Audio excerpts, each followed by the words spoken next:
August 6, 1945. I happened to be a counselor at a summer camp, and the announcement came over the camp radio in the morning. An atom bomb had destroyed Hiroshima. Amazingly to me, everybody went on to their next activity, swimming, arts and crafts, whatever it was. I just utterly appalled, almost beyond description. This is Noam Chomsky, one of the most brilliant minds of our time. In the 70s, the New York Times called him arguably the most important intellectual alive today. Decades later, with more than 150 books to his name, his analysis of the way we understand the world around us is more crucial than ever. Professor Chomsky, one of the difficulties about discussing your ideas is that in an obvious sense they're hybrid. In part they're linguistics, in part they're philosophy, and in part they're biology. He's a legendary linguist, media and political theorist. He's one of the world's most cited scholars who believes we all need to think for ourselves instead of being told what to think. If you want to understand the way any society works, the first place to look is who's in a position to make the decisions that determine the way the society functions. An important part of keeping an informed society is maintaining a well-functioning media. But the media can be vulnerable to biases. In an ever-changing world, Noam believes we should all understand how media works and know how to make sense of it. Your father was a Hebrew scholar, and it's been written about you that you proofread his book on medieval Hebrew grammar at the age of, 10, something like that? Mm-hmm. Did you have a kind of genetic fate that you were going to go into language as a result of that?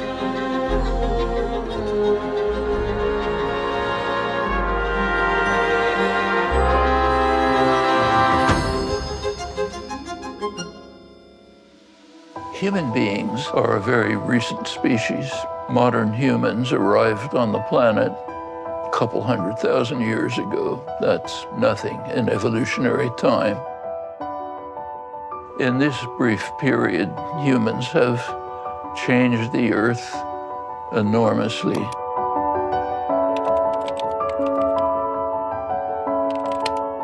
Younger generations today have the world at their fingertips. It's a very skewed version of the world. You talk about the responsibility of intellectuals and lifting the veil of ideology. What do you mean by that? What you have to do is try to lift the veils of propaganda, see if you can think through for yourselves. We should recognize that science has made significant advances. Activists have opened up new vistas, but challenges which have never arisen in human history are now facing us. We know how to overcome these problems. What remains is to find the will, the dedication to move on to a much better world. Listen to the young people who are giving the answer. You don't have to listen to me, listen to them. If people can think through issues for themselves, not the way they're taught to conform, and do something about it, it's the best legacy I can imagine.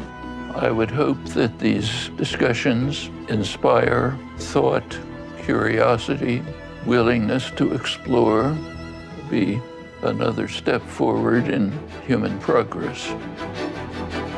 I'm Noam Chomsky, and this is Masterclass.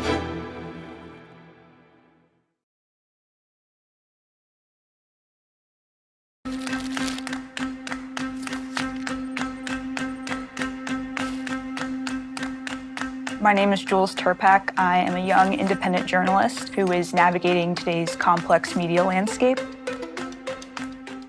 Tech is continuously moving us towards being immersed in augmented and/or virtual realities where people will be able to create exactly what they want to be a part of. Professor Noam Chomsky published most of his major work on media decades ago, yet it's only become more relevant. His thinking and approach to media applies even more so today in our fragmented media landscape. I'm excited to talk with him and explore how to be both curious and critical of the media we consume.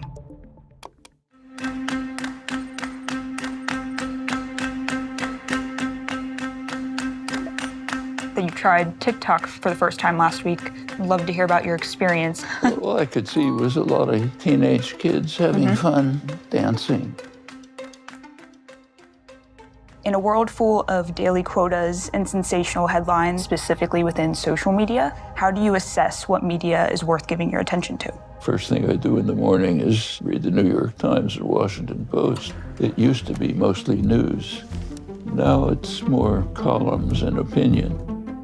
This is exaggerated in the social media or say Fox News or talk radio to the point that's where all there is. But even the mainstream legacy media are affected by it. I notice, for example, that it takes me much less time to read a major newspaper today than it used to 20, 30 years ago, because there's just less there. One of the really lethal effects of this is the disappearance of local media. There used to be very good journals in major cities, Los Angeles Times, Boston Globe, San Francisco Chronicle, Detroit Free Press. These were journals that had their own news bureaus. It used to be many sources with diverse views, enterprising journalists, smart, inquiring journalists disappeared. It's cheapened the media landscape enormously, and people believe it. They have a staff of people looking things up for them so they can give answers. It makes it look very competent. Daily media personalities have only become more prevalent over the years. They're adding a lot of personal commentary in the name of profit. I am here because there is a concerted effort by the Democratic Party and multinational corporations and big tech to silence conservative and nationalist and populist voices. So how do you look at the importance of separating the individual, the persona, from the information that they're sharing? The personalities are overwhelming. If you present this false image of perfect insight and understanding and super confidence, you can attract people who really don't have independent access to media or don't have the kind of institutional structure in which you can resist the media onslaught. Media literacy, if it were taught and internalized, would lead people to be able to defend themselves against these tendencies. But it takes effort, initiative, support, groups that are committed to it, work together. Could happen. I do look at foreign press, learn a lot. But particularly young people these days are getting what's called news from Facebook. Facebook is not a news-gathering organization. What you get is what Facebook filtered from what the New York Times already filtered. They don't have bureaus in Paris and Karachi. People in the United States don't understand what's happening in the world. It could be very dangerous. Not because of the intrinsic nature of the social media institutions, but because of the way they are used and constrained and adapted to attract people. You are getting a pretty dangerous misperception of the way the world works on the part of the people who ought to be making decisions in a democratic society. The younger generations are introduced to news information from mass media first. Users are pushed into these hyper-personalized bubbles by algorithms, so echo chambers that are deeper than we've ever seen before. What is the importance of being exposed to realities or information outside of your preferences? When you go to your favorite self-reinforcing bubble, you're just hearing your own views replicated and expanded and so on. In fact, it's polarizing and driving people even to more extreme views. When you're sort of isolated, alone, you can't think things through, figure things out. One of the major problems with social media that has been increasingly concerning is social media's platforms' use of algorithms to shape and manipulate users' experience, resulting in individuals being trapped in what we call the filter bubble. The filter bubble can be particularly troubling for younger users. We're going to prioritize free speech. Yeah. We're a neutral platform. People can do what they want. then they've seen what's happened. And over the last couple years, there's been this realization at Facebook, wait, we're not just a platform, we can actually cause real harm in society.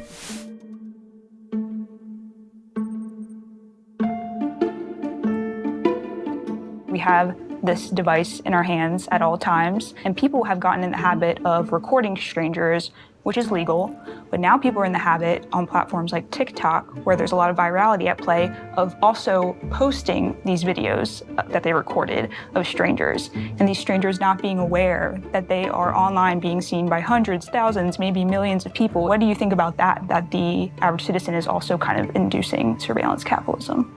It's a move towards a soft version of fascism, basically. Soft means of control and domination, which become internalized.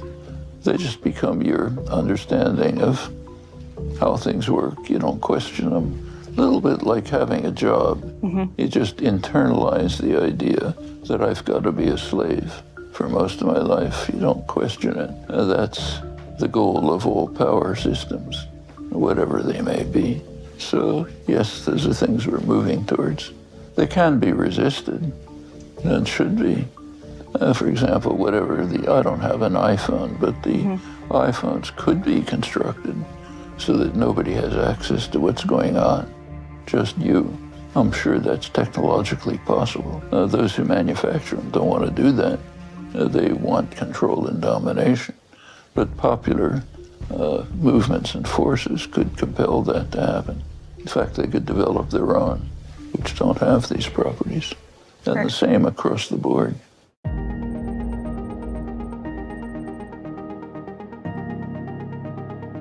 The points you're making relate to a conversation that's rising today, which is the rise of anti-intellectualism. So the dismissal of art, literature, and science as impractical or politically motivated.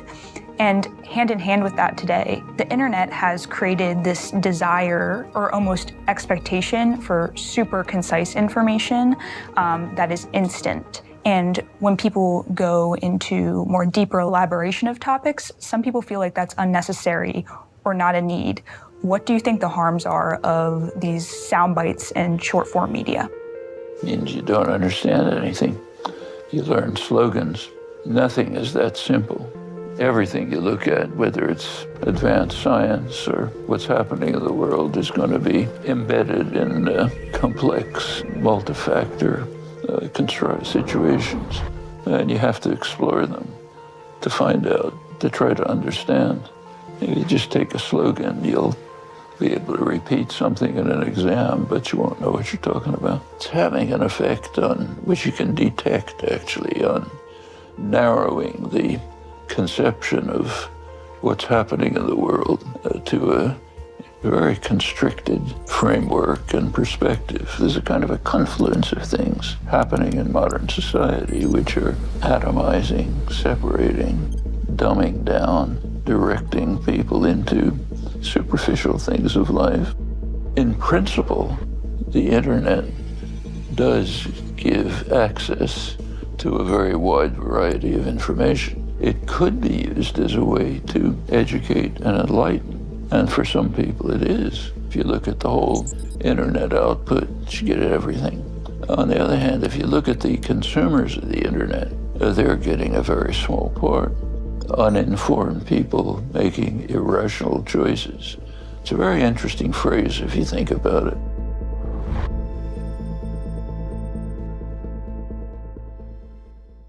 A lot of people are very excited about where this technology is going, but no, my understanding is that you are not, that you're actually disappointed in where we are with this technology. Why is that? When a system is too strong, it's unfixable, typically. And that's the problem with GPT and the other systems. So if you give a database to the GPT system, which happens to be from an impossible language, one that violates the rules of language, it'll do just as well. You've discussed how you've utilized ChatGPT, which is an artificial intelligence writing system. How do you feel about this technology? It's kind of interesting technology. It has Almost no intellectual interest doesn't teach you anything about understanding, cognition, intelligence. I think it can be a tremendous tool of defamation and distortion. They can be used destructively very easily, and will be. We can be sure of that. And I don't see any way to protect against it.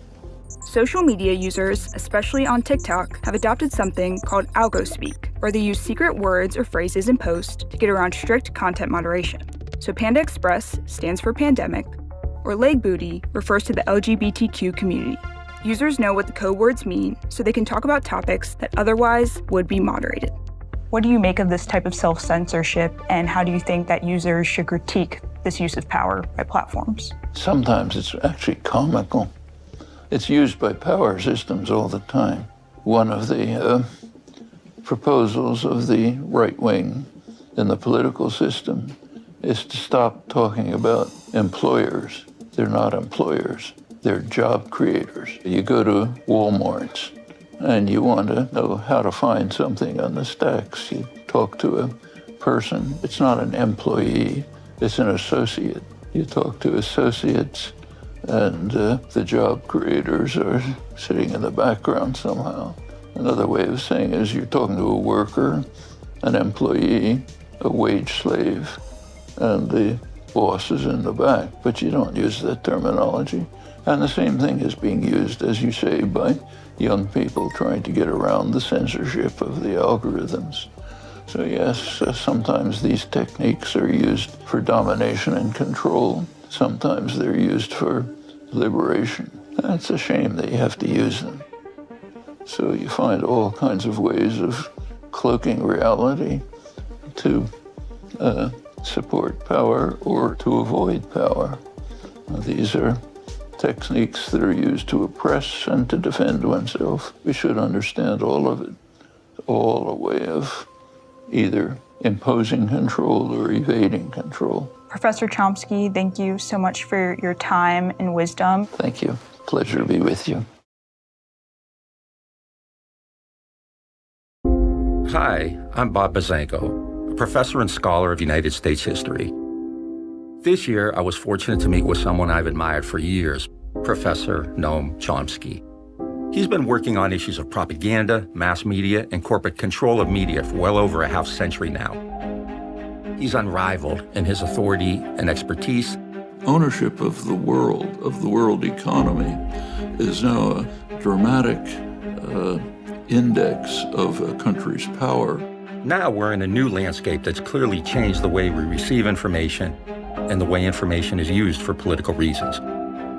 Join me in a conversation with the brilliant Professor Noam Chomsky as we discuss how media influences our everyday lives and what we can do to think for ourselves.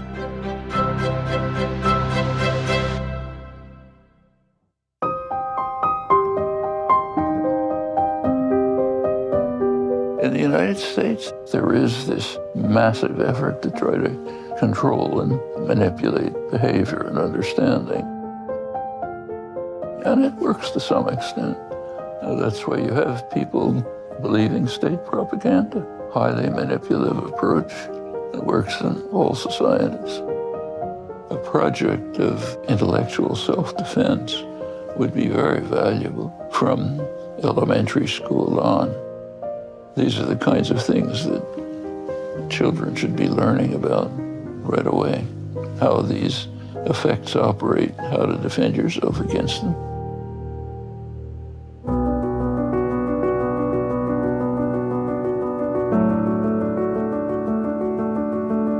Noam's most influential writing began in the 1960s when his views on the connection between media and governments gained national attention. He showed how he believed that the public was being manipulated by the media. As a result, his ideas were suppressed, and he was even faced with the threat of prosecution. As an activist, speaking, writing, you clearly saw that a lot of ideas by you and others were being suppressed, and that led to, kind of your next major work, a very famous book called Manufacturing Consent. What got you interested in dealing with this, and what was the propaganda model? First of all, the phrase itself comes from Walter Lippmann, the leading public intellectual of the 20th century. During the First World War, the United States, Woodrow Wilson, had a problem. He was elected on a peace platform, but he was determined to get the United States into the war. So he had to find a way to turn a pacifist population into a raving anti-German fanatics. Succeeded, incidentally. One of the ways in which he did it was by setting up a commission. It was called the Committee on Public Information, the Creel Commission. And the idea was to try to carry out this transition. Two of the members of the commission were Walter Lippmann and Edward Bernays. As Lippmann put it, the public are an unruly mob. They don't understand anything. So for their own interest, you have to manufacture the consent so that they will be passive and obedient and will recognize that their role in a democratic society is to be spectators, not participants. They're allowed to show up every couple of years, push a button for one or another of the responsible men, and they go back to passivity. So that's manufacture of consent. Manufacturing consent, a phrase which refers to the consent of the governed. To truly manufacture consent among the public, Noam believes that mass media upholds the agendas of the privileged instead of searching for the truth.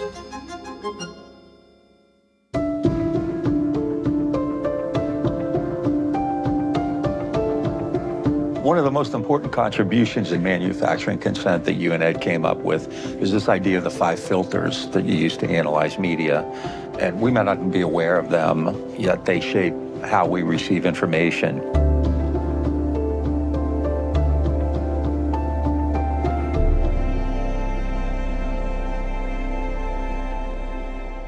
The first, which I think is in many ways is probably the most critical one, is the media is concentrated. It's a corporate model. Companies like Disney and Time Warner have significant stakes, not just in media, but in a lot of other investments too. How did you kind of develop that idea? It's pretty obvious that media are major corporations owned by mega corporations. That's going to clearly have an effect on what they do. We ask, what would you expect of those media on just relatively uncontroversial, guided free market assumptions? And when you look at them, you find a number of major factors. These are what we call the filters. So one of them, for example, is ownership. The first book that Edward and I wrote together was a long, detailed discussion of U.S. violence in South Vietnam. It was published by a small but quite successful publisher, which happened to be owned by a great big corporation. An executive of the corporation asked to see the book. They sent him the book. He went totally berserk. He ordered the publisher to withdraw it. When they refused to withdraw it, he just put the whole publisher out of business, destroying all of their stock to prevent them from distributing our book. That's cancel culture with a vengeance.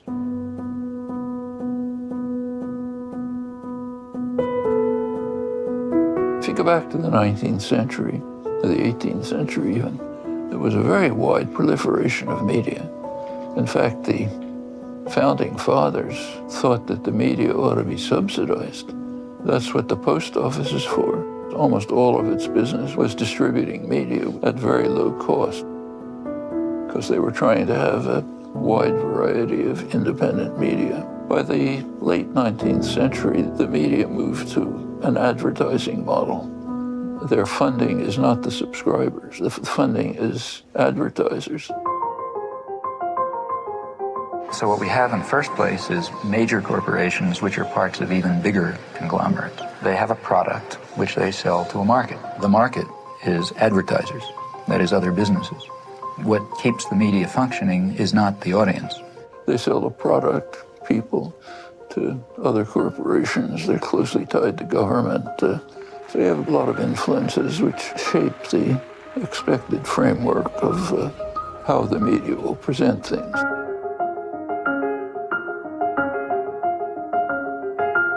The way the media uses sources, the way the media goes to experts is part of this as well.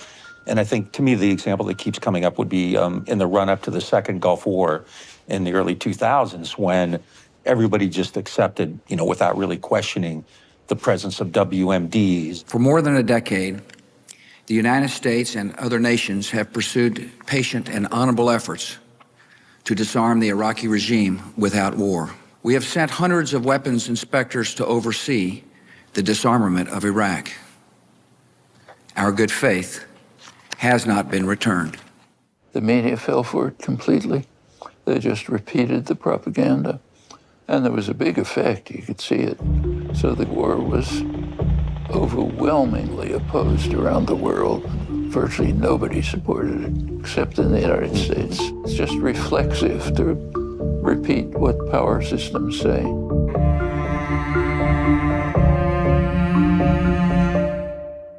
Another element is what you call flack. And what's that? Critical voices are not welcomed. Those who support state power, stenographers for power, they're honored and respected. Those who analyze, criticize crimes of state are vilified and condemned. I do not think that the state ought to have the right to determine historical truth and to punish people who deviate from it. I'm not willing to give the state that right. If you believe in freedom of speech, you believe in freedom of speech for views you don't like. I mean, Goebbels was in favor of freedom of speech for views he liked, right? So was Stalin. If you're in favor of freedom of speech, that means you're in favor of freedom of speech precisely for views you despise. Otherwise, you're not in favor of freedom of speech. There's two positions you can have on freedom of speech, and you can decide which position you want. This goes back, way back in history. Go back to classical Greece. There was a man who was forced to commit suicide. Why? Because he was corrupting the youth of Athens by asking too many questions. Socrates, kind of say the wrong thing, you're out. One of the most important elements, which I've studied U.S. foreign policy, so it's just omnipresent there, is the creation of an enemy or installing national fear. And it can be about anarchists or Reds or communists or terrorists or whatever. How does the media play into that? Well, take Cuba. It's all about the repression and not democratic and so on. What we don't hear is that Kennedy launched a major terrorist war against Cuba. This government, as promised, has maintained the closest surveillance of the Soviet military buildup on the island of Cuba. When the United States imposes sanctions, they're third-party sanctions. Everybody in the world has to observe them, or else the U.S. throws them out of the international financial system. So Europe, in fact, everybody in the world opposes this. If you look at the votes at the General Assembly, it's 184 to 2. The United States and Israel. Israel has to vote with the United States, so it doesn't mean anything. So the U.S. is alone in opposing them, and insisting on everybody's against it, everybody observes it. It's amazing that the country has even survived. I mean, whatever you think about the internal situation, it's just an astonishing assault against a small country right offshore, but you can't talk about it. Unless you're Noam Chomsky, who continues to talk about this and many other aspects of challenging power. While this work of manufacturing consent was done in the 1980s, remains astonishingly accurate today.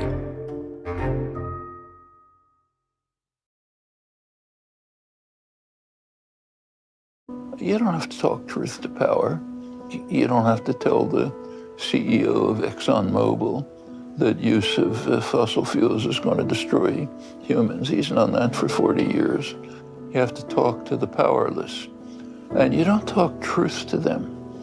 We don't own the truth. We do our best, What you have to do is try to get the powerless to think for themselves.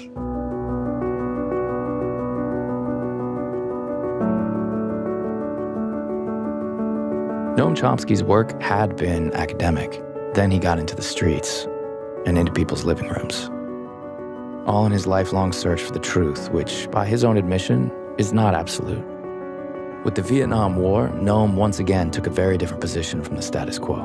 When you began to speak against the war, it was based on the idea that, the U.S. went in there with the best of intentions, but, we failed, but we meant to do well, and we tried to save them. And you were saying something very different. You take a look at scholarship and media, and general understanding is it was a war to protect South Vietnam from North Vietnamese aggression. With a bold series of raids during the last 3 days, the enemy in Vietnam has demolished the myth that Allied military strength controls that country. It's totally false. There was a war against South Vietnam which virtually destroyed it. And there's no defense of democracy or anything else. I did realize at that time, look, you can't just stop. You got to get into this. It's going to get worse and worse.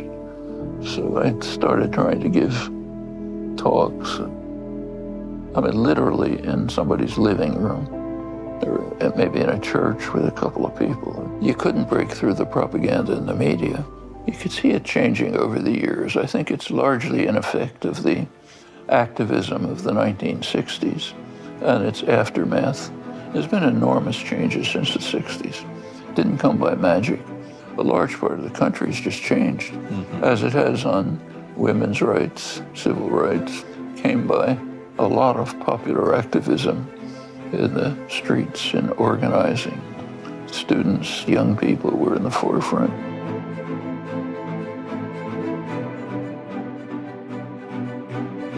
Decades later, Noam Chomsky is still identifying where we need to speak up to those in power.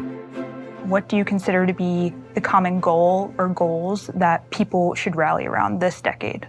What people should be worried about, institutional structures which are directed to profit and power for the few, doesn't matter what happens to the many. One very important change that's taken place is simply the decline of unions.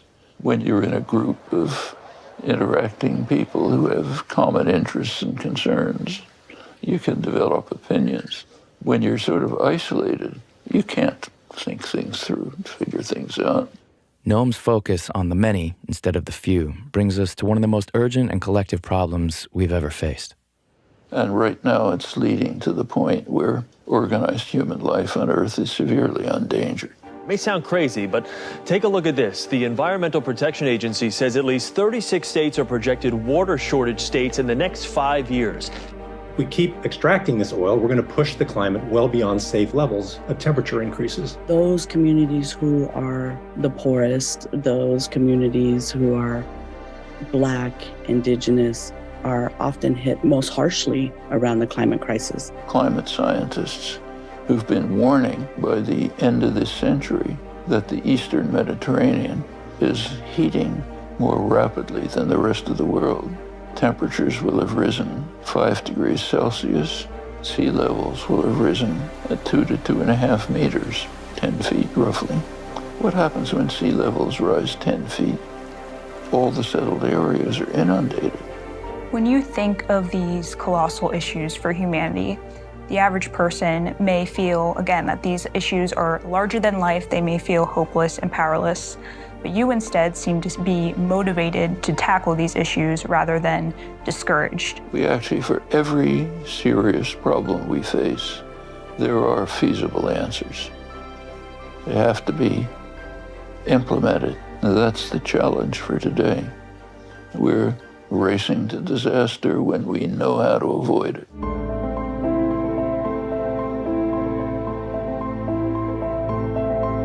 Who do you deem as some of the great thinkers of our time for people to pay attention to?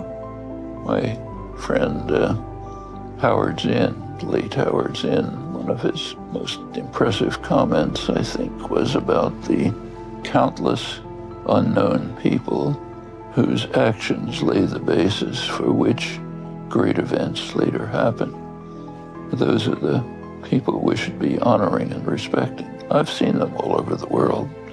I've spent some time in very poor communities in southern Colombia, endangered communities, working very hard to organize to protect virgin forests, meeting together.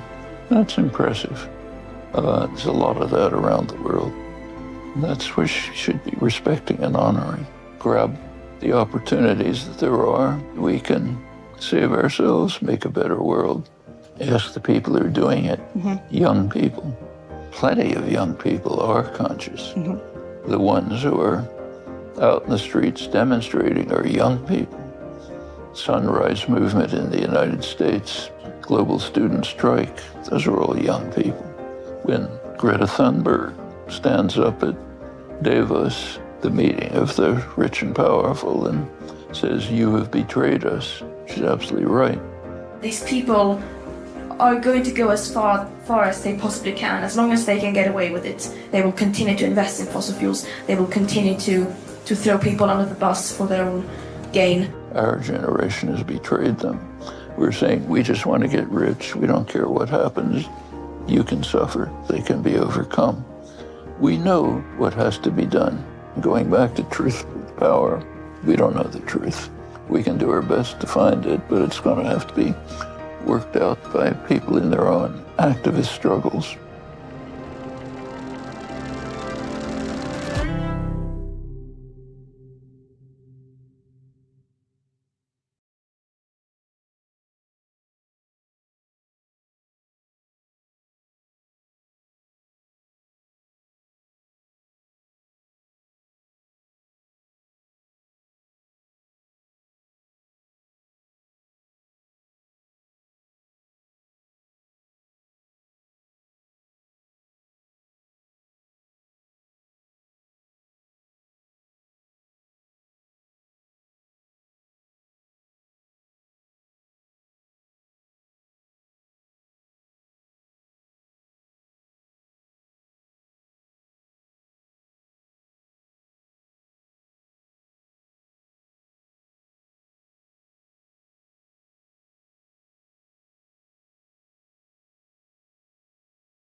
Noam Chomsky's instinct to challenge power and prevailing wisdom goes back decades to his work in linguistics.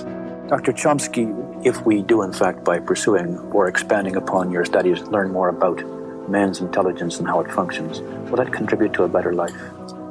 It may contribute to a better understanding of what the essential needs of human beings are. And from that, it's conceivable that someday we'll grow a concept of how a decent society ought to be organized. His instinct to challenge dominant and widely accepted theories was seeded in his study of language. Does the nature or the structure of language tell us anything about how the human mind works? I think it tells us a good deal. In fact, my own feeling is that's, for myself at least, that's the major interest in the study of language. Though his academic journey began in linguistics, the study of language, Noam ventured into profound, uncharted intellectual waters. Use of language is plainly a very distinctive human property. Through linguistics, he began to explore what makes us human. The fundamental property of human language, which distinguishes us from every other species, is what you and I are doing now. It's the capacity to create an unbounded number of thoughts articulated in language and to find ways to convey to others the internal workings of our mind. And I think that by looking at the detailed structure of language, we have an almost incomparable way of gaining some insight into the specific nature of the human mind. Actually, Galileo regarded language as one of the most amazing miracles of the world. We can enable others who have no access to our minds to know their inner workings.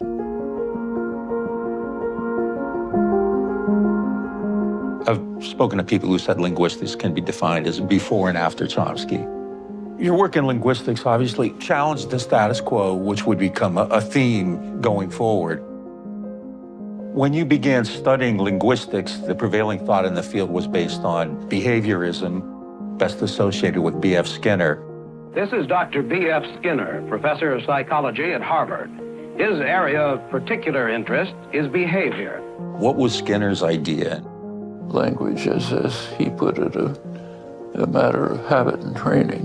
Whatever the pigeon is doing, when I press this switch, it will tend to do again. And in that way, I can select parts of its behavior and make it do practically anything I like. When you carry out conditioning of an animal, you're basically slightly modifying its instinctive behavior.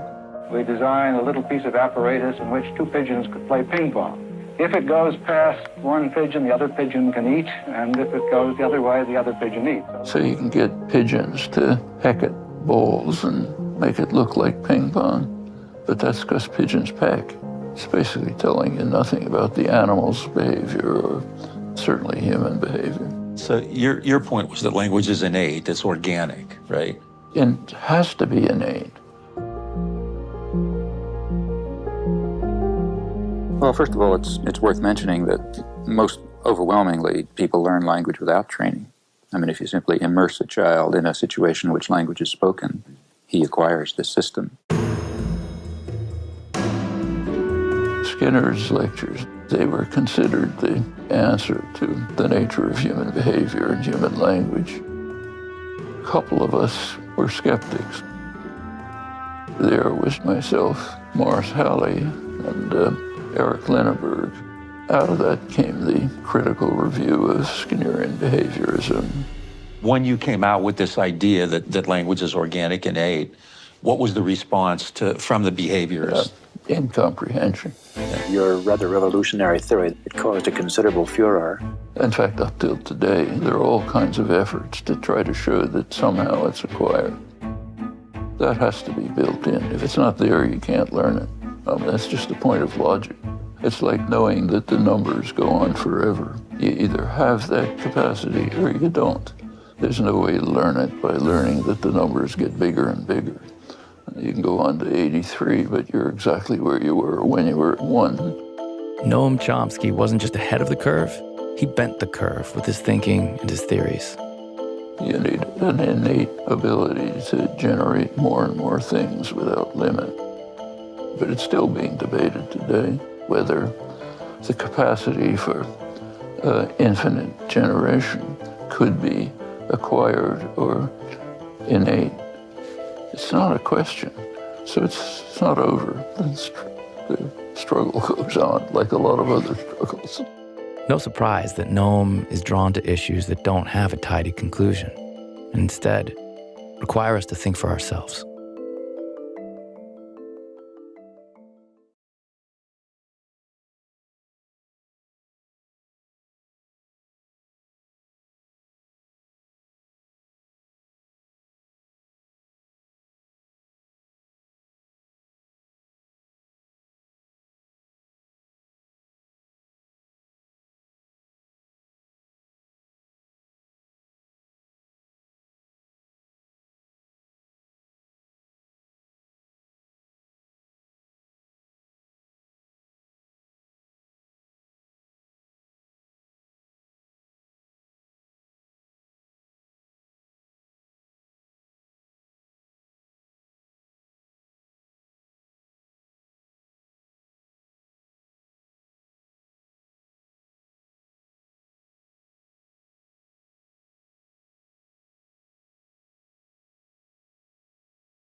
They call him a kingmaker, the power broker of the year. Rich Paul's work as a sports agent has become the stuff of legend, negotiating over $5 billion in deals for his superstar clients.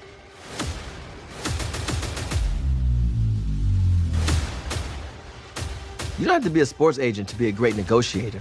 If you want to learn how to bet on yourself and win, I'll teach you how. It's all about learning a deal maker's mindset.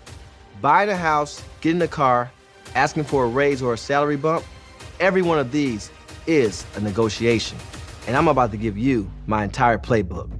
Let's do it. Day to day, I'm a sports agent. What's good, bro? CEO and founder of Clutch Sports Group. What I've learned from him in terms of negotiation is you must be willing to lose to get what you want. He's a bulldog. He will not do deals if he doesn't think they're fair deals. And it's not a game, it's not an act, it's legit. My team represents over 500 of the biggest names in all of sports. But I didn't take the typical path. No law degree, no MBA. I learned the game on the streets, playing dice, taking risks, and winning big. People often ask me about my first negotiation. The Phoenix Suns offered my client, Eric Bledsoe, $28 million. Everyone thought that was a killer offer, but I said no. The media called me a failure before I even started. But I held out. I pushed back. I bet on myself and my client. And no one had any idea that we would walk away with almost 3 times the first offer. That's not luck. That's strategy. That's deal making. Okay, perfect. I'm Rich Paul, and this is Masterclass.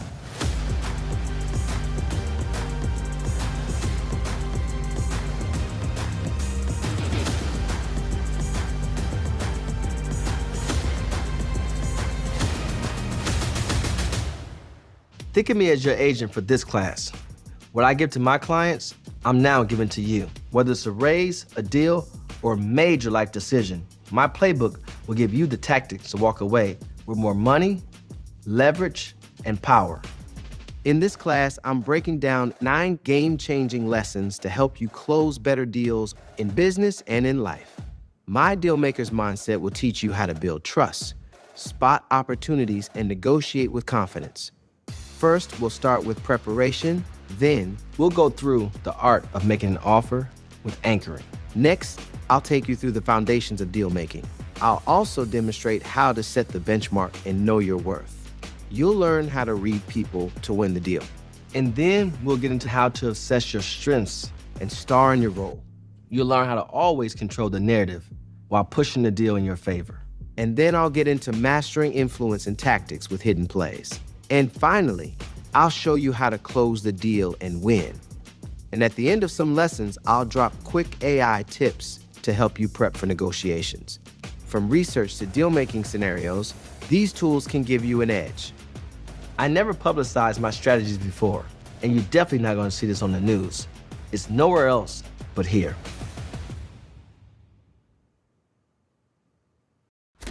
The Eric Bledsoe deal was my first big deal.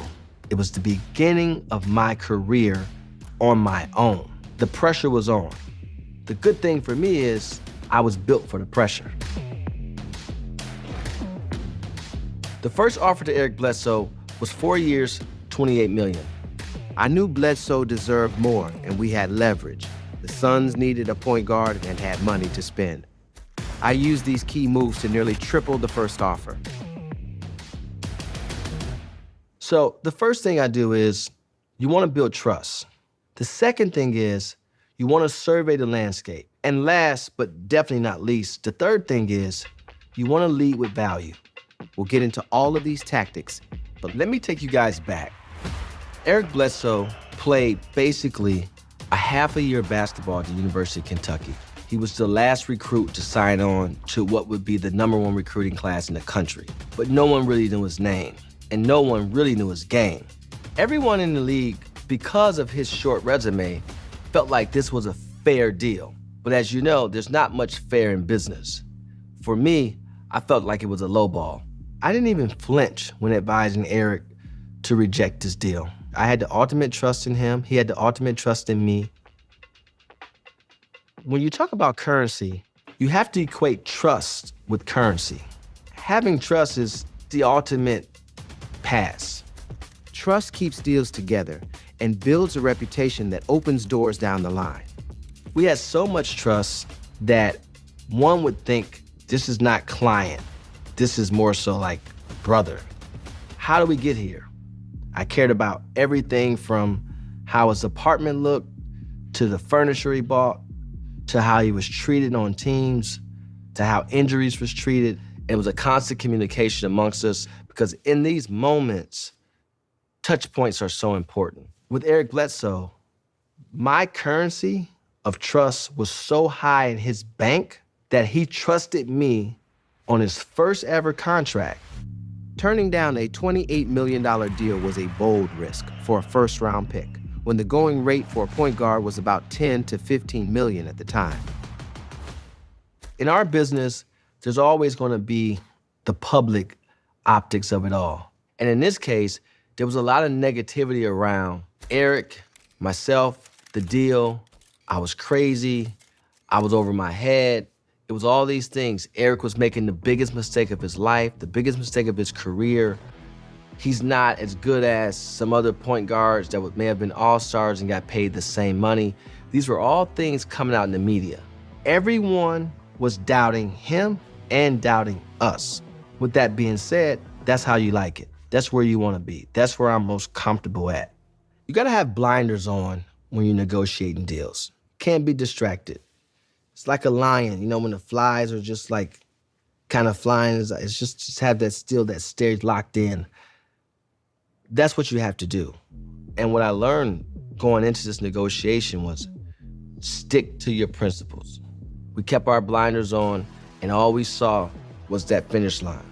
And how we got from 28 to 42 to 48 to 65 and to ultimately $70 million was by leaning in and truly believing and embracing that trust. Eric trusted me because that trust was built. You have to value a relationship first and foremost to actually build trust within it. And that is what really creates your power. The trust is built on 1,000 random nights on phone calls. The trust is built when it's all collapsing and things aren't going my way and the world is against me and he right there in the saddle saying, this is what we're doing. The negotiation part is easy because when you get to that, you trust him so much already that that's not even a thing. Rich has been able to cultivate trust, respect, in a space where he doesn't have the traditional background of many. But you know what? I think he's embraced that. And I think that's been a selling point for Rich to say to a lot of NBA players, much better than I ever could, I know what you are going through. I've been in your situation. That ability to relate is powerful. If you want to build trust in a negotiation, start with these basics. Do what you say. Even small follow-throughs show reliability. Be honest about your limits. Being upfront builds credibility. And offer visibility. Walk them through how you got to your offer. Like, here's how we landed on that number. Anytime you go into a negotiation or anytime you go into a battle, you always prepare for the war. The whole reason you survey the landscape is for your prep. Understanding where things sit, understanding where people are placed and why. You want to have an understanding of what's in front of you. In 2014, the game was shifting. NBA salary caps and franchise values were climbing. The business of basketball was bubbling during this time. Turning down $28 million for Eric Bledsoe wasn't the end-all be-all for us, as it was to others. We knew where the business was going, we knew the value of the player, and we knew eventually someone would come about and say, hey, if you guys don't want this guy, we'll take him. So to me, talent and the scarcity of talent is the most powerful thing to have, but you also have to be confident in your ability. And this is, I think, where Rich is good, is he's like, if you don't pay him, somebody else will.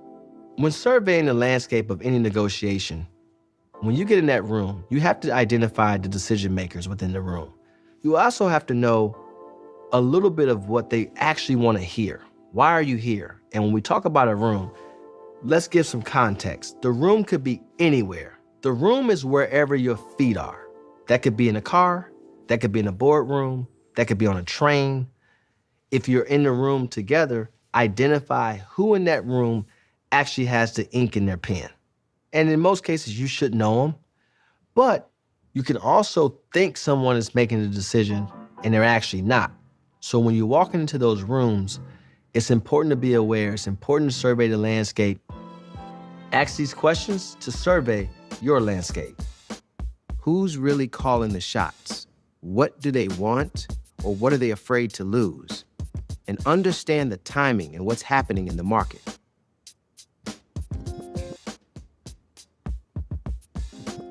I bet on my clients the way I bet on myself. I believe in them, they believe in me. Trust your value. It's very important. If you have multiple years of experience on a job You've been here. You watched the company grow. You know the ins and outs of the company. You've done everything it takes to know how this company operates. Just be patient. Every company wants to get you for less, just like every team would love to get an athlete for less. But they know your value, and you know your value. Things will come around.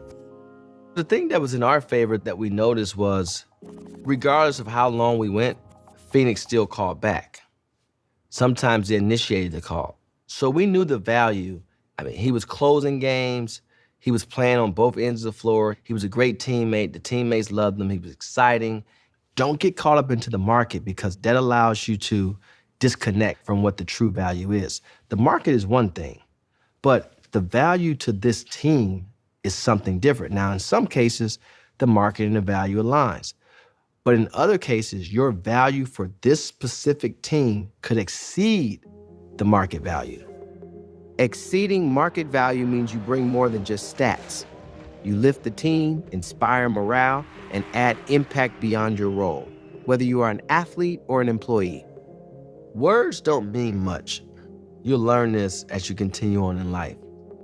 I knew that the media, some of it was strategic, but also some of it was how people actually felt.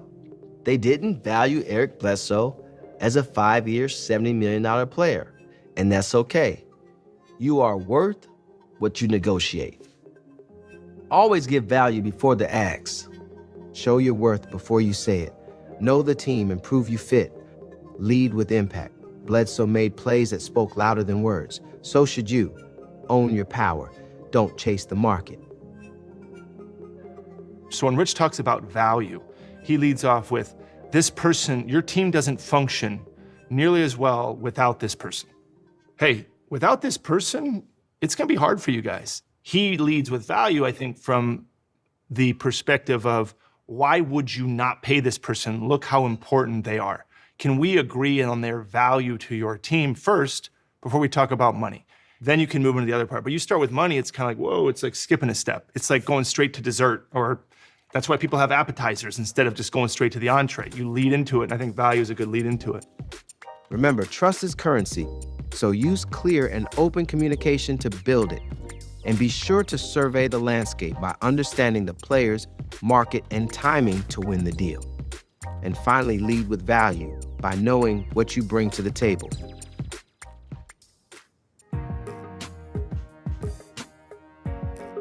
One of the most important things in deal making is called anchoring. And anchoring is something that I do quite different than most. Anchoring in negotiation is the tactic of setting the first offer high to influence how the rest of the deal is valued. You'll see how this can work in any transaction, not just sports. Anchoring the deal is positioning. You're trying to gain an insight on where you can actually go. You don't put a timeline on this, you don't put a finish line on this, and in most cases, I very rarely give a number. Because it's not about the number. The number is going to automatically create a ceiling. I don't want to do that. I don't negotiate like you buy a bed in a bag. It don't come packaged all the time. You have to feel your way through the situation. Sometimes I may make the first offer. Sometimes I may go 3 months and never make an offer. But in this case, I wanted to make the first offer because I kind of wanted to steer it. Jalen Johnson is a 6'9" forward for the Atlanta Hawks, and he's just an unbelievable young man who allowed us as a company to represent him coming out of college. In Jalen Johnson's deal, it was an extension. And so in a case where you probably wouldn't anchor, I decided to anchor, all because there was a deadline. Rookie extensions must be signed before the season starts. Anchoring early can speed things up by setting clear expectations. This deal came together 1 minute before the deadline. And in reading the room and knowing the family, I had to anchor a lot faster than I normally would, but that was because I wanted to make sure we gave ourselves enough time to actually get a deal done. I set the first anchor for Jalen Johnson at $175 million over 5 years with the Atlanta Hawks, which was his max based on his value to the team. Their first offer was $110 million. We were dealing in millions, but anchoring works at any level, no matter the size of the deal. I actually threw the number out there first to give the team insight on how we thought about Jalen Johnson and what we felt his value actually was. And so the conversation was around his trending towards being a max talent. Why? Jalen Johnson is a guy that age, skill set, size, and character all is positioned extremely well. A max player gets the highest salary allowed by the league. Think of it like a top exec or expert contractor, highly skilled, in demand, and paid at the top of the market. We know that the team may not consider him a max player quite yet, but he's trending in that direction. So now it starts to give you some footing, so to speak. When anchoring, I wanted to make sure that they understood how we viewed him. And we view Jalen as a max talent. When you describe a player, it gives a team a sense of where you're thinking without ever saying a number. So if I say the player has max potential, right away they figure, oh, you want $200 million for this player. Now, I didn't say that, but that's what they insinuate. When they offered $110 million, well, you know we're not there for sure. The first offer is never the best offer. I want to help you guys understand how it works. We felt as if Jalen was valued at about $175 million over 5 years. Now, did we know that this was probably more than what the team was willing to pay? Of course. Is this a very high number based upon the production? Of course it is. But you have to give yourself room to land where we wanted to land. We felt also the team wasn't valuing Jalen as they should have. But at the same time, no one's going to pay what you don't negotiate. So when the team comes in and they offer $110 million and we want $175 million, we are $65 million apart. So to be this far apart told us we had a long way to go. But don't panic, it's still early, right? Now, when they move up to $120 million, we stay exactly where we're at. Now, the conversation stops. And that's okay. Again, there's a lot of power in silence.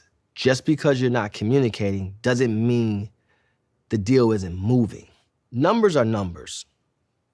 People throw, misdirection numbers out there, and they're all trying to get a reaction. Don't react. If they don't have to pay it or they're not being forced to pay it, why would they? They're saving money. Fine. And we wanted to land exactly at 150. But we also knew that it's 10 days before the deadline. Nothing's happening.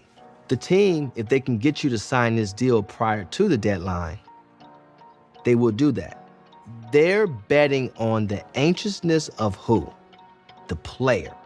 For every minute or hour that you're anxious, just start subtracting millions of dollars from your earnings. So you have to keep a calmness and you have to stay the course. So let's fast forward. You go from 110 to 120 to 140, and when there's 10 minutes left on the clock to get this deal submitted, we came to an agreement of $150 million. But to get from 110, and we're at 175, to 150, we came down a notch. They came up 3-4 notches, and we landed where ultimately everyone was happy. I think there's always an evolution to negotiating deals. Setting that first anchor was probably something that in your negotiation one-on-one class, they probably taught you not to do. But since I didn't go to college, I decided to do things as felt. You never go into negotiation asking for exactly what it is you want. You always want to give yourself room. If you want to make $30 an hour, then you go in and you say, I want to make $50 an hour. It's you giving yourself room because you know there's a counter coming. There's always going to be a counter coming. The first counter should be probably 2 steps away to where you actually want to be. If you're selling your vehicle, you want 10 grand for it, but you don't let them know that. The market says this car goes for 12.5. You may ask 17 for it. Just because you initially started at 17, now you come back at 15. Maybe they come up to 11. You stay at 15. Then they come up to 12.5. You don't say you want 12.5. Let them say, okay, I'll give you 12.5. In their mind, they're saving 2,500, but for you, you actually made 2,500. And so when you're thinking about this number that you want, in this case, we're talking about a car, you also want to identify the condition that the car is in, the miles on the car, how clean you've kept it. All these are the details of it, but you want to make sure that the potential buyer understands that as well. If you want to make the first offer, do it when you know the market, want control, and have a strong strategic number. Let them make the first move. If you don't know the full picture, want to fill out their budget, or they have more leverage, anchoring works in any salary talk. Start high. It sets the tone and shows you know your worth. Don't take the first offer. There's always wiggle room if you back it up with details that prove your value. Every negotiation is different, every single one. And so to me, anchoring is great as long as it's come to naturally. You don't lead with the anchoring, you lead with, this is where I'm at, this is where I'm coming from, and that becomes your anchor. I might even say, listen, let's cut to the chase. I know this is supposed to be low, high, middle, meet in the middle. I'm gonna preface it with, I'm not doing that. I'm gonna offer you the most I can offer right now. That doesn't mean that's what I did every time, but sometimes I would. And is that anchoring? That's anchoring in a different way than saying, I'm starting here, I know you're gonna go there, and we're gonna go here.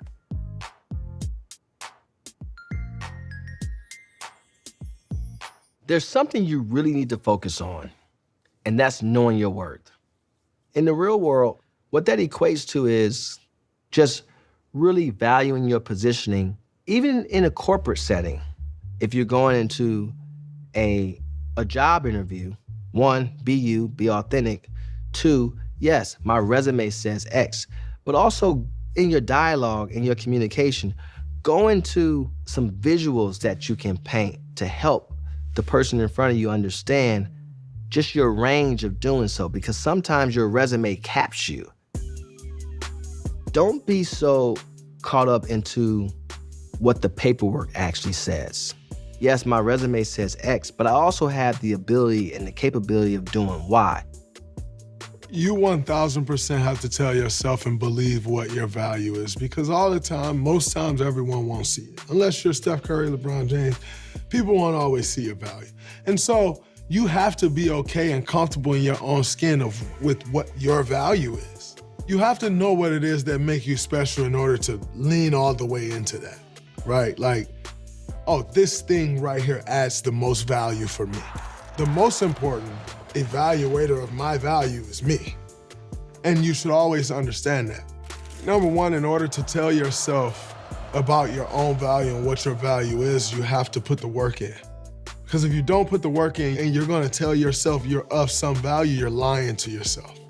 Only those that put the work in can be of extreme value, because it requires a lot of work to be great at something. It requires a lot of work. When you are able to be unique in what you provide, it could be a physical skill, that could be a mental skill in the world of sports, that is something that makes you better than everybody else. That's what people pay money for. And that's all across society. I would say the best place to be in life is, if you ever get fired, your value is how fast does your phone ring?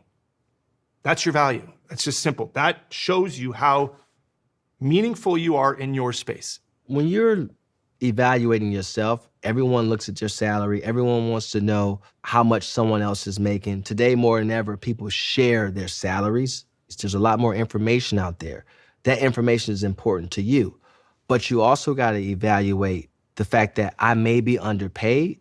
Normally, I would want to be aligned with market, but the opportunity that's in front of me It's allowing me to be okay with being underpaid for the moment to then be compensated 2x going forward.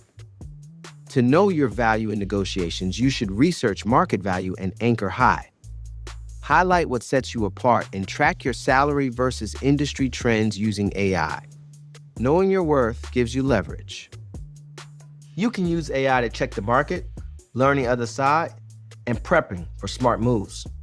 Here's some AI prompts to determine your salary landscape.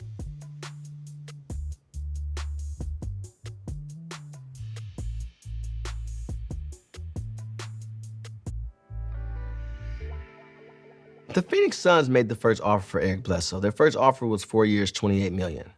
They anchored there to start the negotiation. So after rejecting the 4 years, $28 million, the Suns come back and they offer 4 years, $42 million. That's a long way away from our $85 million ask for Eric Bledsoe. So here we are again. Yes, it's a lot of money, but once again, we turned it down. Now, Bledsoe and Rich could say no because they believed in his ability. Rich believed in his own ability as an agent, and Bledsoe believed in his own ability as a player. They bet on themselves, and they were right. They said no, and they meant no, and that's when you get deals done. Now, we get to a place where the Suns come up a little bit more. So now they're at 4 years, $48 million. What they didn't know was that we wasn't even close. What I've learned from him in terms of negotiation is you must be willing to lose to get what you want. So I've learned that more often than not, the answer is no. Every now and then there's a yes. More often than not, the answer is no. Sometimes the art is, I don't have leverage. I can't do that. Sometimes the 28 is the 28, and that's the deal. But the good negotiator would say, are you kidding me? 28? We're not even in the same ballpark. Forget it. Never be afraid to say no. You gotta walk fearless when you're negotiating deals. There's times that you may say no and the deal may come off the table, but when you have the value that an Eric Bledsoe had, they'll put it back on. We remain at our $85 million ask. So when they was at 28, we were at 85. When they was at 42, we remained at 85. Just like I did with Bledsoe, you can find your anchor point by studying the market. When anchoring, I want a quick gut check to see if a deal would hold up as the market changes. I ask myself, am I giving up too much flexibility just to chase the check? Is there a smarter way to get paid and keep my options open? Where is the business heading, and will this deal still make sense 6 months from now? If the majority of answers are yes, I'm anchoring with confidence. If not, I'm resetting the play. A lot of people go into a negotiation feeling like they have to win. In negotiating a deal, there's gonna be some give, there's gonna be some take. And if you're thinking about this the long way, it allows you to land in a place where you walk away with a deal done, a respect for one another, a willingness to do business again with one another, an excitement to do business again with one another. It really allows you to mature in your negotiation practices. Let me tell you guys something that is very, very, very important. And contrary to what most would believe, I did not learn the art of negotiating in a boardroom, in a big office, in a big company for that matter. Where I did learn the art and the foundation of it all was at my dad's store.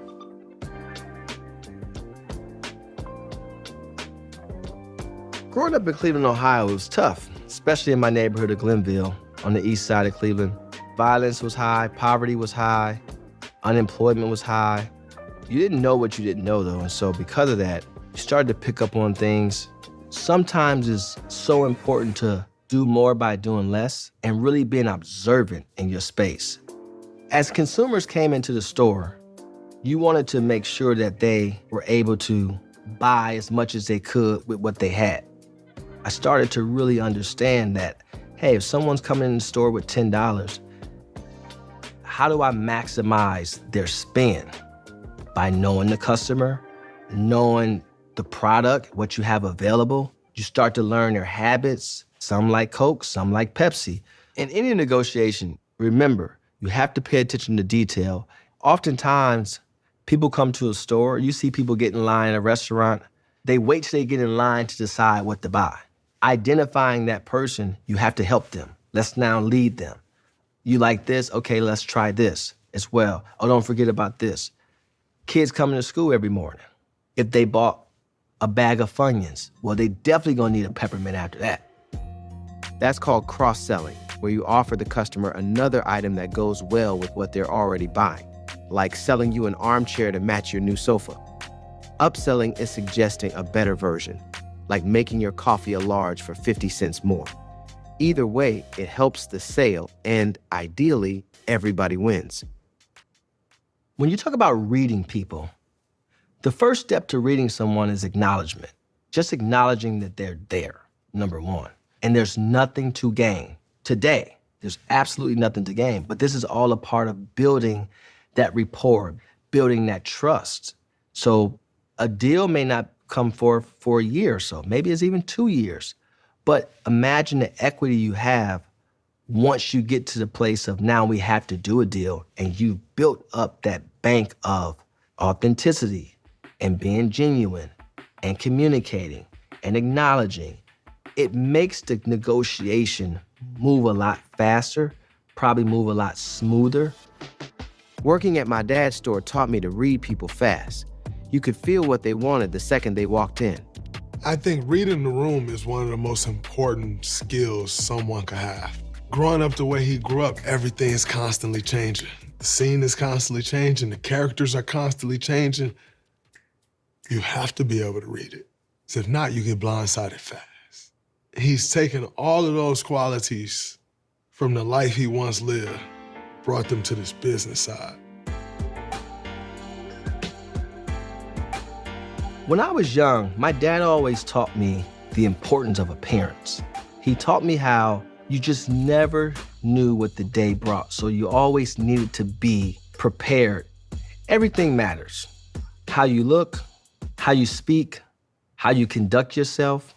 Life sometimes brings things to you in ways that you can't even imagine. I just so happened to be in the airport one day, traveling, trying to find my way. And I run into a group of young men, and within that group of young men was a kid at that time named LeBron. My appearance is what attracted his interest. I had a Warren Moon Oilers jersey on. He was like, wow, hey man, what kind of jersey is that? That struck a dialogue amongst us. I didn't know who he was gonna be. I didn't even know who he was at that time, but there was an energy, there was a connection there. My relationship and LeBron's relationship, it rests on the foundation of just being genuine and being authentic. We started there, we remain there. Be careful. It's very important to be authentic with your appearance. Just because you wear a suit, don't necessarily say you're qualified. And oftentimes, you have to manage the fakeness of it all. Be you. I don't wear suits. Well, at least not to work. I wear it when I have to. I try to be myself all the time. Have the confidence within, and then you kind of get into this game time flow. People never forget how you treat them. I learned early on at the store, respect was real currency. If you treat people right, they look out for you. When I walk into an arena, I shake everyone's hand, I say hello. I try to build a rapport with people that I see oftentimes. I try to have a conversation with someone sitting next to me. You just never know what they do. And it's not about a status. It's just a natural, organic thing, just being authentic again. You start to build allies along the way. That's one of his superpowers. He can have a conversation with anyone. He can be at any level he need to be at to have a conversation, which is the start of anything. Someone being an ally to you leads to someone identifying that, oh, you know what? Your son plays where? I know a nice young man I met that becomes a phone call. Then that becomes a client. Those little things go a long way. I've known Rich for a very long time, long before I ever even thought about signing with him. Just start to have these conversations and build, exchange numbers. It's always checking in. How you doing? Random conversations, and those random conversations for us just started to grow into something significant. I actually changed my wedding date because the first date I had, he couldn't be there. He's always building those relationships so that when it's time to negotiate, we can have honest conversations because we have a relationship. And then he becomes someone that they want to work with. Whatever industry you're in, you know what the most important thing is going to be in the space you work? It's going to be, what do people think of you when they say your name? John Smith, bad guy. Can't trust him. John Smith, I dealt with him a few times. He's fair. I didn't get the deal done, but he was fair. John Smith, listen, that dude screwed me over. Do not deal with him. Whatever line of work you're in, especially if you want to stay in it, whether that's technology, sports, business, how you get there is the most important thing. You know, I watched my dad get up every day, rain, sleet, hail, or snow, open that store. He treated everyone with respect, cared for everyone. My dad was able to pay attention to how someone was feeling that day. And what he was able to identify was, before he allowed someone to take a chance or a risk on trying to steal something, he would offer it. Hey man, can I help you with something? Or you need something? And that may help them give the dialogue to say, you know, Big Rich, man, I don't have it today, but do you mind if I have a beer or whatever? Yeah, take it, you know, pay me back whenever. I watched that.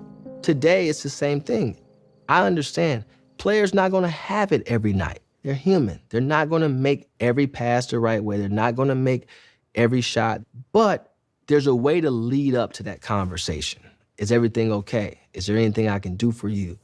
And so that humanizing aspect of it all, you try to land there and start the conversation and communication there. In my interactions with Rich, one thing I know is when I pose a question, a criticism, I'm gonna get an honest answer. And a lot of times it's, Rich, that was total BS. What were you thinking? Bob, this is what I was thinking. And Rich, but that caused this, and that. Oh, I didn't see it like that. All right, okay, that's fair. He's not scared, which I think is a positive. He's confident, not arrogant, which I think is a big distinction. And he will tell you the truth without an agenda. And this is for anybody in any line of negotiating. The truth still matters. Being honest still matters. The foundations I learned at the corner store still drive how I navigate deals today. So remember, in any deal, learn to read people, pay attention to their habits and needs. Presentation matters. Take pride in your appearance and be authentic. Build allies by making people feel valued. And finally, lead with empathy and integrity. Building trust is more important than any single deal.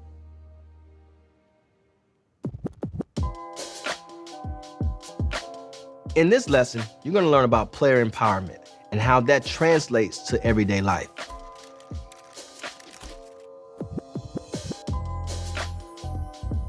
I think what people don't understand is I did not start out as LeBron's agent. I was his friend that happened to work for him at a time, but that didn't stop me from being observant. One of the things I observed and I was really upset about was when he decided to go to Miami, his choice, not only did he go, but he took less to go. And I never understood this. And when I had my opportunity to talk to him, I asked him, why would you take less? And he came up with the narrative, Florida, it's no state tax to get these other players. And I'm like, no, that is something that is drummed up and is a narrative that they're positioning, but is actually false. You never take less. In any part of the workforce that you're in, the way to identify your value, one, is to do the job. Do the job to the fullest. Even in a corporate setting, understanding your responsibility, having a accountability, yeah, you have to have impulse. Everything doesn't always have to be learned out of a textbook. The uniqueness of it all is what separates you from the pack. Him taking less, in my opinion, really hurt everyone else. Because if he takes less as the best player, what does that mean for others? Especially if your value is so high that it would then affect the overall market. So in explaining that, he gained the trust now from a business perspective. And when I decided to jump out there on my own, he didn't even question coming with me. Player empowerment is actually being educated. Most people think player empowerment is coming into a room and bullying your way around the room because you're the best player. That's actually wrong. Player empowerment is having insight on not only your positioning, but the business around you. Identifying your value allows you to maintain your worth. When LeBron came back to Cleveland in 2014, he was now my client, and I saw an opportunity to do something unconventional, a one-year contract. With a one-year deal, you have the flexibility, you have the leverage, you have the power. With a 5-year deal, you're locked in for 5 years. At that time, we had discovered that, you know what? The business is changing, the business is growing. The NBA signed a massive TV deal, securing billions from networks to show games. That bumped the salary cap and sent player salaries soaring. And in this moment in time, it was taking a huge jump. It took a 30% leap, which normally does not happen. Everyone knew LeBron was the best player in the NBA, so I structured a shorter deal to match that value and set him up for even bigger contracts later. Ultimately, it put him in the most power position you can be in as an athlete by opting out every year and doing a new contract. We was able to execute this strategy in a way in which always kept LeBron in position of power. Players have always signed for the most years they can sign for to get the most money they can sign for. And now you got this guy signing a one-year deal with a one-year option that he controls. Everybody hated it. They didn't understand it. That's outside the box. That's gambling, but very calculated risk. When you have exclusivity, you have the board locked. For many years, LeBron had exclusivity. He was the highest free agent on the board. He was coming up to be a free agent every year. So really, nothing moved until he made a decision. That's the best place to be. In 2016, LeBron led the Cavs to their first title in 50-plus years. By 2018, with a flexible deal, he took control and chose the Lakers. This time, my strategy shifted. Now, coming to the Lakers is different. You're older, there's nothing he could do more. Obviously, you can win more championships, but great, you got 4 of them. Coming to LA, signing a 4-year deal actually made sense. So we decided to do a 4-year deal for $153 million. And also a player at that age still signing for that level of compensation, you're now entering uncharted territory. And then obviously he signed 2 contracts post that. Longevity. If you want to shortcut Rich's success, you would say, well, LeBron. But you'd be pretty wrong. Because sure, LeBron is probably the most famous athlete in the world and Rich has that relationship, but that's not enough to build what he's built. You have to work on your own. You have to develop a reputation. People aren't just signing up for that reason. And Rich, to his credit, earned that. Player empowerment is all about knowing your value and proving it. Don't say I work hard. Say I grew sales by 25% in 6 months. Own your worth. Use scarcity and exclusivity to your advantage. Spotlight what only you bring to the table. And never settle for less. When you advocate for yourself, you lift others too. Try this AI prompt to help you track and prove your value. What's a simple way to keep track of what I'm contributing at work to show how I'm helping the business? I think sometimes people buy so much into, I went to Yale or I went to Harvard. Well, what does that actually mean? Anybody can carry a business card and lean on that business card, but the uniqueness of it all is what I believe creates the unicorns.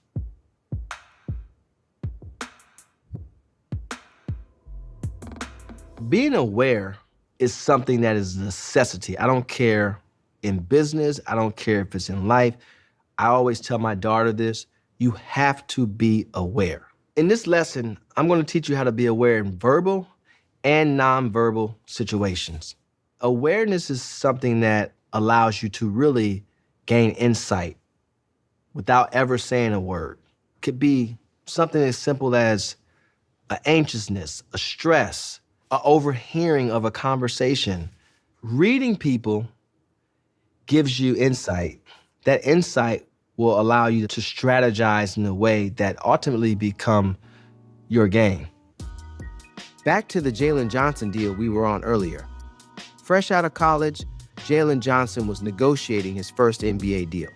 His family was anxious, so I read the room and tailored my approach. We know that all families want to have financial stability. You also have to know what would make them either panic or give them anxiety, and you have to be willing to have the hard conversations to pull it out of them. Here's the thing, and this is very important. Despite what someone says, you still want to read their temperament. You still want to read their body language and pay very close attention to key words. Things like, yeah, his word, if we know what he should get paid, and we're more than willing to go the distance. But once you hear that but, really, really pay attention because the answer is going to follow that. But if you can get something done, we would like to get something done. What that says to me is, get it done. I was able to really identify, you know what? There's an anxiousness here, and rightfully so. We were able to pivot and then start to put a little bit more enthusiasm into getting the deal done. And we were able to go from the $80 million to the $150 million. There's common signs in anything, especially in negotiating deals, and you look for them. You look for a rocking, you look for kind of leaning forward or crossing of an arm, you look for pacing, all those type of things. Watch for these signals. They often say more than words. Crossed arms, that's resistance. No eye contact, they're unsure or hiding something. Fidgeting, tapping, shifting, that's tension, use it. Pauses or stammering, that's internal conflict, they're not sold. Stress signals also show how hard you can push and when to go for the win. When you identify that someone is stressed, it lets you know how important the deal is to them. It should, and it does give you an ability to stand firm on your ask.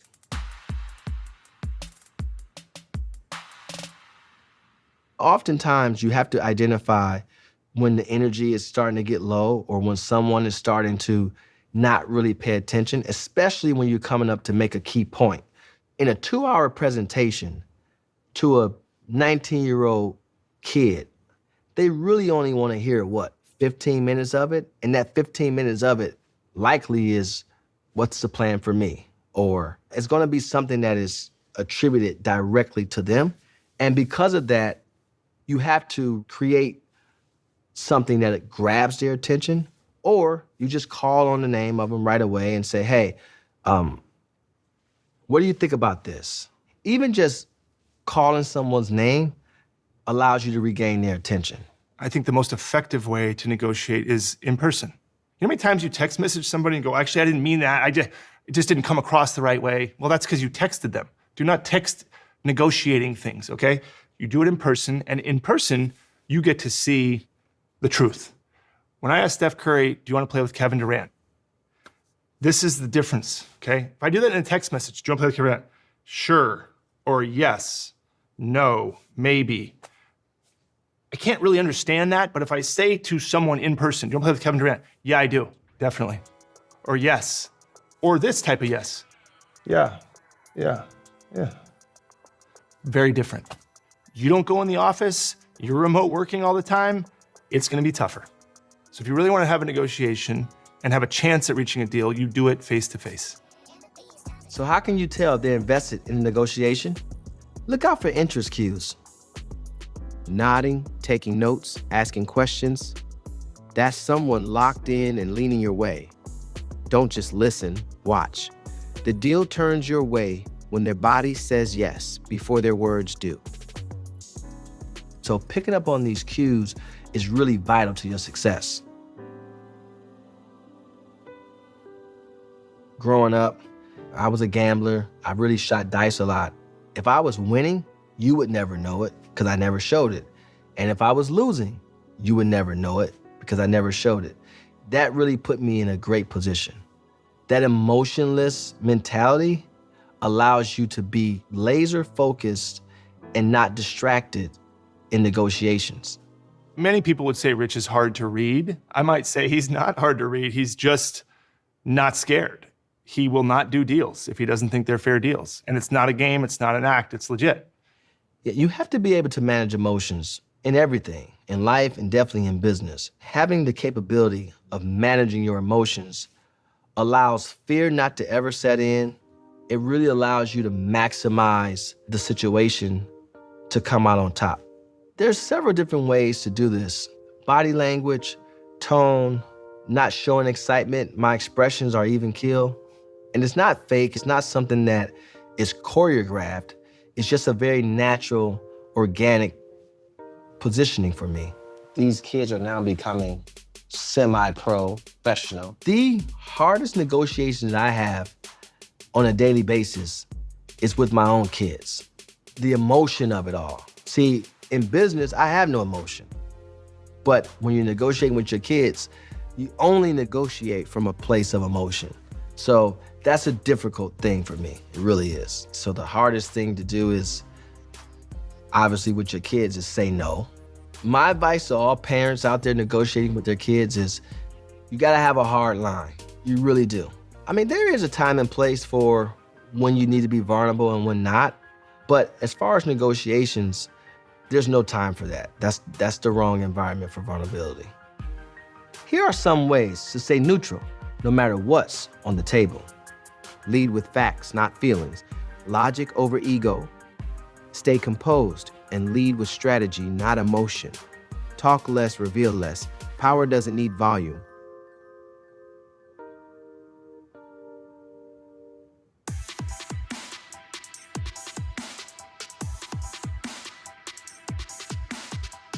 When you think about success, success can be layered many different ways, but I can't tell you how vital it is to star in your role. Starring in your role is about identifying what you actually do great and consistently doing just that.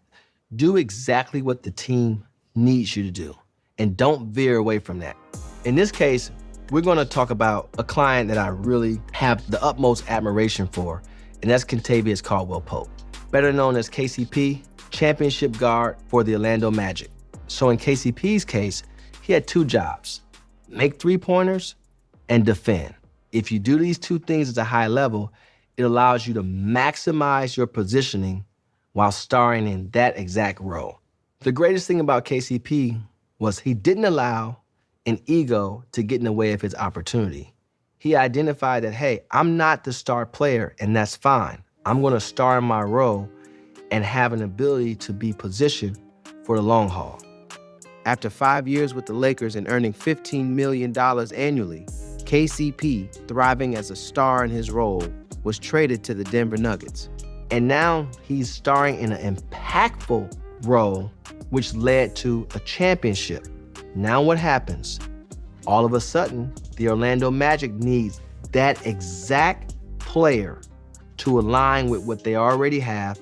He's coming with a championship experience, a veteran that can actually play defense and make a 3 and D. So he went from making $15 million to now he's making $22 million at an older age. When you start in your role, this allows you to get very high quality compensation instead of a short-term compensation. KCP was able to holistically secure 9 figures, hundreds of millions of dollars by starring in a role. It's not realistic for everyone to be a max player. So don't focus on the max of it all. Focus on the consistency and the positioning of it all. Most NBA players can usually do more than what you see them do in a basketball game. It's because you have a role to play. I know I can do a little bit more, but guess what? This team just may not be built for you to do more. And then that's where the starring in your role really helps me. Kind of helps pull you back in. I think for anybody in any company, in any line of work, be valuable to the place that you're at. That's where you start. You can't, at 23, expect to skip 7 steps and be the CEO of the company. I've been doing this job as an assistant manager for a year. I want to get promoted. Okay, well, it's going to take a lot longer than a year, to make that happen. But you can have a great career embracing what you're good at, right? And that's totally fine. By the way, some of the happiest people are not in charge. People ask me when I was a GM, I go, I don't get to be around basketball. Well, why would you? You're the GM of the team. I go, I do everything else but that. And then I go, I had more fun when I was the assistant GM because I was around basketball.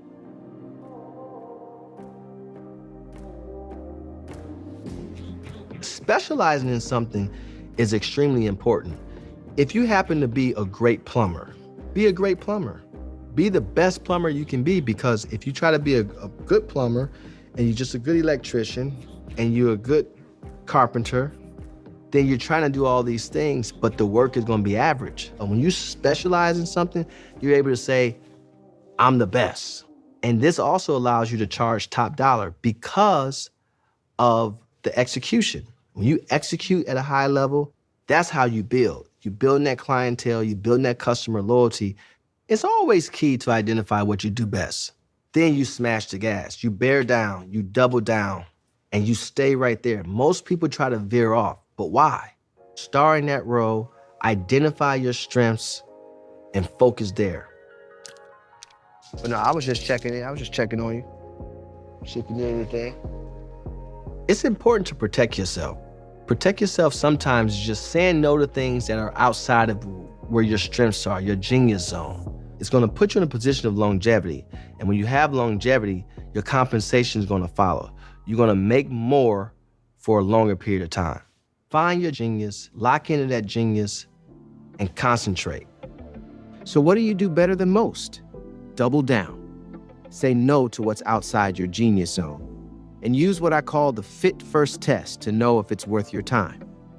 Before saying yes, ask, does this play to your strengths? Will it help you grow? Is the environment supportive? Are your reasons true, not just for status or money? Will this decision still feel right a year from now? If you answered yes to at least 4 of these, the opportunity likely fits your long-term approach. If not, it might be time to rethink or negotiate for a better fit.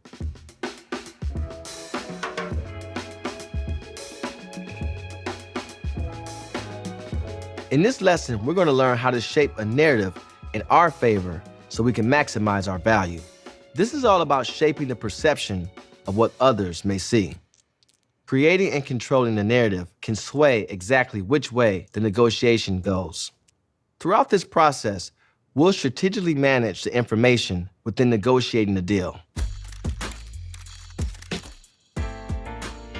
Tristan Thompson was the 4th pick in the 2011 draft to the Cleveland Cavaliers.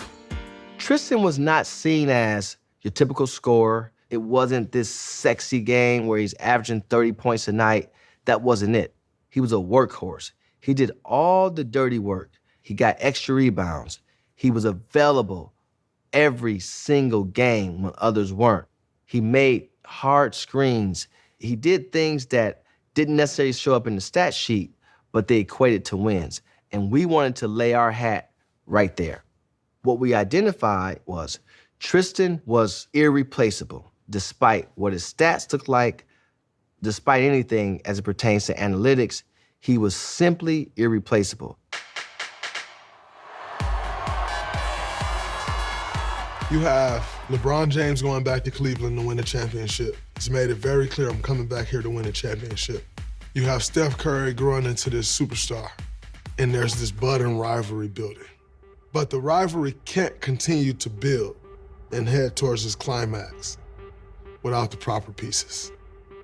And Tristan being a proper piece. The initial offer for Tristan was $38 million. So the timeline of this negotiation was really stretching out. And Tristan was fully prepared to miss the entire season, and so was I. By the time we got to the first game of the season, the Cavaliers had got to a $52 million offer. We decided that he deserved a max contract of 5 years, $94 million. And we knew that the ask was not too big, given the fact that the Cavaliers had no way to replace him the entire season, and so was I. By the time we got to the first game of the season, the Cavaliers had got to a $52 million offer. We decided that he deserved a max contract of 5 years, $94 million. And we knew that the ask was not too big, given the fact that the Cavaliers had no way to replace him, and he was such a locker room favorite.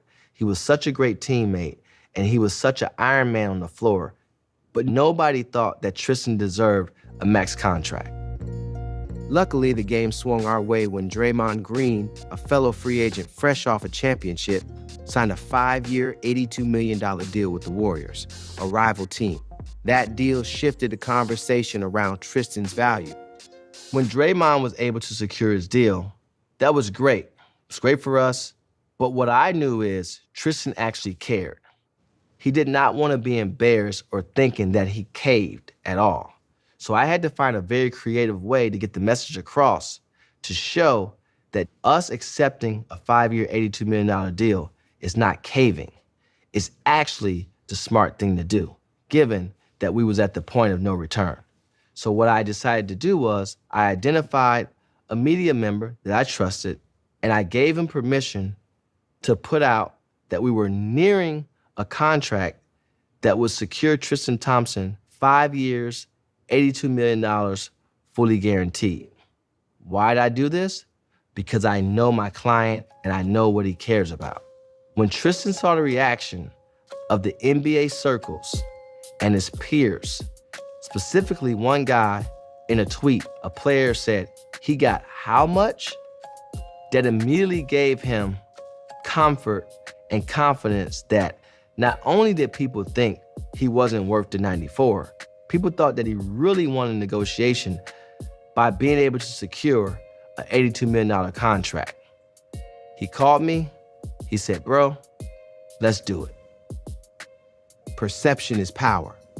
You don't just close the deal, you shape how it's seen.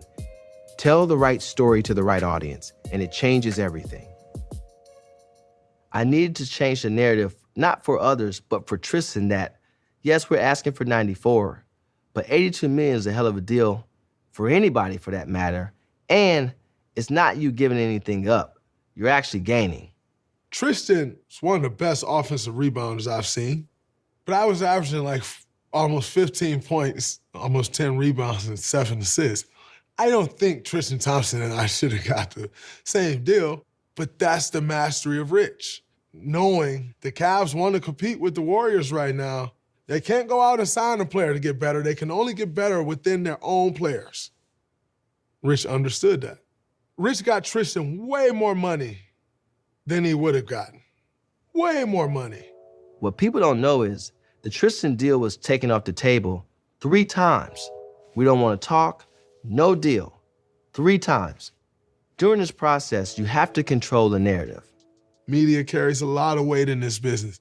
Rich understood that, and he used it. To his advantage, to Tristan's advantage. Tristan's not going to be at Media Day. Tristan's not going to be at training camp. Tristan will not play, and the Cavs will not be able to compete for a championship because they won't pay Tristan Thompson. Now, they can't look like the team that brought LeBron James back home to win a championship, but not willing to pay for him to have a good team to win it. Boom. The framing of stories is so important, especially if you're framing it strategically, because it drives people to see the ultimate value in you. If your value isn't clear to others, it's very important for you to shape the narrative. And controlling the narrative can be, let's accentuate the positives of this player. Let's find a way to showcase. That's why people stage their house. I'm gonna stage my house. It's not how people live. But that's accentuating the strengths. That's showing my house in the best way it can be shown. That's an agent, that's presenting analytics. Let me give you factual information that support what the dollar figure is that I'm asking for. As far as impacting winning, as far as rebounding, as far as shooting, as far as defending, all these things, I'm showing you those things. Those are facts, right? But whenever you are presenting yourself, or Rich is presenting a client, there's going to be deficiencies. There always is deficiencies. But when the deficiencies are broached, he doesn't pretend they don't exist, but he finds a way to put it back to the positives, which is, he's hurt all the time. I know. But when he's healthy, look what he does. Tristan wasn't just a role-playing center.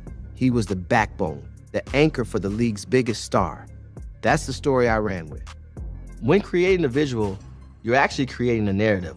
You're driving the narrative. You're painting the picture. This is very important in all negotiations, no matter what line of business you're in. When you show up for a job interview, I would hope you would shave and put a suit and tie on and show up. That's the same thing. You're controlling the narrative that you are a responsible person. You care about your appearance. You care about wanting to impress somebody. We all try to control the narrative about ourselves, about how we approach things. It's happening all the time.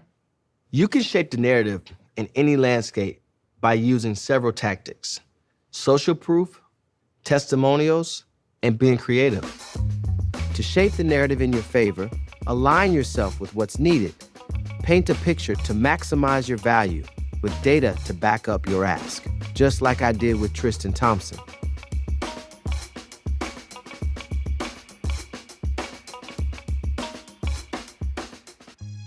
We started out at 28 million, then went to 42 million, then went to 48 million.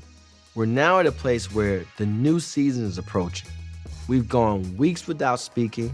Nevertheless, almost a year later, being in a position to where we still don't have a deal done. The Phoenix Suns come to 5 years, $65 million. We still rejected the offer, and that rejection was not taken lightly. The reaction to turning down the $65 million was, now this guy is officially crazy. He is really, really crazy. This is 30%, 40% higher margin than what anyone would think Eric Bledsoe was worth. But I still believed. The one thing we wanted to make clear is that if Phoenix didn't want us, then we really didn't want to be there. So we moved all the furniture out the house, we put the for sale sign in the yard, and Eric moved back to Alabama. With an empty house and a for sale sign in the yard, this was a clear message to the team that if you don't want us, that's fine. We're not panicking, we're not anxious, we know our worth, and we want our value. Moving someone out the house could be seen as extreme for most. It wasn't fake, this was very real. It wasn't only about shaping the narrative, but it was about sending a really serious message that either we'll get it done here or we'll get it done somewhere else. My tactics worked. After a 6-month standoff, I landed Bledsoe a 5-year, $70 million deal, nearly triple the first offer, by doing exactly what I've taught in this class: building trust, anchoring high, knowing his worth, and making the right moves behind the scenes. Perception matters in all negotiations. It's very important to give less and receive more. If you're going in for a job offer, and let's just say the job is in the city you always wanted to live in, when you're being interviewed, the last thing you want to say is, oh, I always wanted to live in Los Angeles. It's so nice here, the weather, I'm living in Detroit, it's cold, etc. If that's how you feel, that's fine. But keep that conversation to yourself, because what that could cause is for them to offer you less, knowing that you always wanted to be there. Whether you're negotiating a salary, whether you're negotiating a new position, whatever the case may be, make sure you keep your cards close to your chest.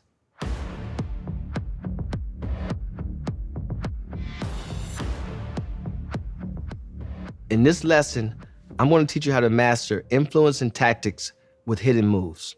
We're going to talk about out-of-the-box thinking while negotiating a deal. Darius Garland, 2-time All-Star, suffered a knee injury, and he was entering the NBA draft. He only played 5 games in college. In those 5 games, he showed me more than enough. But anytime a player's injured, the optics change. Everyone raises the red flag, and there's a hesitance to draft that player. What I knew was we had to change the narrative and change the optics of it. When a player leaves college, they usually attend the NBA Combine, a pre-draft event where teams evaluate prospects through interviews, workouts, and medical reviews. That's a good spot for him. That's a good spot for him, for sure. It's very natural to send a player to the NBA Combine and just let the doctors do whatever they want. This is something that I did not allow.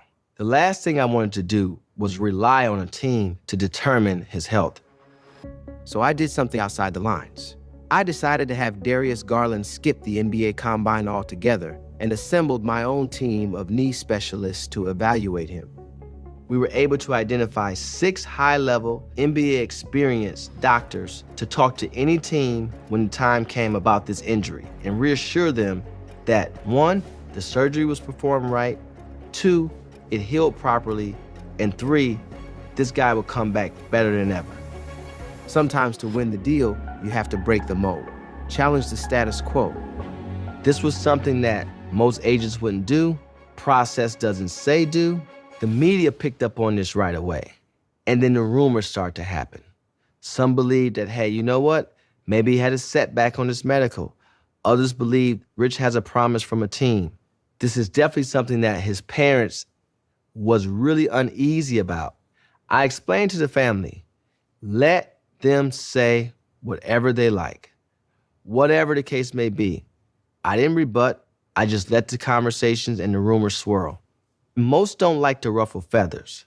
I believe in taking control of the situation, controlling the narrative, controlling the process.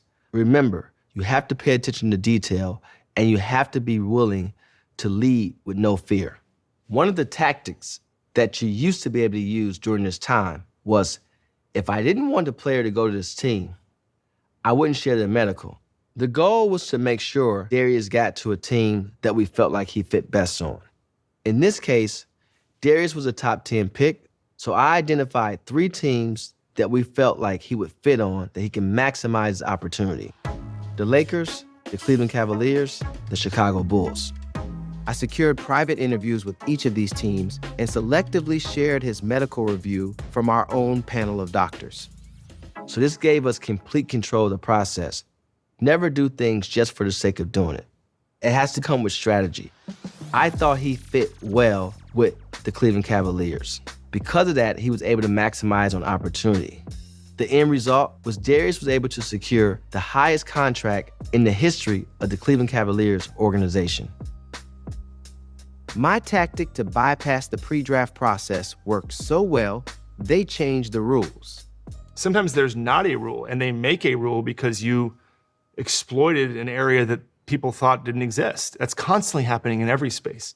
Rich does a tremendous job of pushing against the norms and saying, I'm gonna test, I'm gonna push, I'm gonna say, well, why can't we do this? Why can't we do that? Oftentimes, you wanna think about how to position a client, where they're at. You have to get creative. Darius Bazley was a young kid from Ohio, 6'10" lefty that could do it all. He also didn't necessarily love school. So going to college was something that probably wouldn't be beneficial to him. So now I had to get creative. And how did I do this? I came up with the idea for Darius Bazley to become the first $1 million intern for New Balance. Normally, top prospects at least play 1 year of college or 1 year of some type of basketball before turning pro. What people don't understand is Darius Bazley already had enough tape. The one thing I knew that teams would want to know is, what type of kid was he? The only way to do this was to place him in an environment to where his behavior and his character can be evaluated. Rich not only does something to control the narrative, but he also does something that's going to help this kid grow. He gets him an internship, along with a sneaker deal. I was able to secure a $1 million internship for Darius Bazley that not only compensated him, but educated him on a business of a world in which he was about to embrace. This was not a workaround. This was real. He was really compensated the money. And the way I structured it is, he'll do the job, and then they'll pay him over the course of X amount of years once he turned pro. The move was disruptive, but not illegal. I just found a loophole challenging the system on player compensation. So the NCAA created a new rule for agents representing players. People started dubbing this rule the Rich Paul rule. And that rule would state that you had to have a college degree in order to advise players. Many people took this as a shot at me. My thought process was always do what it takes, not to follow a strategic process or a routine in the past, etc. Identifying different options, different loopholes, having the ability to stretch the rules could ultimately lead to success. In business, you're gonna always face challenges. You're gonna always face restrictions. Oftentimes, everyone wants you to do things like they were done before or like somebody else did it. You have to have feel. You have to feel your way through. It's okay to take bits and pieces from those before you, but you gotta do it your way. When I was 19 years old, going on 20, I didn't have the traditional 20% to put down to purchase the home, but I was able to identify a first-time buyer's program through my research, and that allowed me to secure my first mortgage. That was me just being creative, being resilient, not taking no for an answer, and not being discouraged by the necessary requirements, but finding an alternate route to ultimately reach my goal. Just like I did, you can get creative when buying a home. Think seller financing, rent to own, first-time buyer programs. There's more than one way to make it happen. There are so many ways to get to yes that are not the typical ways to get to yes. Corporate world, I want to make $100,000 a year. We can only give you 80. Okay, I'll take 80, but I'm getting 3 weeks vacation instead of 2. I think that's the key to negotiating. There's ways to get there, but in order to get there, you have to have the dialogue. You have to find out what else can we do for you? Or that's not typically how we do things. We only do 2 weeks. Well, would you do 3 weeks for me? You're saving, I want 100, you're giving me 80,000. Like, what's the problem? We've never done that before. Will you ask if you can do it? So in any space that you're negotiating in, you should be thinking about another way to get there that maybe is unconventional or hasn't been done. To win the deal, whatever field you are in, remember to break the mold and think outside the box. Stretch the rules, pay attention to details, and lead boldly with strategy over fear. Here's the deal. It's okay to push the rules without breaking them. You can bend without breaking. You're trying to find a creative way to help position yourself through perception, through awareness, and through opportunity. When you're trailblazing, there's always ways to work around it.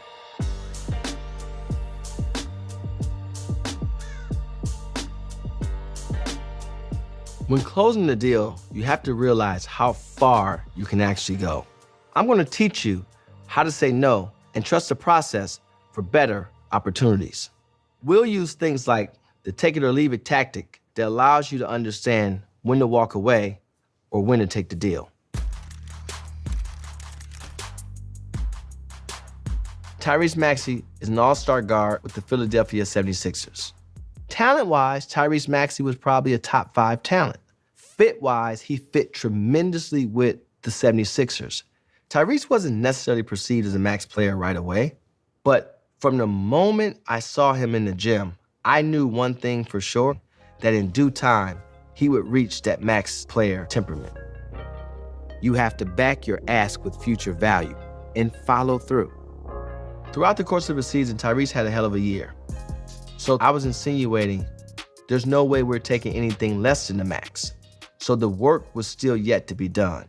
And so sometimes you do a lot by doing nothing. And in this case, we didn't want to offer, we didn't want to dialogue, we just wanted to play the rest of the year out and get to restricted free agency. Also, during the season, there's conversation, there's chatter that's had, and the number of 140 million kind of slipped out from a coach that said, hey, this is kind of how we're seeing Tyrese in this range. And what that gave me was insight on how they're thinking.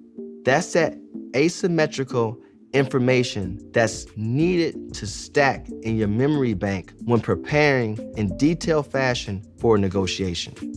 Asymmetrical information is when one person knows more than the other in a deal. I thought, they're viewing him this way, but it's still early. What they don't know is that we're viewing him in a total opposite way. You always have to protect people from themselves. We throw these numbers out here. It's still a lot of money.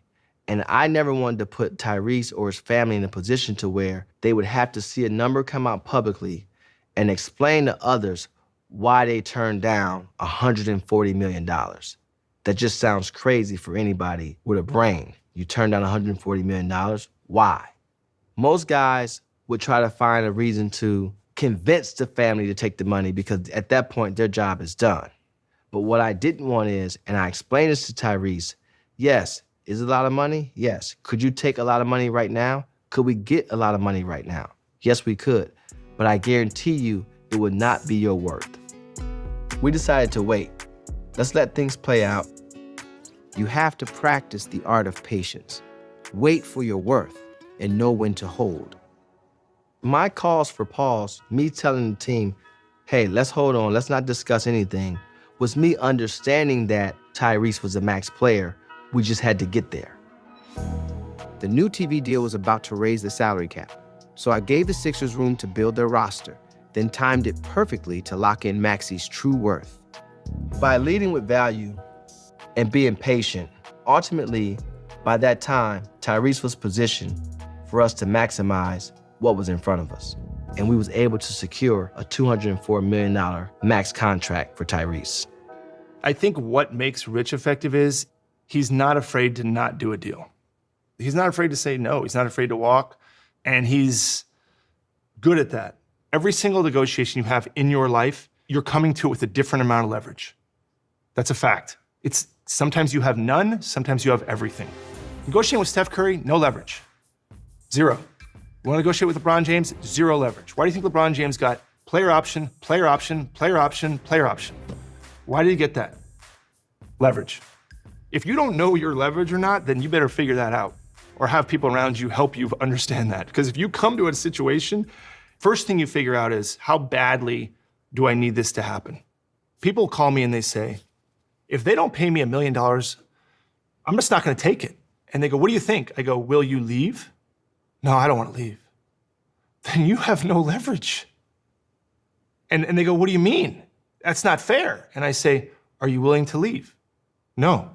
Okay, well, here's what's going to happen. You're going to take their best offer. And it's not going to be their best offer. You want to find out their best offer? Be willing to leave. I always tell people the most powerful place to be in a negotiation is any answer is fine with me. That's the most powerful place to be in. I'm going to buy a car. I'll buy 10,000. We can only sell for 20. Thanks, take it easy. Wait a sec, where are you going? You don't want to sell it for 10, that's fine, I don't need it. Because I got a car, or I don't really have to have. Now, my car broke down, I have nowhere to get to work, I'm in trouble. I don't have any leverage in that negotiation.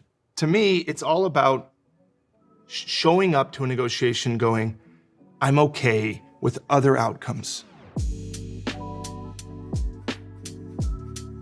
It's always helpful to have an alternative, whether it's an alternative through the lens of doubling down on how you value yourself and them seeing you the same way, or it's actually another option. And if you have multiple options, ultimately you reach your goal. Questioning is key as well. Here are some open-ended questions that unlock leverage. Ask, what's your main goal and what matters most? That shows you what to build the deal around. Then, are we close to the finish line? What's in the way? That surfaces roadblocks and tells you how close you are to closing the deal. Take it or leave it just means you have the ability to say no. You're not afraid to walk away. You should know your value to understand when to take it or leave it. You should also know the temperament of the decision maker. You should know the timeline to help you understand when to take it or leave it. And you should also know your positioning within that organization now and going forward to help you decide when to take it or leave it. The take it or leave it tactic is not a frequent one to use. It's not for any time. It's for the opportune time. Timing is everything. And in Tyrese's case, it was a no-brainer across the board. He checked every box. He was young, he was professional, he was starting to find his way through the lens of leadership. He produced every night, he played hard every night. When you leverage options, and you have alternatives, it makes your take it or leave it tactic a lot more powerful, given the fact that if this doesn't work here, I have something to fall back on. Use AI to test the take it or leave it move. Try prompts like these.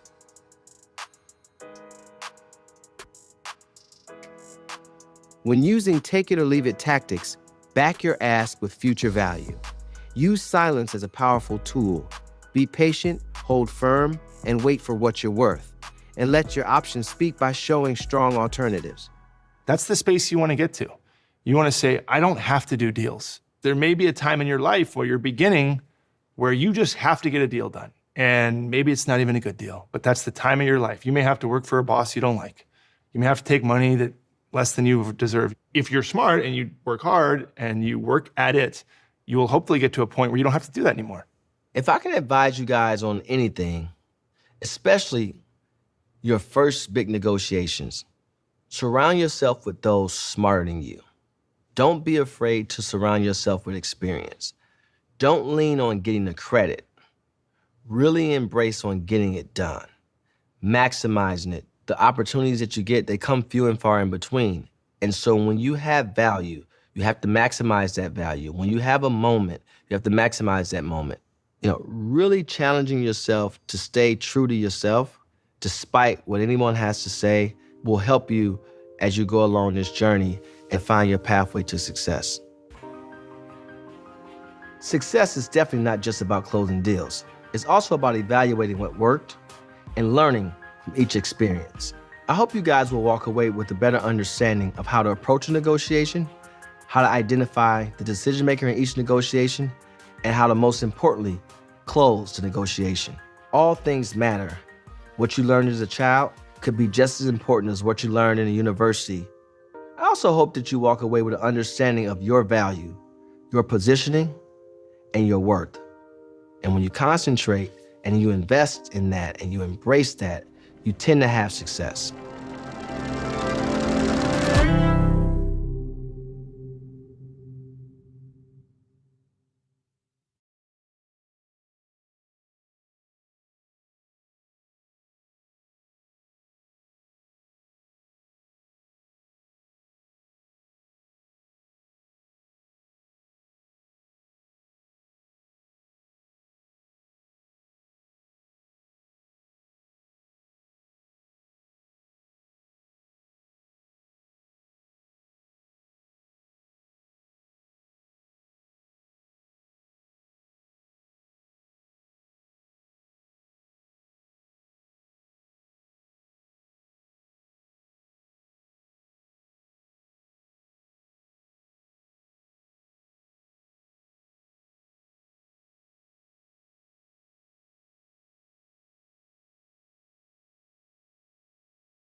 Goodby Silverstein co-chairs and creative directors Jeff Goodby and Rich Silverstein. The team behind the iconic ads like Got Milk and the Budweiser Lizards. Budweiser Lizards. We could have been huge. They were the funniest ads on TV. Your agency's been involved in a lot of big Super Bowl commercials. When advertising, you try to riff off popular culture, and then sometimes you create popular culture. I love the Got Milk. So where'd that come from? Well, Jeff Goodby, my partner, wrote it, and I said, that's the stupidest line I've ever heard. Rich and Jeff are really different. And they are extremes. And when you put them in a room together, you really leave no stone unturned. These guys changed the game. Goodby and Silverstein, once again, Agency of the Lions Year. of St. Mark, Jeff Goodby and Rich Silverstein. The stakes are really high. They always think it can be funnier. Always. We're so hard on ourselves, it's crazy. I know I can improve this, too. I'm trying. I'm going to rewrite it. Rich is like my night vision goggles. He sees things that I don't see. What am I doing? You know, the usual. Just trying to make the greatest advertising in the whole fucking world.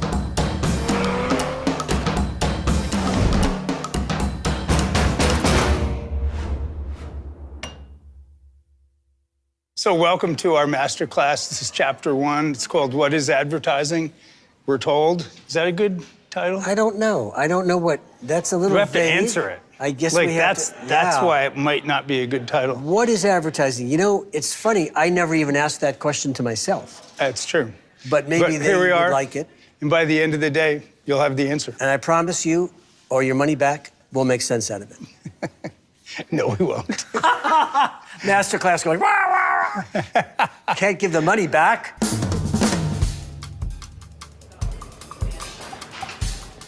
I don't come from a point of view that it's even advertising. I want to tell you a story.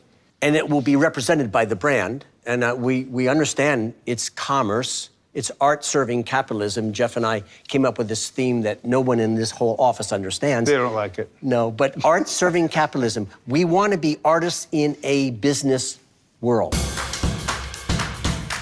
Well, there's a guy named Howard Gossage who was kind of an idol of ours, San Francisco advertising guy. And if you don't know who he is, you should look him up. He was a very soulful guy. And he once said, people read what interests them. Sometimes it's advertising.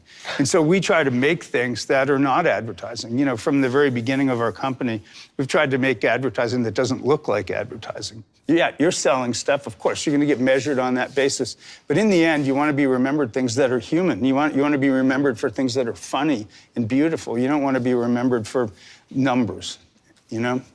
Yeah, and I only want to work on a communication that I care about, that I can relate to.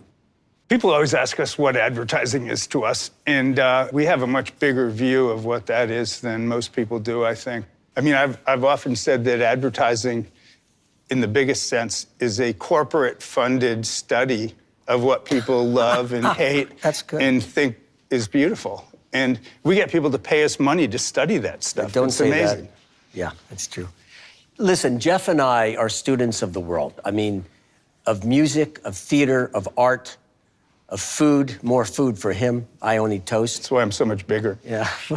Appreciating everything there is in the world and using that. I think appreciation is a really good word, because I think if you are appreciating the things around you and communicating that to people, people will listen to you. When we agreed to do this series, someone suggested that we do a chapter about how to sell anything to anyone. We don't think of ourselves. Oh, that hurts. That hurts. That hurts.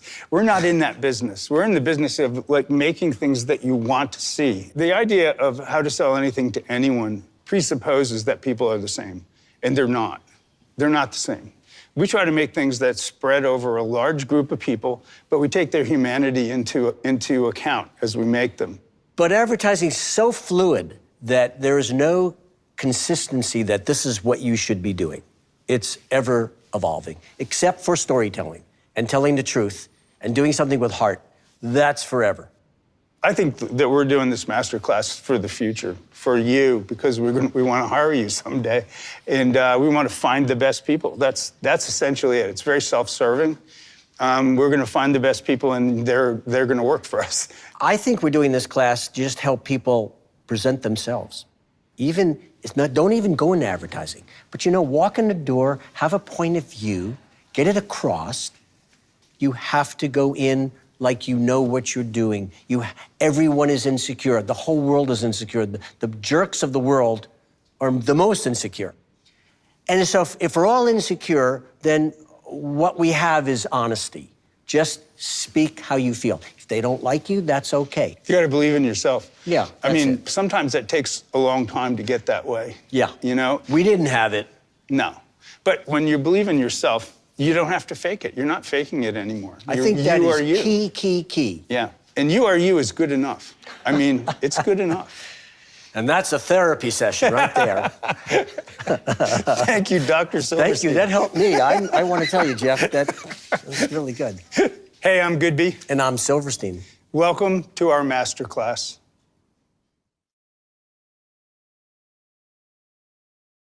I must tell you that Jeff and I, neither one wanted to be in advertising. We started out totally different.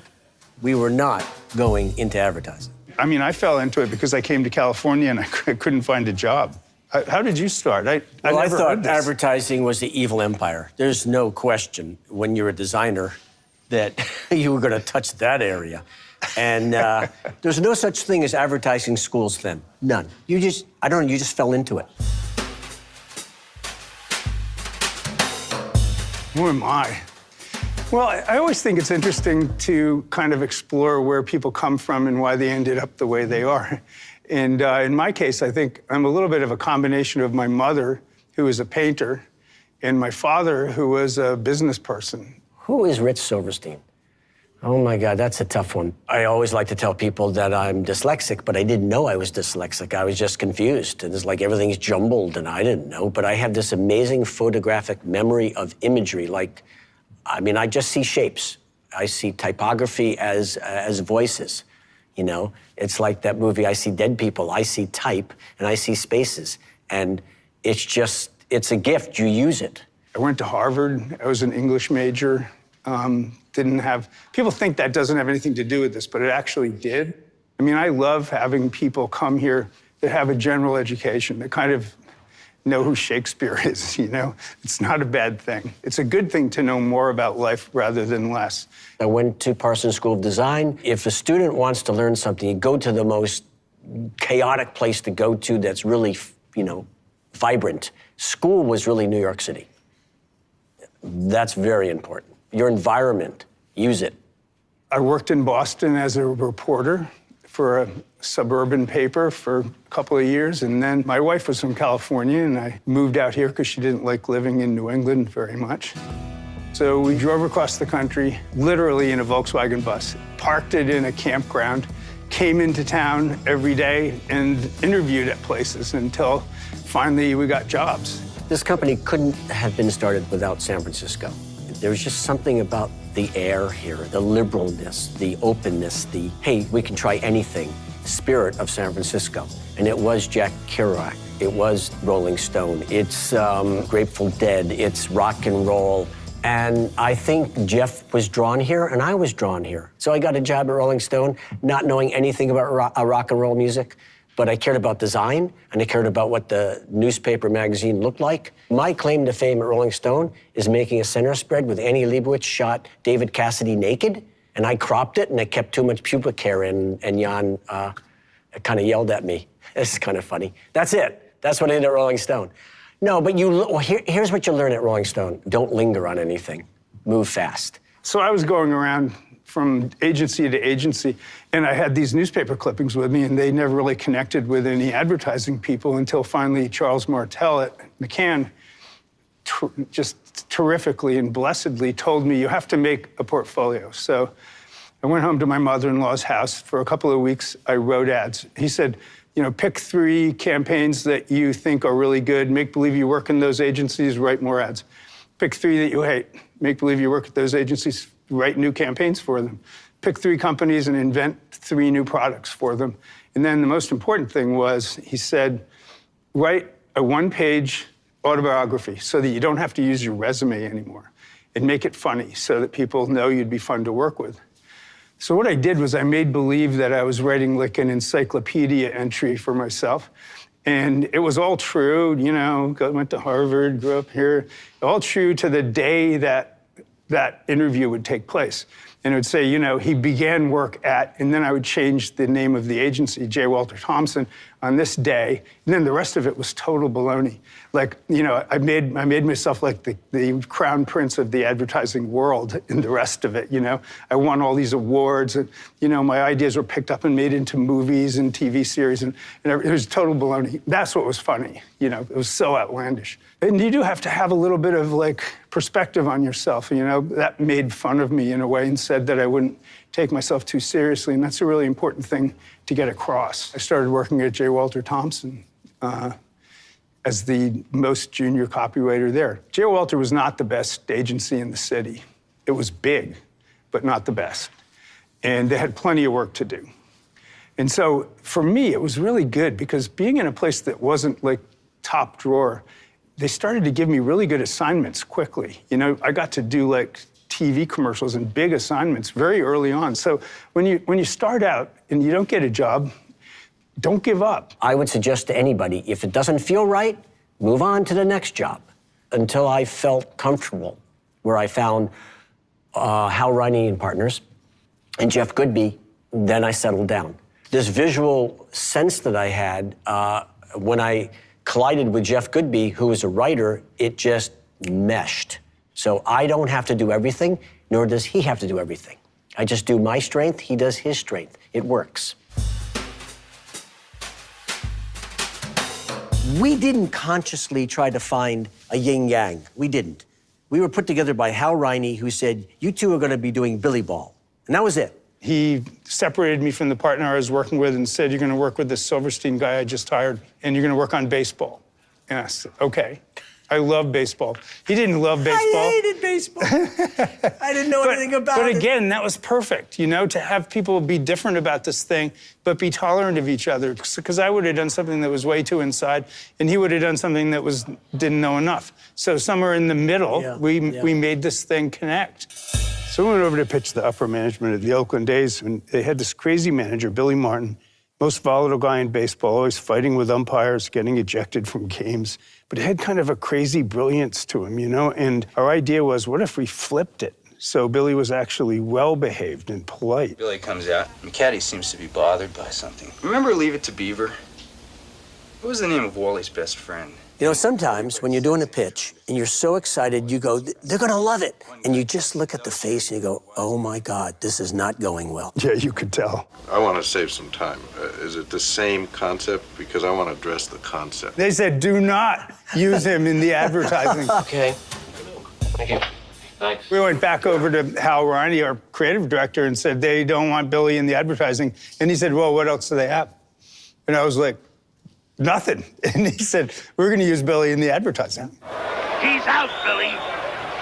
Gosh, Ron, from the dugout, it sure looked like he held up in that pitch. He swung, Billy. Of course, you have a much better vantage point than I. You want to appeal it? Go ahead. That won't be necessary, Ron. Your word is good enough for me. If you said he went around, I'm sure he went around. My mistake, my mistake, my mistake. We used Billy and the players. And graphically, we went Billy Ball as if it was you know, like a baseball brand. graphics, a brand. And so Jeff and I get attention, and we win some awards, and we didn't know what we were doing. But again, I know I talked about this, but you have to act like you know what you're doing, even if you don't know what you're doing. We had a lot to learn. And suddenly, we're in the presence of this famous baseball guy who's known to be an explosive character. Billy was a good boy. He stayed out of trouble. He was a shy child who was polite to everybody. I remember he used Mother, to come over don't remember too good anymore. It's stuff like that, It's you know? kind of stupid today, but the bones of that is what we are today. It hasn't changed.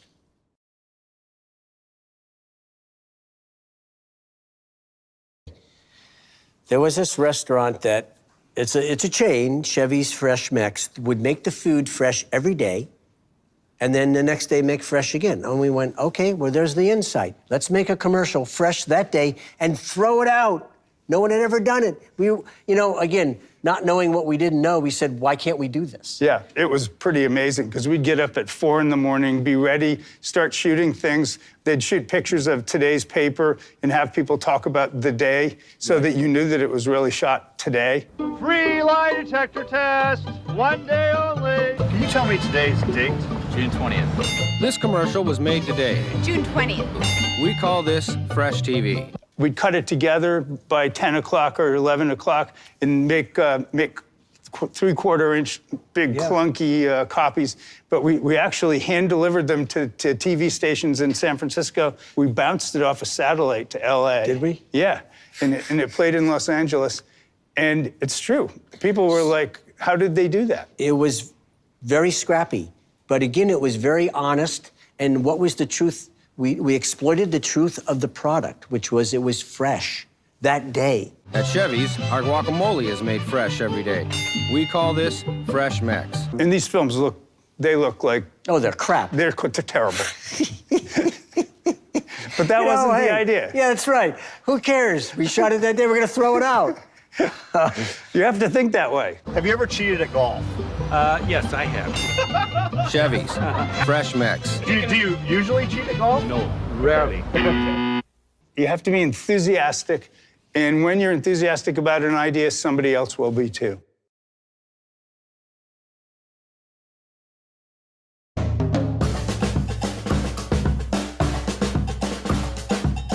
Got Milk, probably one of the most famous things we've ever done here. We'll take you through how it came about, the production process, the thinking behind it. It's a good story. Stick by. Tom, can I make a suggestion? You're fired! Welcome to eternity.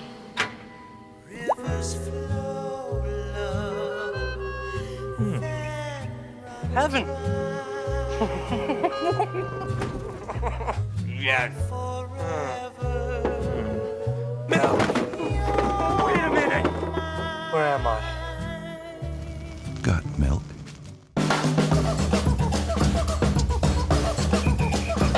It started with a guy named Jeff Manning, who was a account guy that I worked with at J. Walter Thompson, and he became the director of a thing called the California Fluid Milk Processors. And it was like an industry board that was created, a terrible name, you know, it was created to advertise milk, like in cartons, not yogurt, not cheese, not sour cream, just plain old milk. Now, milk was, for years, milk does a body good. That was the theme line. So you ran a 100-yard dash, blah, blah, blah, blah, blah, and that wasn't working. Everybody knew that milk was good for you, and yet they were not drinking it. So we had to think of like a new way to get into this thing, and we had this brilliant planner at our place named John Steele, and he was doing a focus group where a woman said, you know, the only time I notice milk is if I run out of it. And he came back to the office and he said, this is actually pretty brilliant. The absence of the product actually sold the product. It was crazy, okay? So we got our presentation ready, and before the meeting, one of his planners came up to me and said, what should I put on this foam core board where we talk about deprivation of milk? And I said, I don't know, why don't you put like, got milk with a question mark? And she said, I think it would be better if it said got enough milk, because that's what we're really talking about here. And I said, nah, I kind of like it really short, just put got milk on it. So she put it on the got milk and put it up there, and we talked about it. But during the meeting, I thought, I wonder if that could be a tagline for this. It's so weirdly short and so like catchy and so much a t-shirt. When I showed Rich Got Milk for the first time, he thought it was stupid. I mean, he said, that's it. That's it. And I said, well, that's what's interesting. He said, it's kind of simple. And he was like, that's it. That's the stupidest thing I've ever heard. That is so clumsy. It was brilliant. My part of that, after he wrote Got Milk, is that I thought it should have a voice. And I talked to people about typography and how important type has a voice. And a bunch of the young people in the office didn't want, they just wanted to set it in Helvetica and make it quiet. And Jeff and I intuitively felt it needed an identity. Got Milk had to have a voice. And so I set this quirky type. I look at a bunch of time. Oh, that looks good. I've never seen that before. And Jeff gets Danny Delk, an actor, to go, Got milk. and the rest is history. We had this great idea, and we never gave up on, it has to have a voice identity, it has to have an audio identity. And so that added to the Got Milk, the power of it. Well, there were a few things about the pitch that were really interesting, and one of them was, I think John Butler and Mike Shine did this. They set a video camera up in the refrigerator at the office, and then they had no milk in the refrigerator in the morning. And the door would open up, and people would look around and go like, shit, and close the door. It's like one after another. Damn it, and we just played that for them. We went, look at how unhappy people are when there's no milk. This is a brilliant little piece of work. So we did that, and then we, very interestingly, we went out and did a Leave Behind, a book that introduced the clients to all of us. I said, what we should do? We should put milk mustaches on everybody. And after it was over, I think it was John Steele said, you could make a campaign out of the mustaches, with famous people having the mustaches. And I said, it's a really good idea, but I think you'd get tired of it, I think it would be sort of first level. And seriously, we never did the milk mustaches. That was done at another milk agency. That does prove something, though. A great idea travels to other places, and people can use it. A great campaign, they know the next person working on it knows what to do.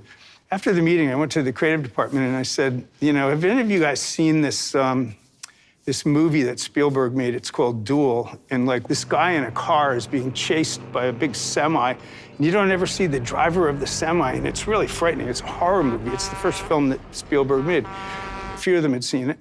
And I said, so imagine a commercial in which one semi is chasing another semi, and you don't know why this is happening, and the guy in the front semi is looking in the mirrors, and it's horrifying, and the guy's chasing him around corners, and at the end of the thing, you find out that the guy in front is a milk truck, and the guy in back is a cookie truck, and the guy's mouth is full of cookies, and it says, Got Milk. So that's a really bad example. You can do better than that.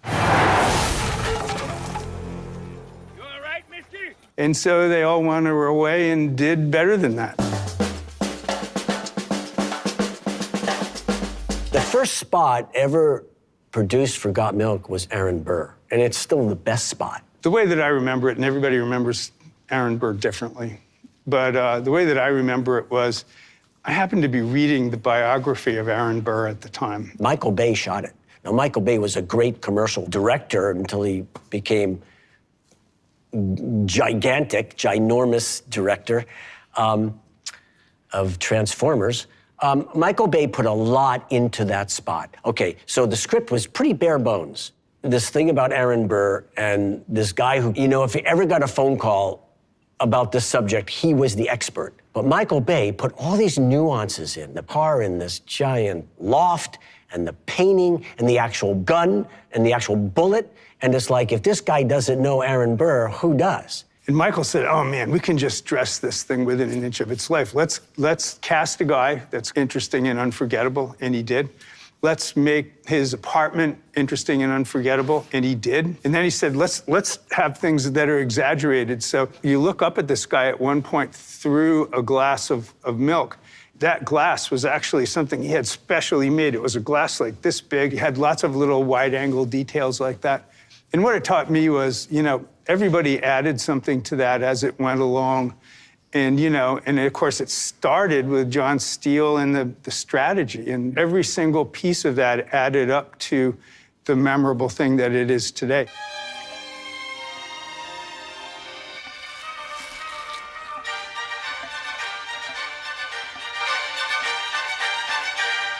And that was the Vienna Wood Dance in D, one of my all-time favorites. And now let's make that random call with today's $10,000 question. It's a tough one. Who shot Alexander Hamilton in that famous duel? All right, let's go to the phones and see who's out there. Hello? Hello, for $10,000, who shot... Excuse me? Hold on, let me get some milk. No! is almost up. I'm sorry. Maybe next time. Got milk? I remember going down to see Tom Muldoon, the guy who edited that. I bet this is the only time in my life I've ever done this, but the commercial was so perfectly planned out that I looked at his edit of it and I said, it's done, it's perfect. There's nothing to change. We didn't change a thing in it. But that never happens. You know, the evolution of Got Milk as a piece of popular culture is really fascinating to me. And the commercial started running, and I remember taking one of my kids to school, and there was a woman who was setting up a cake sale. She said, can we use, like, Got Cakes? Can we say that? And I said, I think so. Nobody's going to arrest you or anything. And I thought, that's kind of interesting. There's people are starting to use it for other things. They don't just use it for milk. Of course, you know, lactating mothers had T-shirts that said "Got Milk." Okay, but suddenly there were lots of other uses of it out on the landscape, and we were seeing things like "Got Jesus" and all kinds of crazy stuff. I went to the client, Jeff Manning, and I said, you know, most clients would be upset about this and get lawyers to call these people up and tell them to stop. And he said, I don't have enough money for lawyers. I think I'm just going to let it happen. And I thought, boy, that's a mistake. Not a mistake. Great idea. He just let people use it. Sometimes letting go of an idea and letting other people own it is really the most important thing and the most exciting thing you can do, you know? It, of course, became like a piece of popular culture that went way beyond any piece of advertising, and it still exists today. You know, I see it on mud flaps of trucks and all kinds of crazy places, and it's usually used in really silly, stupid ways, but I realize that that's the way popular culture works. If you can get into a cab and the person driving the cab knows what you're talking about when you say the milk campaign, that's such a big high. That's what you want to shoot for.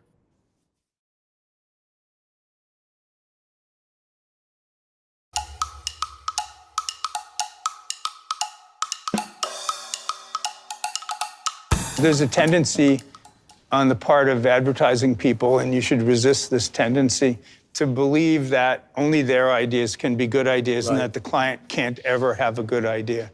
You know, and clients, it's like life. Good ideas can come from anywhere. You know, you have to listen to people, you have to listen to your kids, cab drivers, people around you will very often give you the answer, you know? And I think that many times that's happened to us. I love this game, which was a campaign that we invented for the NBA. That really came out of Dave O'Hare being at a game and hearing somebody say it. I love this game. David Stern, the commissioner of the NBA, in the case of I love this game, he immediately said, we have to use that, and we use it everywhere. People say it, the fans have to say it, the players have to say it. That's why it's great. I mean, he embraced it, and he saw how useful it was right away. I love this game.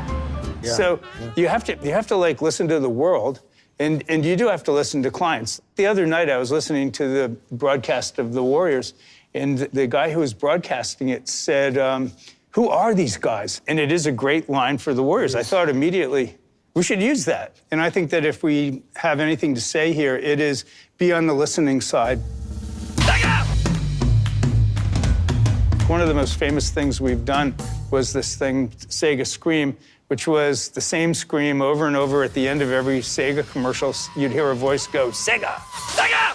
Game Gear, you knucklehead. Sega! You know, sometimes it would come out of a person, sometimes it came out of a dog, once it came out of a hot dog.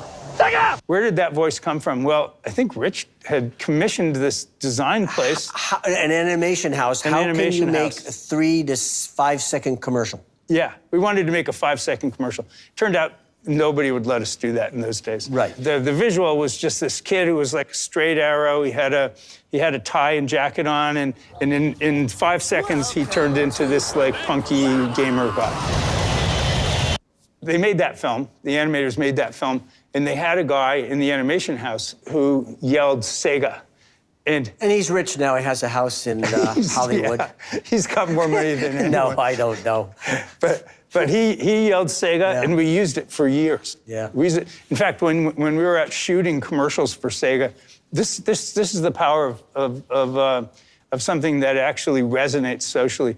Kids would walk by and yell Sega at us, you know, as they would wreck takes in the commercial by going Sega off in the distance. This goes back to that idea that we're popular culture machines, that we get to define it. I think that we are of the now, and I like that.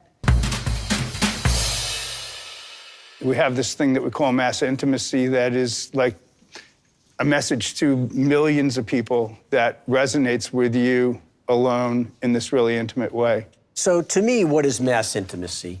It's pretty simple. The cell phone was invented, and that is in everyone's pocket, and it couldn't be more intimate, okay? Plus, our job is not to reach one person, it's to reach millions. So what if we can combine the two ideas?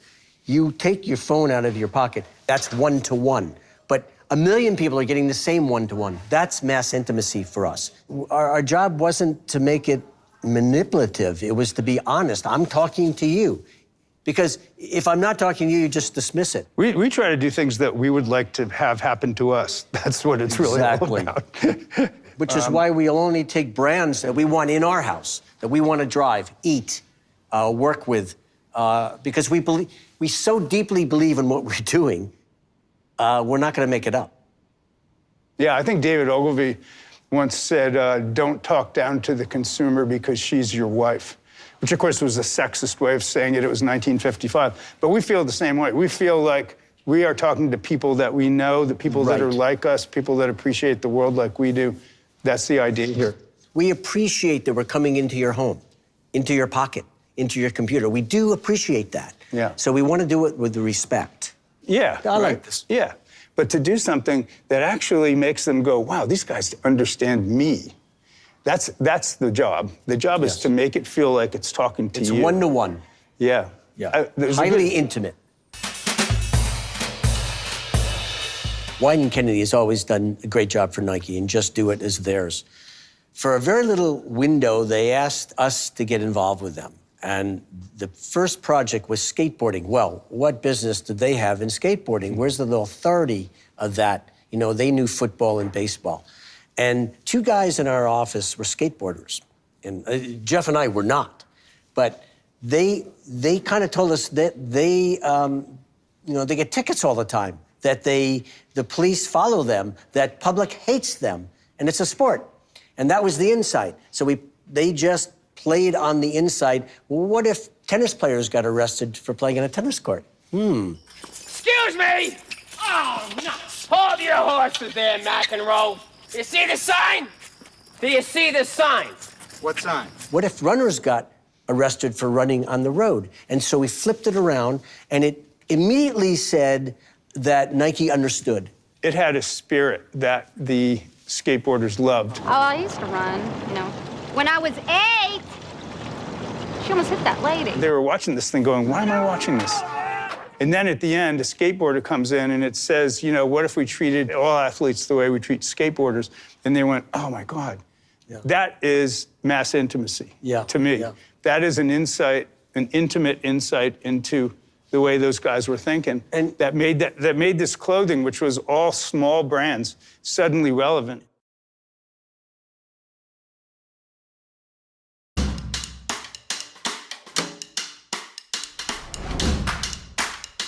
You know, brands are very often like big, inarticulate giants, and even the most powerful ones, and they come here and we have to give them a voice. You have to think about who they could be. You know, what do people really think of them? Is there a way into people's heads that can make them care about these brands? I think a brand is a living, breathing organism. It really is. That's the way we look at it. And it has a brain, it has heart, it has soul.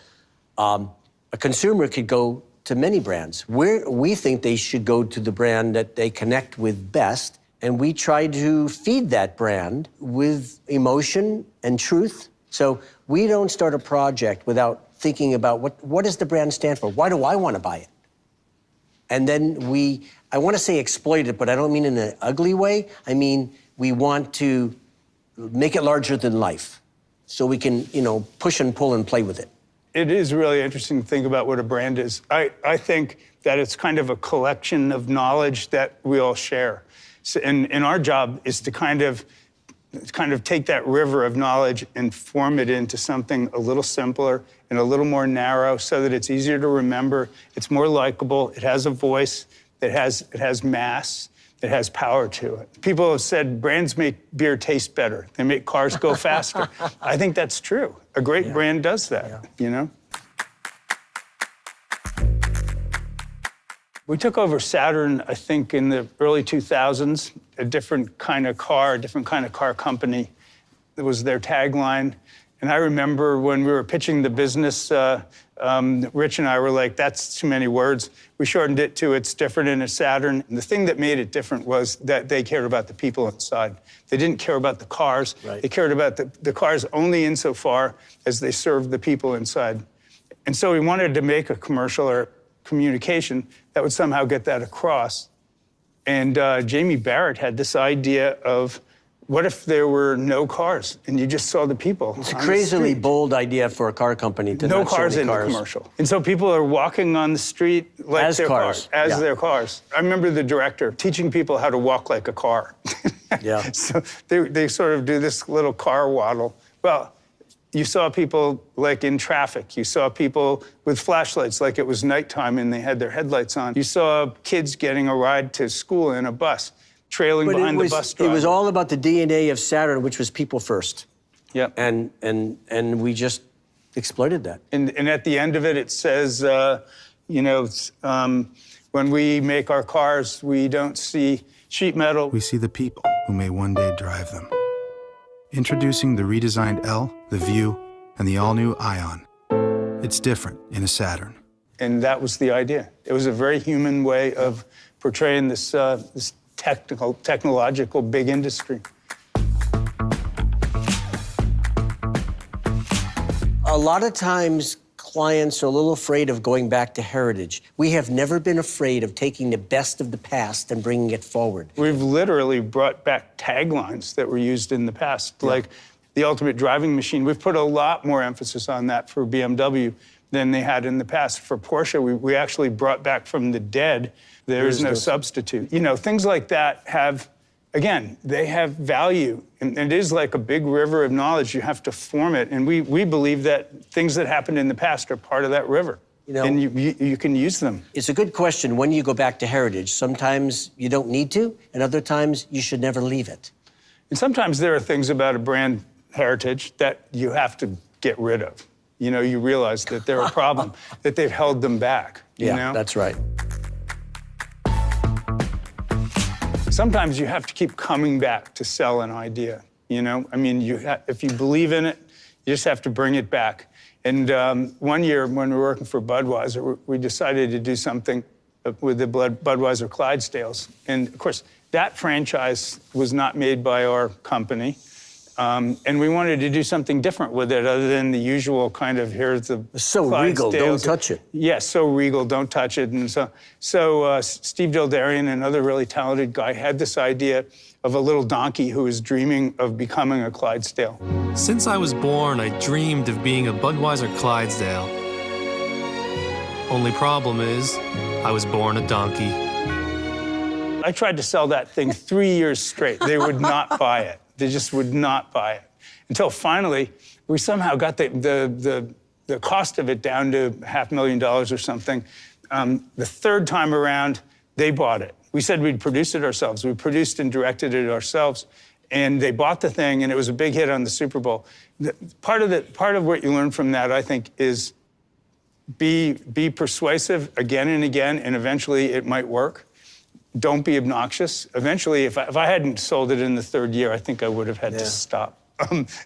But 3 years to sell that thing, and then, you know, make it yourself if you have to. The most important thing is to be the client's therapist. You have to listen to what their problems are, because they're real, and then we can solve them, but we have to know them. And again, that comes from trust, that they'll tell us exactly what's going on. And then through the process, they go, that doesn't feel right. And we go, oh, why doesn't it feel right? And then you go, okay, we can fix that. You need an open dialogue between the two. You can't, What's really bad is go in and just present. The arrogance of that, and lots of agencies do that. We know best. No, we go in, we don't know best yet.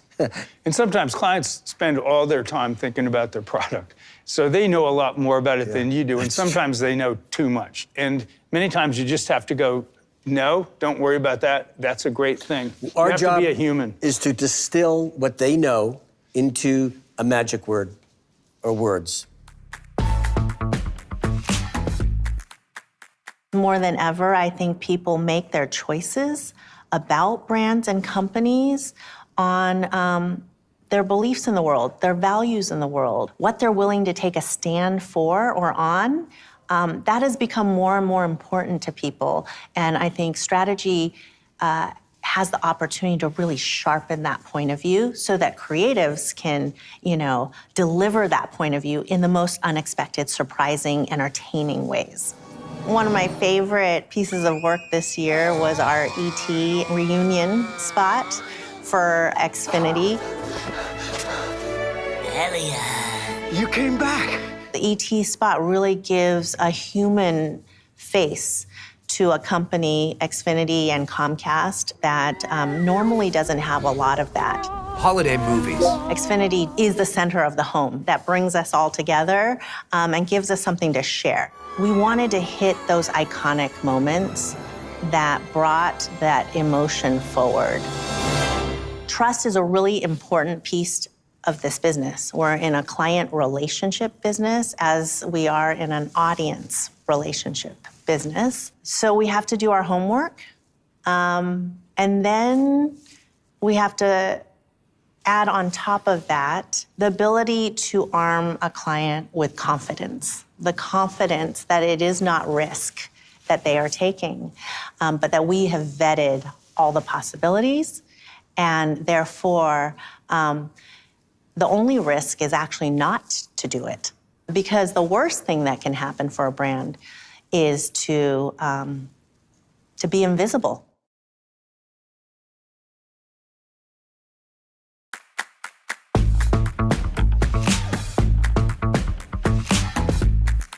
A while back, I had a speech to make, and I wanted to do something that was interesting to people, that were just coming into the business and created a certain expectation.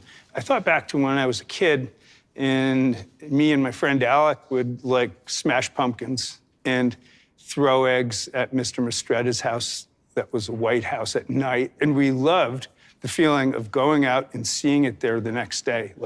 Look at that, we smashed the crap out of that pumpkin all over the guy's front porch, It was awesome to see it the next day. And I thought, that's kind of what advertising is. You should be that excited about doing it.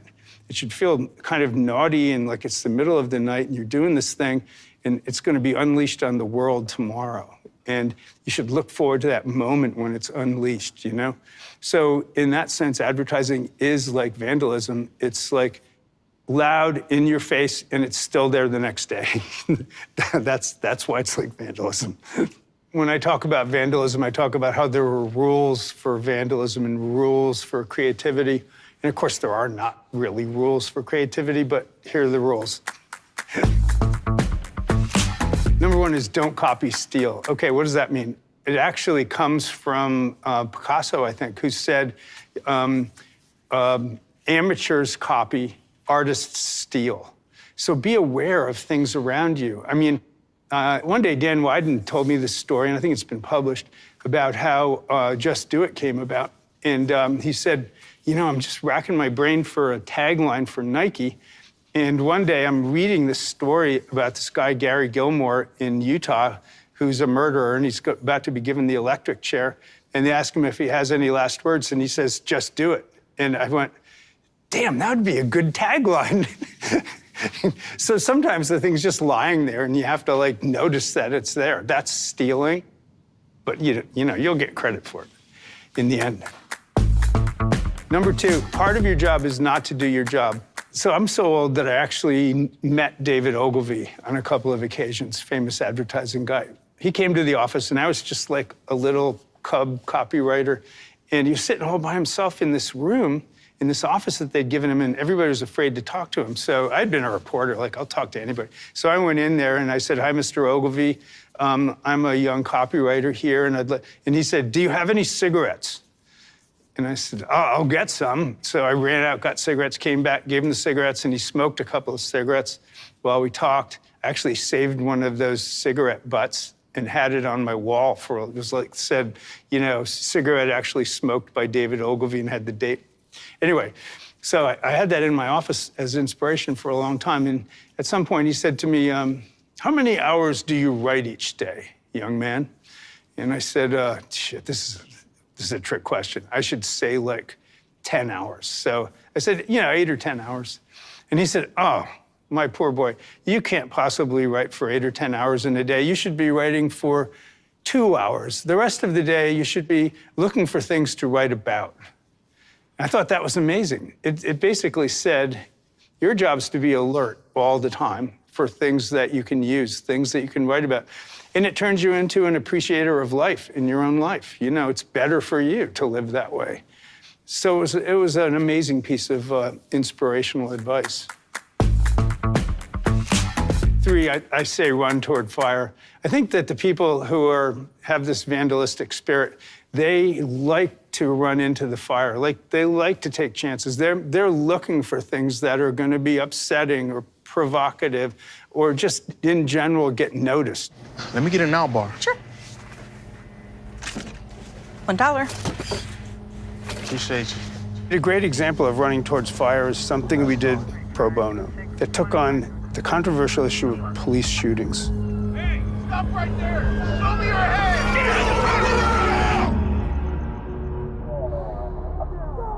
of That definitely runs toward the fire and puts both feet in. I tell clients all the time, the worst thing you can do is do the right thing and have nobody notice that you did it, Like, do the right thing, but make sure people see it. Make sure people notice it. That's where your money goes. It goes towards the noticing, Yeah, okay, it's important to have the right idea in the first place, but so many ideas just don't even get noticed. Number 4 is seek out fame, and this is controversial because people think that fame is a bad thing. But I've got to tell you, it's a good thing for your career, and it's a good thing for your company. You have to care about whether anybody is noticing the things that you do, whether they're getting played out in the world, whether your PR person at your agency or your design company is doing a good job in getting them out there. You have to care about that. And if you're working in a place, where that's not happening to your work, you feel like you did something that was really good, worked for the client, everybody was happy with it, and somehow nobody knew it happened in the world, that's bad. You got to change something. The other thing is, get to know, this sounds crazy, but get to know the business reporters, get to know people in the press. That's hard to do in your first year in advertising, but in your second or third, it's not. You can start to know those people, and they want to talk to you. You got to be careful what you talk about so that people like me don't get upset with you, but it's good to know them. Number 5 is share the CMO's foxhole. I need some clicks. I think the hardest, loneliest job in advertising is to be the chief marketing officer. Everybody blames you for everything. How about likes? You got some likes? We did the spot for Adobe Marketing Cloud, and it was actually sympathetic to those guys. You were buying clicks. What will I tell the children? The chief marketing officer, you have to care about what he or she deals with as problems. What do they think about when they're falling asleep at night? What does their job look like to them? It's incredibly valuable to be able to understand their problems and sit down and talk to them about their problems in the language that they use, in the way that they feel about them, okay? First of all, it actually allows you to understand the problem and fix it, maybe. But second, it bonds you to them so that they're more forgiving of stuff that you might do that's wrong. They'll know that you always have their interests at heart then, and that's a big part of what we do. He reacted to a script that I wrote one day. I brought this script in for a bank, and it was a funny script, and he said, "It's too long." And I said, I timed it. I think I might have lied. He pulled out a stopwatch, and he said, "I'm going to take this section out because it's not funny, and it will make it a 60-second commercial like it's supposed to be. I'm not going to read that section. So he clicked the stopwatch, put it upside down on his desk, started reading the script. When the script was over, he clicked the stopwatch and held it up. It was exactly on 60, okay? Like, I said, oh my God. So he had a sixth sense for this kind of stuff. Part of the reason that he had that was he made these diagrams. I have one of his, and I have one of mine. This one is Hal's own diagram of a commercial, and what you'll see here is there's a timeline, and in this case, it goes from 1 to 30 seconds, and above the timeline are all the sounds, the dialogue, the music. Below the line are what you're seeing, okay, the visuals, and how long each cut would be. So you get a really good feeling for how this thing is gonna work in the end. And you go through to the end, and he makes little suggestions along the way, as you can see here, like, should we have a cutaway to card players, a piano, a dog, a can? And then he's speculating, you know, two-shot, but probably a single. What is the product? Should it be in a glass or in a can? So he's got all this, and he's got a funny diving board thing on the end. But the amazing thing about this is that the commercial that came out from it didn't look exactly like this board. But when he talked to the director about it, he knew what he wanted. And the director would make suggestions and go, maybe we could do this all in one shot, or maybe this guy should say this. But he had an idea of what he wanted from this piece of film. This is a commercial that we did here, and a board that I made. And mine's a little different from his, still the same deal. 0 to 30, and here's the dialogue, and here are the visuals down below. This was a commercial for the SPCA in Oakland. What's wrong? That was the Fowlers. Gretchen's pregnant. They think Toby's the father. And the husband says, oh, how do they know? And the wife says, he's over there every night, and when he's not, he's running around. And the husband says, he's young, and the wife says, he's out of control. And the husband says, what do you want me to do, chain him up in the backyard? And the wife says, If that's what it takes to stop this selfishness, wait, it's him. And the dog door opens up, and a voice says, get your dog fixed. It's cheap, it's painless, and, well, you know, he's not going to do it himself. So I think that these little charts, timing charts that I've made over the years are incredibly valuable to me. I have had a hard time sometimes, like, getting that across to people in the digital age, and so I thought to myself, there must be some way that we could do a digital version of this thing.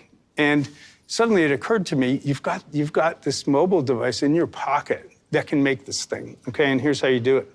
You take your script, you know, and you basically describe to yourself and read everything that happens in the script. 3 seconds to allow the dog to come in, 5 seconds to get into the car and drive over to the store, and then at the end, this guy says that takes 3 seconds. So you read all of that, and you just do funny voices like, hello, you know, you can change your voice for each character.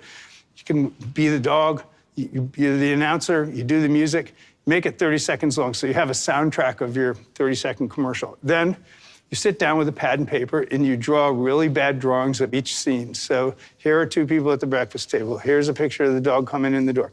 Here's the guy in the car. And you take pictures of those, and you put them in above the soundtrack in iMovie or something like that, and you basically have the commercial. So I told people that, and they went, yeah, and still didn't do it. So I finally made an instructional video that includes, like, a lot of the people in the creative department. I do all their voices, I drew their pictures, and this is the video that I sent out. The creative department at GS&P got together this week and shared a common problem.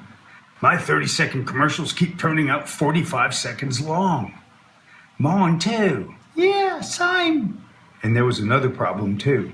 Mine don't have endings on them because I haven't planned for one. So is that not funny and they just lie there? You do that too? What, can't an editor just fix all of that for us? Yeah, dude, you just get an editor and they fix that for you. Yeah, of course, yeah. Wait, did they really just say that?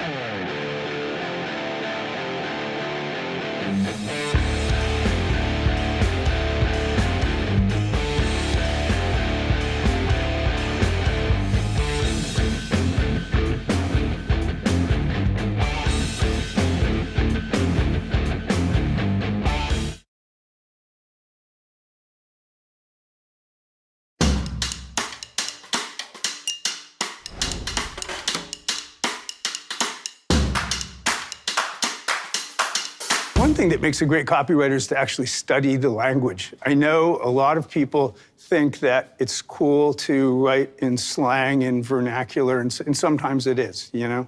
I mean, I get a lot of trouble for having written "got milk," and some people think that it's not grammatically correct. It is, but people think it's not. Nevertheless, we have proofreaders here, and all the time, the proofreaders are up in arms about copywriters not listening to them. You know, they give them some advice about how the language should work, a better word, a better way to construct this sentence. And way too often, the writers just blow it off. Learn about the language. If you're going to take a liberty with the language, you have to have a reason to do it. Read widely, read everything. I read this thing recently that said that Joseph Stalin could read 500 pages in a day. Like, if he can do that, you know, you can read a lot too, you know, because you're a better person than he is. So, I mean, think about that. Read a lot of stuff, because that is the raw material of what you're doing. And it teaches you about the people you'll be speaking to, you know, that you have to write to. I think the other thing about writing is to just not to have a style. I think a lot of people are like, well, that's my style. I always do that. I always write like I'm stoned. That's not a style. You know, that's like something you do it once, then you do something else. You know, and great writers can do a lot of different things. So study that, you know, come up with different ways that you write. Write funny ways, write serious ways, write beautiful ways. You know, you don't have to be the poet all the time. You can be the idiot, and then you can be the poet. Do all of that. Learn how to do all of it. Wow, how do you make yourself a better designer? Wow. Well, the first thing you have to do is to observe what's going on in the world, to look at the past, look at the present, and look at where people are going in the future. You just have to open your eyes. I would look at cars, architecture, you know, electronic products, clothing. Like, design is everything. And, you know, I'm not, no, I guess I'm pretty crazy about it. I'm sorry. I just realized I am. Where you sit in your room is important. It's amazing how many people don't think their environment is important to who they are. If you're going to be a designer, your environment is your design. When I was a kid, I would go to record stores and look at all the albums. The art was amazing. And find avenues where great design is happening and soak it up. And do not sit in your home and look at the computer. Go find it, touch it. Be curious. I think that's a good word for this. It's like, oh, how did that happen? Oh, what's going on over there? Oh, I'm going to look at how that building's being built. You know, look at that clothes in the window. Take images yourself constantly. I would suggest if you are a student and you're nervous about something, just do it yourself. You don't even have to show it to anybody, but practice. You know, this idea of how do you get to Carnegie Hall, you practice, practice, practice. Well, it's true. If you want to be a designer, you practice. You don't have to show it to anybody. If you want to be a writer, you practice, and you practice, and you practice. I've been writing a story for 15 years. I wrote this morning before coming here. Every morning I write. And that is overcoming, you know, maybe the dyslexia. And I write it, rewrite it, read it, rewrite it, rewrite it, rewrite it. I can't even tell you how many times I rewrite it. Listen, being a creative director is very hard. No one is born to do it. No one just knows it. You have to, it's trial and error, and it takes some time. If you study it, you get better at it. I mean, I think there are too many things in the world of creativity where people think you either have it or you don't have it. I think this is something where if you study it, you can get better at it. And it is something you have to force yourself to study. How are people reacting to me? What are they thinking when I say that to them? Do they think that I've been straightforward with them enough? Have I dampened their enthusiasm? You have to ask yourself those questions. It's big. When you actually get the job of being a creative director, the first thing you do, which is a mistake, is you try to make everybody happy with your decisions. Correct. You're like, Rich, that thing's great. And then later on, you go home and you're lying in bed going, I don't think it really was, but how am I going to tell him? You know, you have to find a way to tell the person that you're not happy with what they're doing and still have them come back and do more. That's really key. I would call that tough love. Yeah. You know, stop being their friend and be honest partner with them. Don't scare them, though. They've got to come back and do it again and make it better. And our job is to be an editor. This is a big mistake creative directors do. They try to be almost in competition. Oh, I can write better than that. I can art direct better than that. So true. It's better to like work with them and edit it. If you make that kind of suggestion on the spot, it works. Like, you can go, how about if the headline said this? That works. Or if you go, maybe you should make that thing red. That works. But if you come back the next day and you've done the layout and made it red and hand it to them. I've tried that. It's not good. I hand them, they go, It's true. People don't like to be told what to do. So one of the things you have to do as a creative director, actually, is to figure out kind of an indirect way to tell them those things, right? Yeah. Yeah, you tell them kind of gently. It's always their idea, Jeff. And it's always their idea. But it is good. It is, sometimes you just do a bad job of the thing right away. Go, okay, it could look like this. That's what I'm thinking. That's not right yet, but you know what I mean. You know what really scares them? I say, Jeff doesn't think it's funny. That's dirty. This was a good idea. Yeah, there's so many. I like this. Yeah, we know that works. Yeah. Physics is like teaching people how to like get the fizz. You know, this was kind of a funny pun, but, you know. Yeah. It's one step Is this your pun? No. See? I would never pitch a pun. Sometimes the most fearful thing is presenting to the creative director and not the client. It's funny, to get through the creative director to the client, that's a whole nother thing. Oh, yeah. Right? Many times, and our people have a joke about us that he's like really direct and says, you know, I don't like it, do this. And then they make fun of me because they say, well, you know, if he says, I kind of don't think that you should use that part, it means don't use that part. You know, so they figured that out. They psychoanalyzed both of us. You know, if I say it gently, it's just as bad as if he says it loudly. So that's an important thing. It's an important thing to kind of scope out the personality of the person you're dealing with so you can kind of know what it means when he or she says this. It's really like knowing people. And different people, you treat differently, right? Oh, there are some people you know can take it. That you can just be really direct with them. You can joke with them, tell them the thing sucks, tell them they've got to go back halfway and through do the this. script and I say stop. It's terrible. Yeah, but there are only some people you can do that to. I know. There are some other people, if you stop them halfway through the script, they want to jump off the bridge. Yeah, and you can't do that. Yeah. So the creative director should be totally open and just hear it. And if it feels wrong, it's wrong. And say it. But tell them why it's wrong. Don't just say it's wrong. And everyone can understand if you give them real good critique of why it doesn't make sense. Or maybe that's really funny, but the client will never buy it because it's like not right for the client. Sometimes you just don't like something and you have no explanation for why you don't like it. And like Rich said, you have to come up with an explanation. I have sometimes just said, I don't know why I don't like it. Let me think about it tonight. I'll come back and talk to you about it. You know, you don't have to have an opinion on the spot. You have to find a way to have the conversation continue so that they don't just break down. They don't just close down. And because creative people are sensitive, and they're sensitive to your body language. They're sensitive to the way you say things. They're tuned in on every word. So you have to be careful. I like to do this in my office. I like it in a small space. I like it to be personable. I don't like the boardroom. It's just a different energy around the long table. Okay, you know, you give me your idea. No. And I don't like to have people give their ideas in front of other people until we're pretty far down the road and everybody's got something kind of good and worked out. And then we can share the ideas and then it kind of brings everybody up.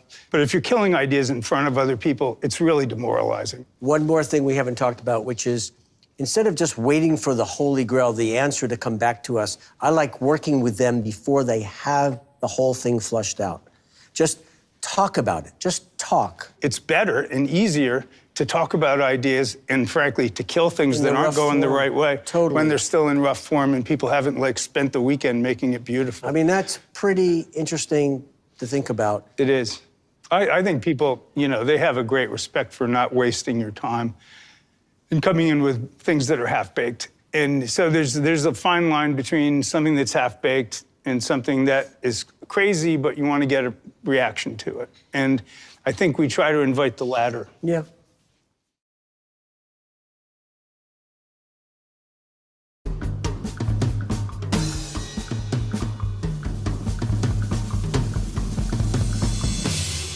Things are never funny enough. Never. I'm afraid that's what we've learned. You know, we're never as funny as we hope to be. We still have our best funny in front of us. Okay. Clients always say, why do you guys like funny commercials? Like, what's up? And the answer is, life is not that pleasant. And so having a funny commercial is really a relief. I mean, people appreciate it. The best kind of advertising is timeless. You could see it 5 years from now and you would still like it. That's like a good story. It's involving. You know, it pulls you in and you want to see it again.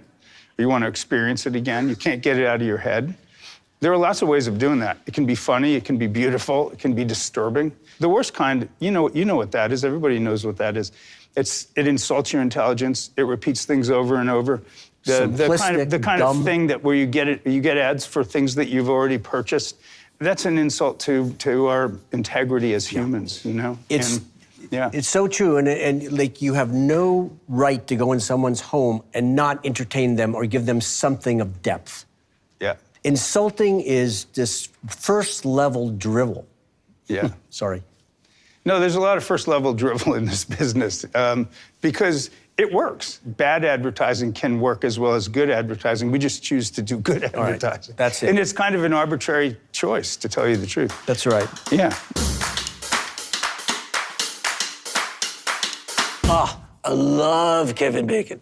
I love this spot. My favorite actor? Oh, that's easy. Kevin Bacon, obviously.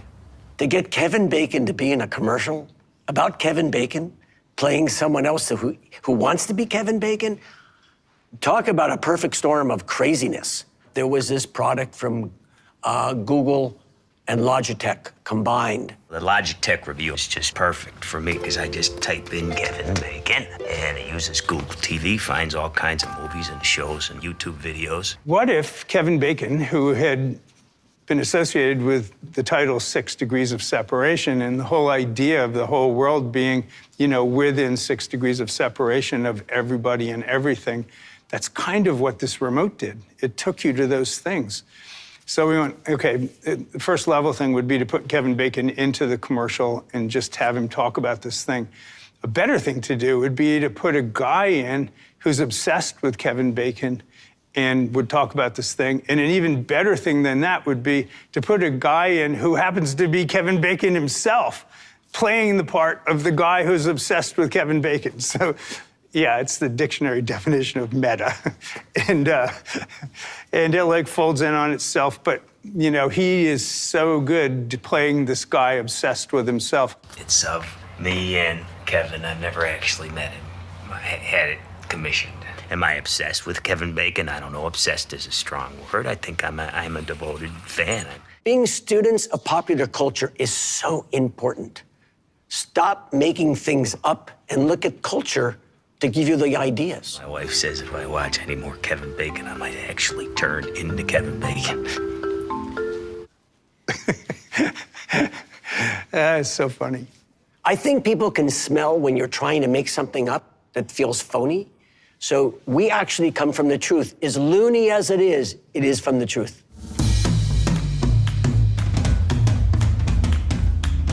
If you can laugh at a brand, and the brand allows you to laugh at itself, it's pretty golden. You don't take orders from anyone but the sea. The harder you work, the more you earn.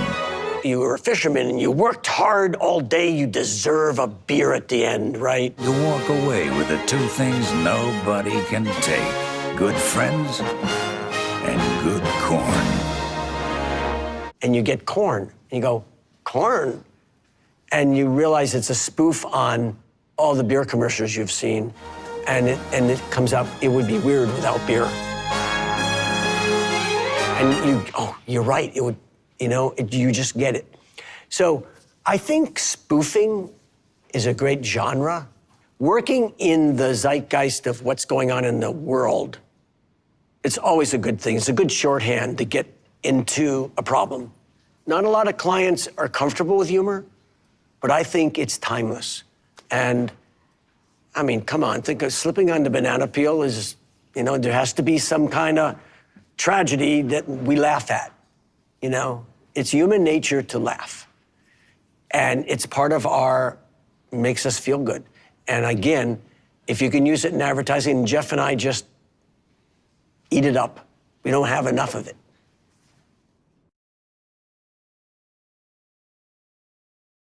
It's great, but they'll never buy it. This is key. Good ideas are great, but there's no such thing if it doesn't run. And this is a good chapter, so listen.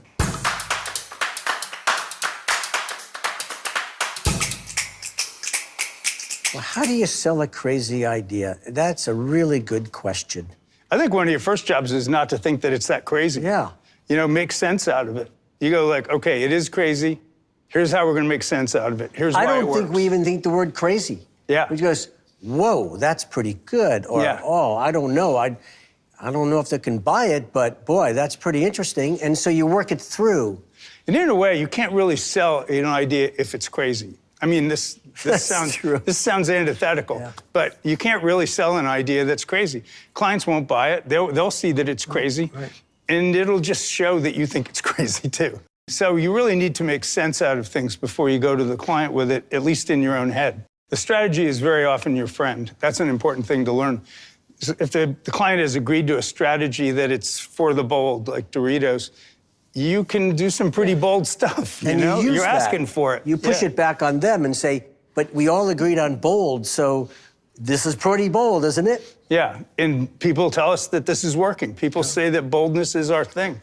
We have to be bold. The next time you go back, there's a foundation for what you're going to tell them. But if someone says, this is going to be really funny, don't do that. Don't tell people how to feel. Let them feel through what you have. Exactly. Let them feel it as you unravel it, unspool it. And I think there are a lot of people that go in there and think, I have to tell them it's funny. I have to tell them it's moving. That's not what you do. What you do is you just let it happen, and they will feel it. Yeah. A good idea just keeps rolling down the hill, and everyone's part of it. That's it. It's like everyone has to feel part of it. Don't try to shove it down their throats. They're not going to buy it. But they come along with you, oh my God. Suddenly everybody's rooting for it, and they won't let it go. People are coming and making suggestions. You know, that's what a good idea can do. In this business, you never rest. It's crazy. And you think you've got it all under control. It's never under control. So it's always taking chaos and keeping somewhat going with the chaos, I guess. Yeah. Trying to make it go where you want it to go. Failing. Once in a while, we have an idea that is so great, and we know will be so great for the client, and we can't sell it. Okay, it happens. My God. But what do you do? What do you do when you're faced with that? You go back again with better materials. You go back again with research. You use mood boards a lot. You should talk about that. All right, so the positive side of digital is that you can make these amazing expressions that move and have GIFs in them, and it feels alive. It's what a storyboard used to be. Now it's a feeling. And you'll read the script with music. Now, we haven't even talked about music. How important is the tone of something? And we'll play music that we couldn't even afford in a million years, but we'll use it for the feeling. To sell the idea. Whoops. But music is really critical because it sets a tone. And you play that music, you show the board, you read the script. It helps. We sometimes make things that we call idea videos, where we try to create the mood with a film, piece of music, maybe a voiceover that kind of explains the idea. That can be very, very motivating. I think we were like the first agency to do those things. Everybody does them now. You can use them long after the initial meeting to kind of recenter people's thinking, like a new team comes on board, wants to know what the campaign's about. You just roll that for them and they get it. So it's a living, breathing concept of what the brand should stand for. Yeah, and it's very helpful. They're so dangerous because they're so powerful that the client wants to just produce that. And really, it's an internal piece of, this is who you are, this is how you should speak. We can do something else later, but they are very powerful. And I think that people learning the business, they could probably make their own with, sure. You know, you can Sure. find a piece of music and tell a story. There isn't anything that isn't on YouTube that you can't find. So you can play a 3-second clip of something that somebody else has done and say, I'm trying to get this kind of feeling. We very often videotape people presenting things. That's a good just one. selfies. Yeah, make selfies of yourself presenting the thing. It does two things at once. Yeah. It shows that you're cool, theoretically, if you're cool, and it shows your work off. So I mean, it that's sort right. of does a wonderful That's thing. There are people that are very good in the room at putting clients at ease about things, and it always comes down to, in the end, take off your own head, put on the head of the client. What is she thinking you look like? Like, think about how you look. Think about how you sound. Do I sound like I'm out of my mind? I've got to think about that. What is she going to think about this? Right? How you perform, how you present it is just as important as what the script says or what the idea is. Oh, very much. I'm a big believer that the likability of the people as they do it and the clarity of the people as they present things is what they buy. Even if it's a one meeting with just you and a client, think about it. How you dress, how you come across. What does the room like? Is it their room or your room? It matters. Yeah. Everything matters. I can tell you that, I'm not a big clothes guy, but I definitely judge people by the way they dress when they come in for an interview. If you come in looking like a pig, you do think about it. You go like, okay, is he an interesting kind of pig or is he really just a pig? And also treating their staff, everyone, with respect, not going in going, well, the agency. We pitched Porsche twice. We were asked to pitch it. The first time we pitched it, we lost. And we were like, how could we lose? We had such great work. We had such a good idea. We had this great idea video and all this stuff. Afterwards, the guy who was running the pitch, who is Guy Day from Chiat Day, famous agency, he was doing this after he retired. He said, you want to hear why you lost? So we went, sure. So he came to the office and he said, first of all, these are Germans. And you guys just took your coats off and rolled your sleeves up and sat down like slobs and started the presentation. You don't do that with Germans. You got to leave your coat on. You got to be buttoned up. And when you talk, you got to stand up.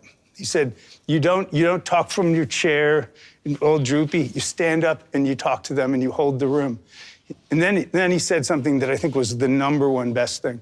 It was, you guys talk over each other. You're always going like, what Rich meant to say was this. And he said, that looks like you don't trust each other. Like you talk over each other's presentation. You interrupt each other.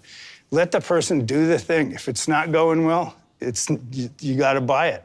You got to own it. And that was really valuable. The next time we did it, we certainly followed all those rules. A big part of selling interesting ideas is knowing the person on the other side of the table. And, the first day you meet somebody, you don't know who they are. But in time, study the client, study the people on the other side of the table, study your creative directors, and know what he or she is thinking, and how they think. That's how you sell interesting work.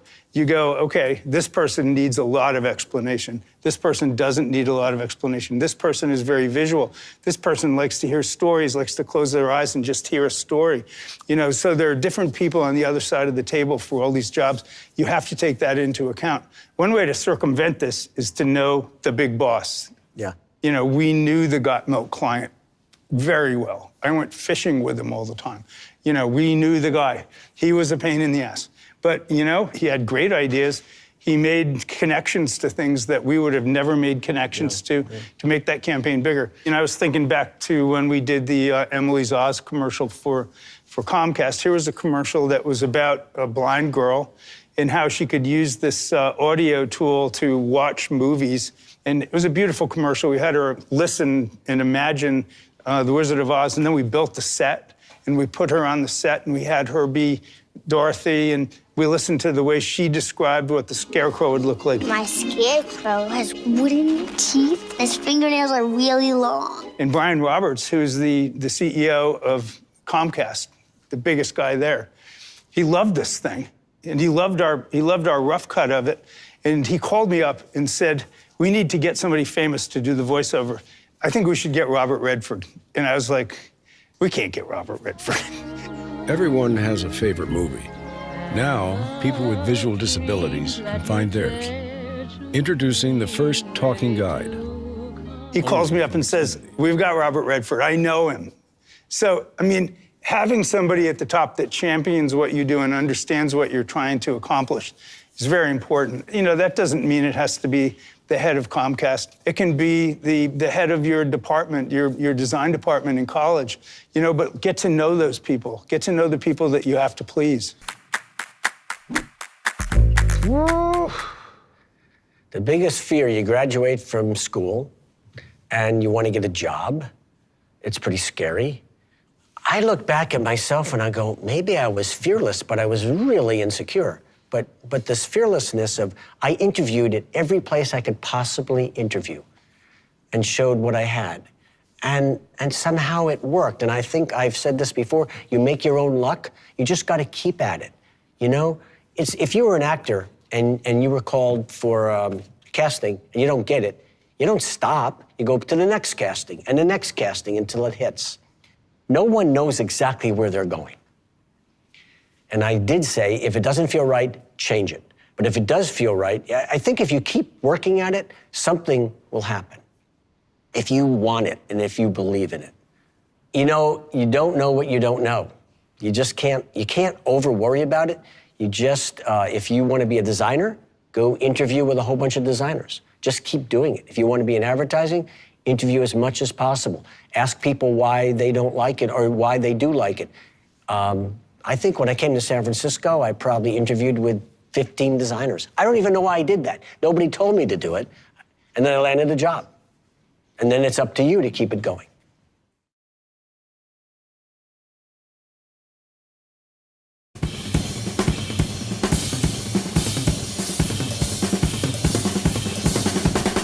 Sadly, there's not enough campaigns anymore. A campaign is something you look forward to. Each one feeds on the next. Better and better and better. You could say Geico right now is the only really long-running campaign in America that I can remember. But a campaign should be something where everything speaks to the same idea, but it just gets better and better and better, and the public really feels connected to it. I think clients should do more campaigns than one-offs. A one-off is what it is. It's, okay, it could be a Super Bowl commercial, could be amazing, and 900 million people are going to look at it. And you still want to do that. But a campaign is something, you know, I kind of really respect that because it's a voice. Yeah, I think the problem with one-offs is that the ripples that go out around it dissipate quickly. Yeah. And you're left with a silent pond. And we like things where those ripples actually turn into other ripples and turn into other ripples and just keep going. I will say sometimes you don't know you have a campaign. You know, you fall into it. And I know I'm speaking for my partner because he did the lizards, and I'm not sure they knew it was a whole campaign to start with. Initially, it was just a crazy idea. They had this campaign called The Frogs, and there were like 3 or 4 commercials with frogs going Budweiser, and they couldn't figure out what to do with that. You know, once you did it, there was no more you could do. You had to do it again.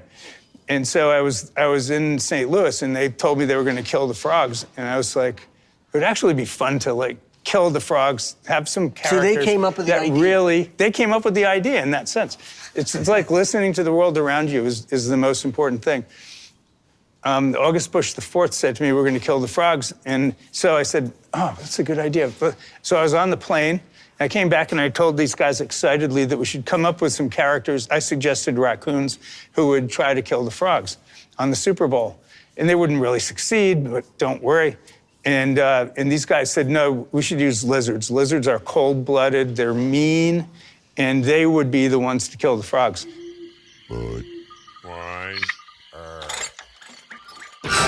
And so we cast the lizards first to be kind of like Goodfellas, like Scorsese characters, you know? And they talked like this, and they, you know, what are we gonna do when we see the frogs? They sounded like they really were gonna kill the frogs. So we finally had these 2 guys come in that were like, you know, they were like Jewish Catskill comedians, right? Those frogs are gonna pay. Let it go, Louie, let it go. They're funny. It doesn't sound like they really will kill them. And they can talk about killing them, and you don't worry about them dying. As soon as the thing starts, you know what these 2 guys are like. They have a certain personality. It's actually really good as a as a centering device when you're making some advertising.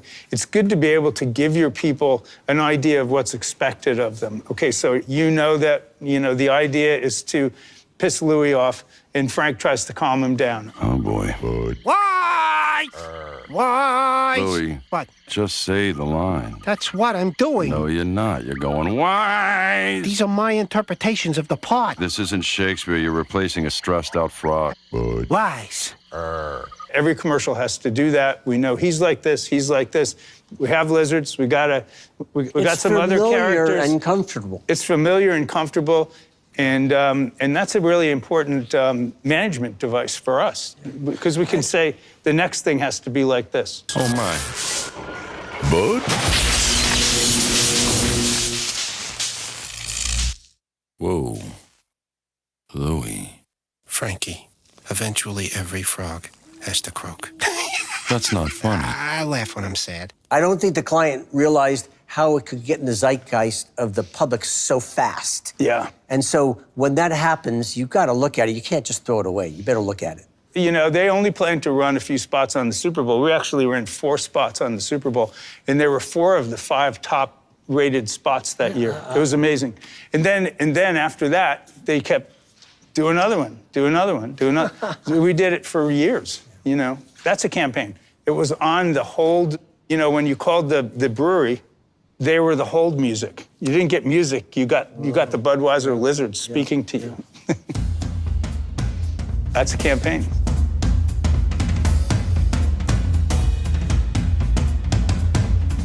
Milk is boring. For years, they said milk is good for you. Well, we didn't think that. We weren't motivated to drink more milk by knowing that it was good for us. So what we did was we basically turned it into, wouldn't you be afraid to run out of milk? Driveville Mayor Bob Kelly faces bribery charges after being caught with several cartons of 2%. Fluffy Donuts files for Chapter That was 11. the whole campaign. And that was a much more effective way of thinking about it. And we had to do away with that health stuff, which was something everybody already knew. The best spots we did for milk were a movie in 60 seconds, okay? 30 extra seconds, you get a lot of fun to put into a film. Stop. What? Stop. Birthday, it's just this wonderful, rich horror film. It's raining and it's kind of dreary, and this little boy says, hey, watch out for the tree, and the father, tree comes down.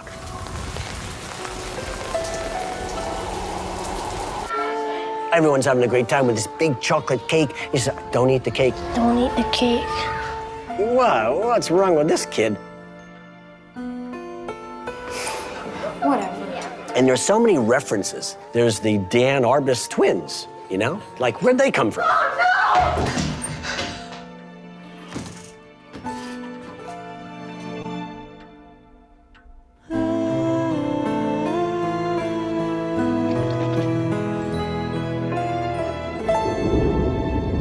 Got milk.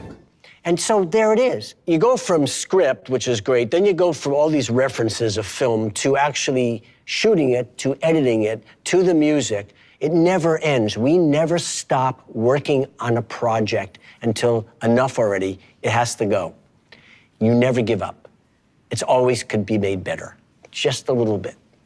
You don't rest on your laurels in advertising. You don't go, oh, look at me, aren't I so special? Isn't this a great campaign? You never do.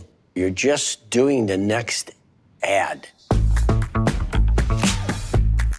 When we started working for Polaroid, their technology was not new. It was, instant photography was not that good. It was never that good. It had its own look, and, it's like an art form now.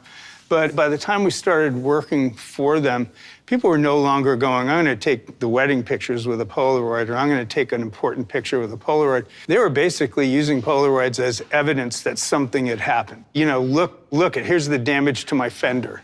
Their technology was not top drawer.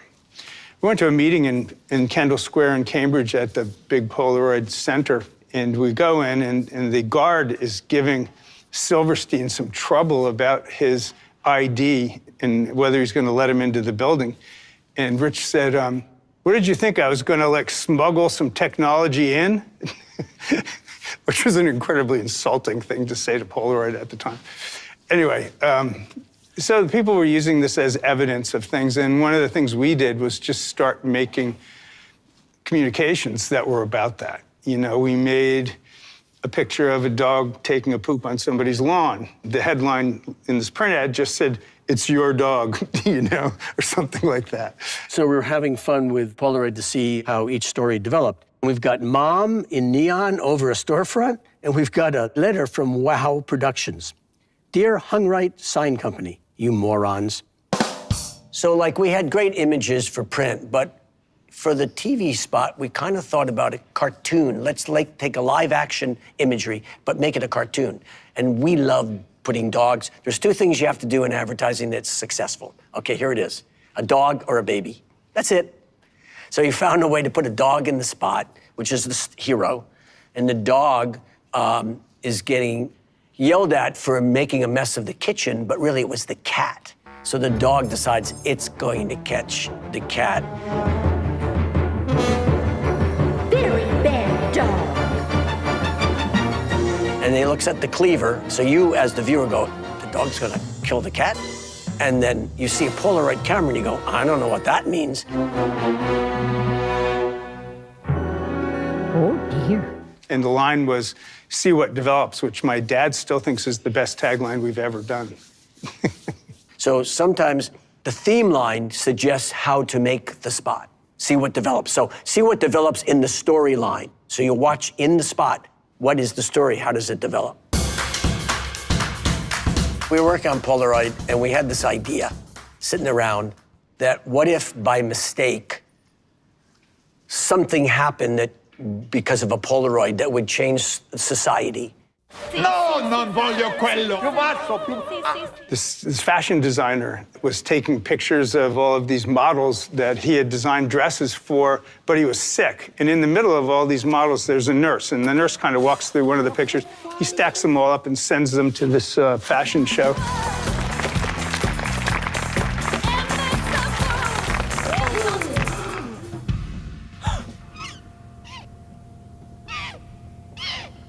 On the runway are a bunch of nurses. And people look up, and all of a sudden they start, what a genius, and they start clapping. And then you see all people walking on the street as nurses. And it was like, and it just was fun to make. Sometimes Jeff directs. And so myself being dyslexic, there's no way I'm gonna tell you to do that and you to do that. It would never work. But Jeff's good at that. And so he was the director on Nurses.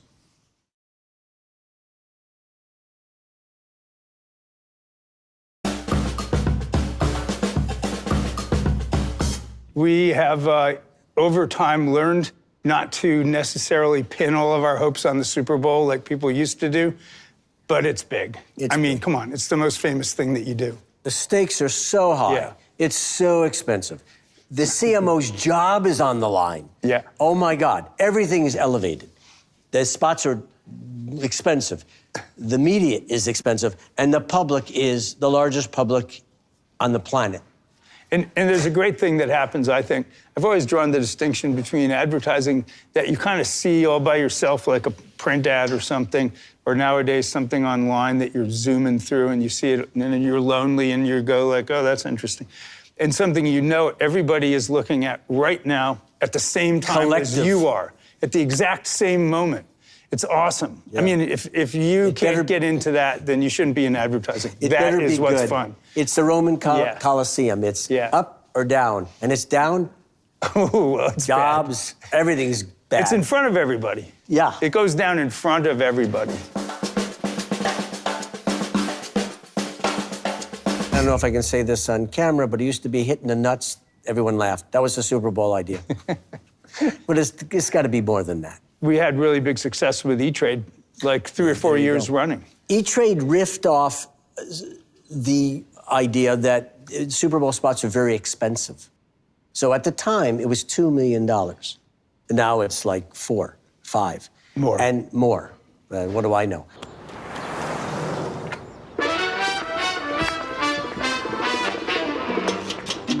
And we had a monkey dancing with two characters in a garage. They certainly couldn't keep to the beat very well. And at the end, we said, we just wasted $2 million. What are you going to do with your money? I mean, my God, it's so right for that product. I was this shows you how popular culture works. I was at a party of lawyers when that commercial played, and people were watching it just scratching their heads. I could see them going like, what the hell is this? Why are these three guys on the Super Bowl? Yeah. These people are wasting their money like millions of dollars a second. And when that line came on at the end, we just wasted $2 million.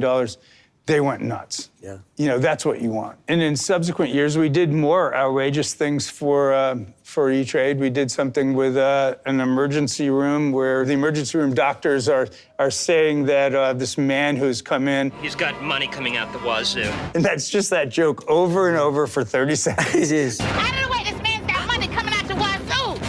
Does your husband have insurance? Insurance? He's got money coming out of the wazoo. You know, we talk about timelessness. Those two spots, I can watch forever. They could run now. Yeah, and that is just the insight is so, bam, laser focused.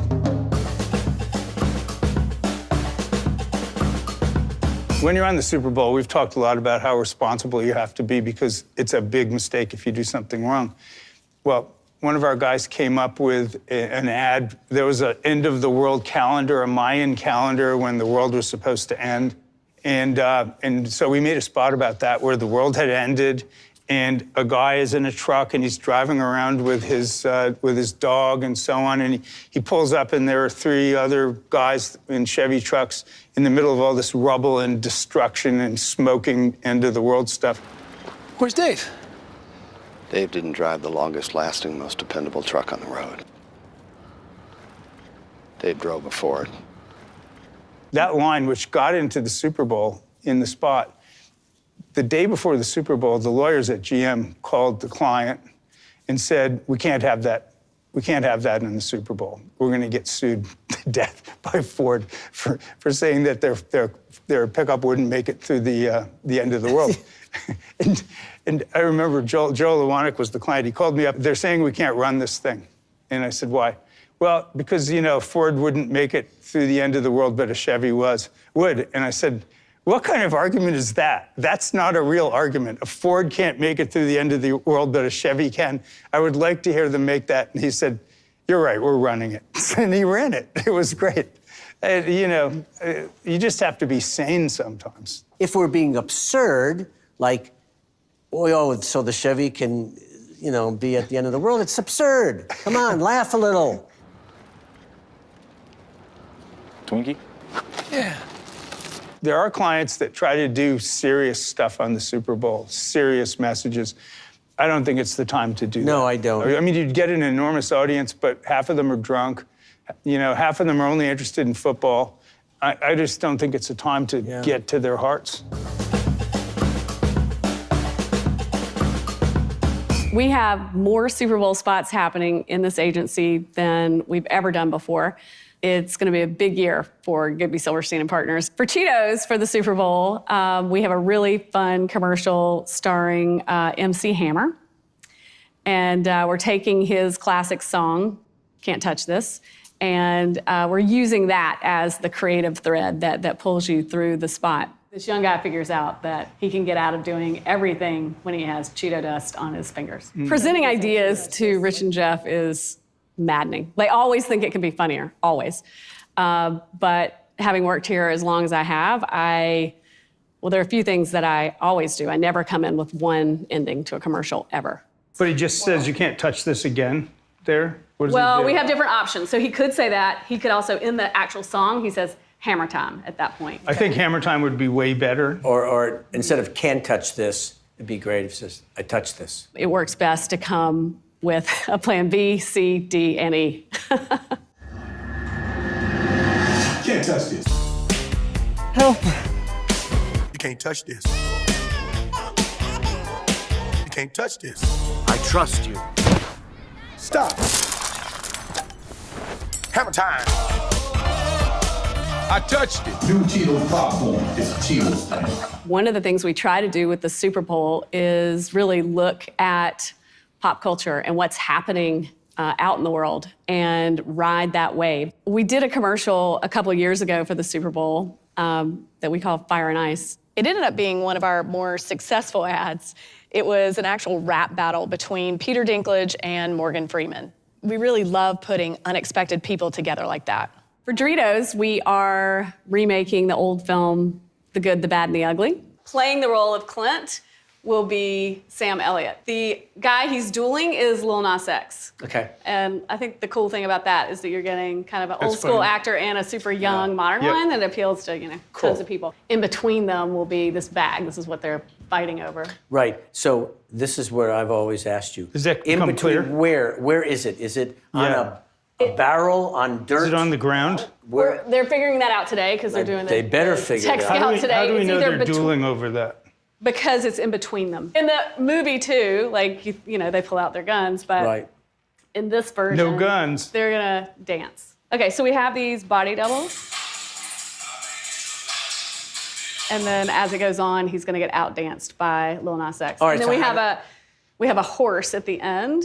Of course. We have a lot of different options for the end, just to make sure we're covered. But we have a horse at the end who can do this like hip hop thing to the beat of the music, and Lil Does Nas the horse X, really do it? he really does it. Fuck, really? And then we'll have a little cameo from Billy Ray Cyrus, which is interesting because Lil Nas and Billy Ray did Old Town Road together.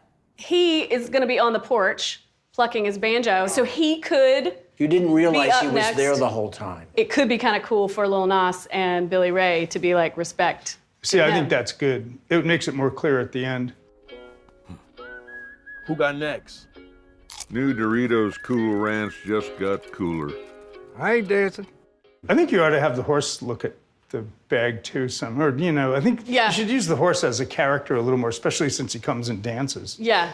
I mean, why not have him do some more of the human stuff too? So the horse walks off with the bag in its mouth. Not that much. The next morning after the Super Bowl, you immediately get up and go to your computer and you look at the USA Today ad meter and see where your commercial scored on the ad meter, and that's really important in the industry. And I think it's really important too because it's not only advertising people looking at that, it's the whole country.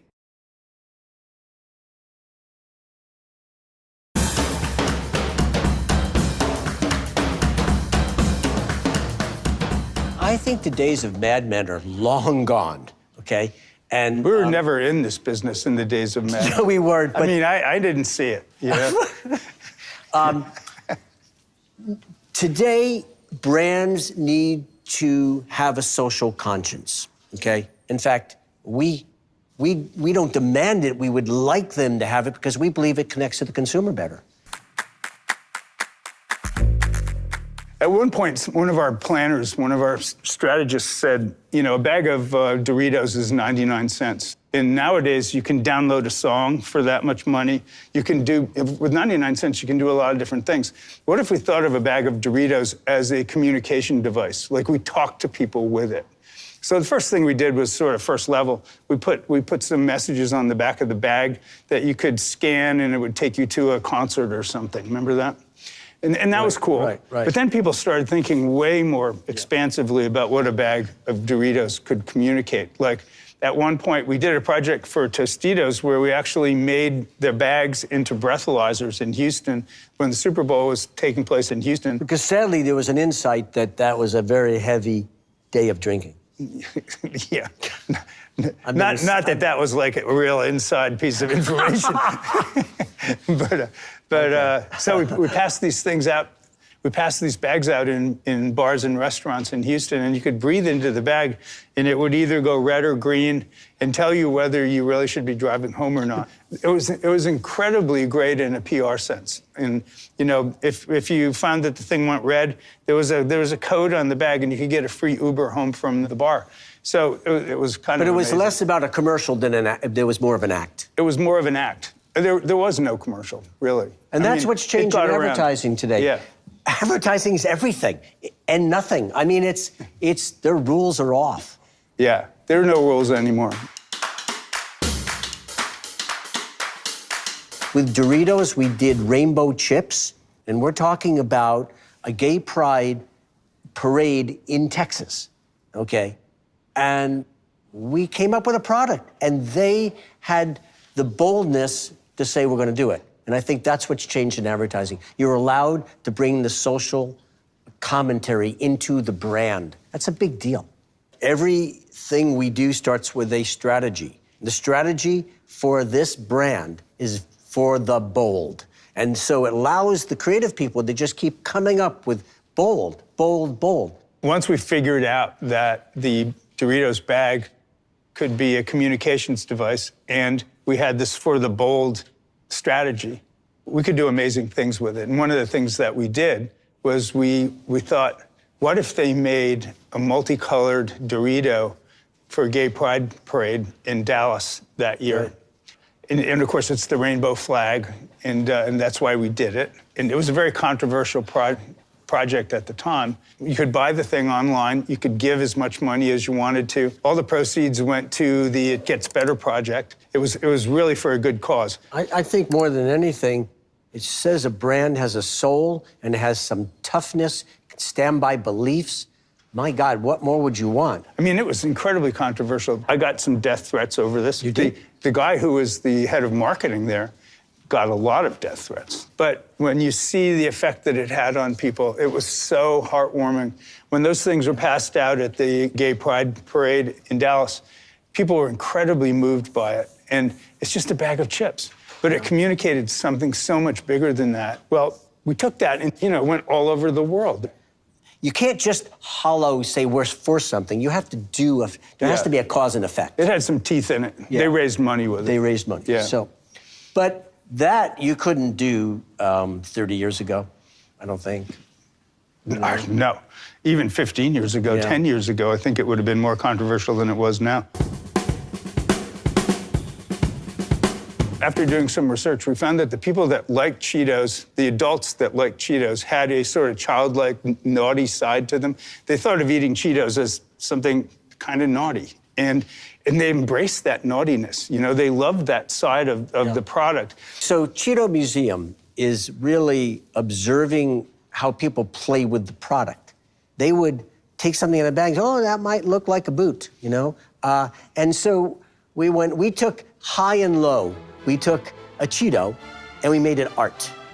And people appreciated that. I mean, they can see the sense of humor in it, but there's also the truth of how you use the product. So we created a Cheeto Museum.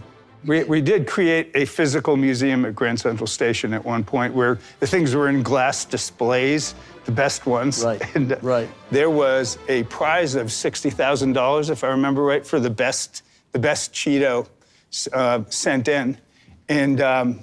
And people started selling these things on eBay. They were selling. No, they did. Yeah, they were selling Cheetos on eBay for loads of money. I think one actually went for more than $60,000. Yeah, and it made all the late night talk shows and all. Talk shows were all talking about it. It was a Harambe Cheeto. Yes, it's true. I hope it's still good today. I don't know.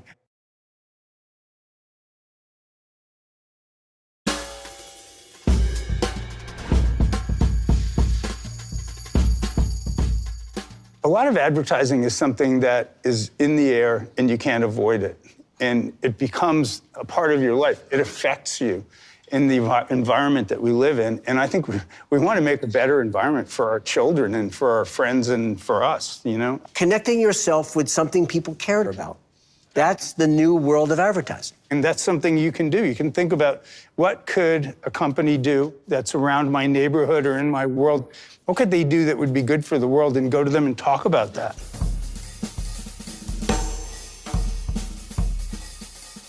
Potentially, I have ADHD. I don't really know if I do, but I'm a very impatient person. They found out, Specialized as a foundation, they're doing research with Duke University and Stanford, that kids in middle school with ADHD, if they do a repetitive exercise like cycling, it evens them out. Less drugs or no drugs. But it's funny about the mind and this repetitiveness. Now, I cycle, Jeff swims. I would suggest people who think they might have this to do an exercise. But we made a wonderful film for Specialized. It shows you kids who go, oh, I can't fit in the world, and then you show them how cycling levels them out. It's very powerful. It was very powerful. I think we like to do things where we feel we can really connect with them. We don't just try to go search for something to do. We have to feel it. Well, and I talked about that Emily's Oz project that we did for Xfinity. That was a very small product that they had. It was for blind people. I mean, how many blind customers do they have? Not that many. And, you know, it had this sound thing that allowed a blind customer to kind of watch this movie. Well, we took that and made it into something much bigger. We built this set. The set is at the Smithsonian Museum now. This little blind girl, 7-year-old girl, she went on all the talk shows, you know, it was amazing. And this, you know, and this girl was such a star. She's so magnetic that she brought the thing to life. And it felt like it was doing something good. It empowered blind people all over the world. So I think there's a trend in the world right now, and you can feel it if you think about it, against digital media coming into our lives, and we can't stop it. It just washes in, whether we like it or not. And you know, it's something we depend on every morning. We love to connect with our friends. We love to read the news. But at some point, it becomes a lot. And we know it's affected elections. It's affected the way we feel about the digital world. It's affected the way that people feel about advertising and advertisers. And we feel that, and we've been thinking about it a lot. Recently, HP printing division came to us and said, we'd like to make a holiday campaign. And we looked into research that hundreds of hours are wasted online during the holidays when the families are all together. And the spot, which Michelle Gondry shot, and it really is the insight that 200 hours of screen time is wasted by the family. Night swiper swiping, ho, ho, ho. Weekends are binging, social feeds are feeding. Must keep sharing.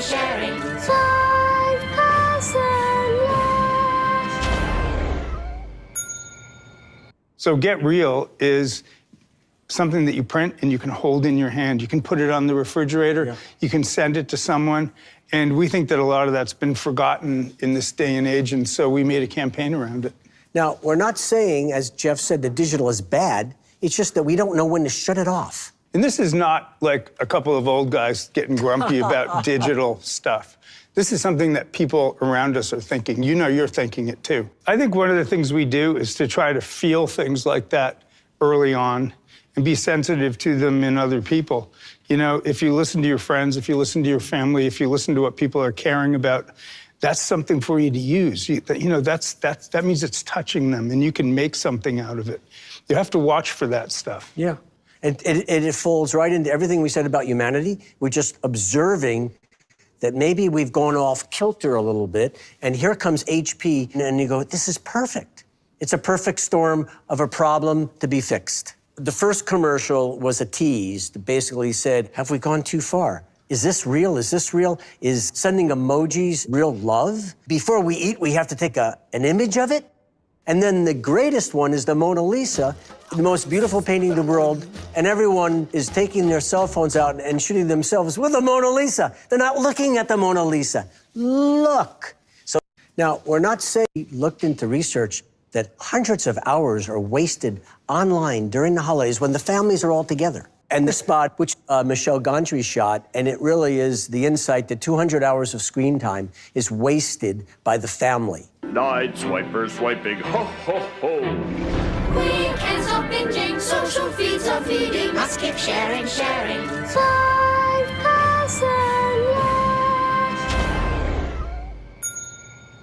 So Get Real is something that you print and you can hold in your hand. You can put it on the refrigerator. You can send it to someone. And we think that a lot of that's been forgotten in this day and age, and so we made a campaign around it. Now, we're not saying, as Jeff said, that digital is bad. It's just that we don't know when to shut it off. And this is not like a couple of old guys getting grumpy about digital stuff. This is something that people around us are thinking. You know, you're thinking it too. I think one of the things we do is to try to feel things like that early on and be sensitive to them in other people. You know, if you listen to your friends, if you listen to your family, if you listen to what people are caring about, that's something for you to use. You know, that means it's touching them, and you can make something out of it. You have to watch for that stuff. Yeah. And it folds right into everything we said about humanity. We're just observing that maybe we've gone off kilter a little bit, and here comes HP, and you go, this is perfect. It's a perfect storm of a problem to be fixed. The first commercial was a tease that basically said, have we gone too far? Is this real? Is this real? Is sending emojis real love? Before we eat, we have to take an image of it? And then the greatest one is the Mona Lisa, the most beautiful painting in the world, and everyone is taking their cell phones out and shooting themselves with the Mona Lisa. They're not looking at the Mona Lisa. Look. So that's... Don't look through something, look at it. Exactly. So Get Real was basically the love of a refrigerator. We used to put things on a refrigerator, a magnet. That's the picture I had. That's the report card. And so we want to get back to that's real. That's here. A lot of the things that we do are about connecting with, digital things. We have clients that are all about connecting digitally.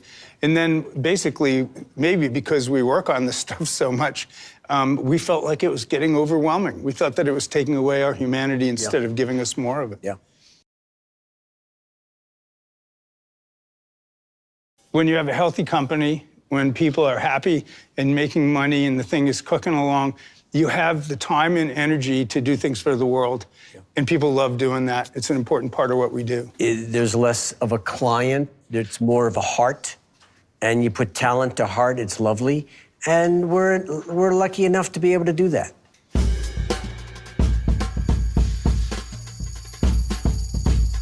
I think advertising people have a built-in sort of feeling of guilt about what they do on a daily basis. I can remember a designer. I didn't know you were going to go in that direction. I remember a designer who worked with us.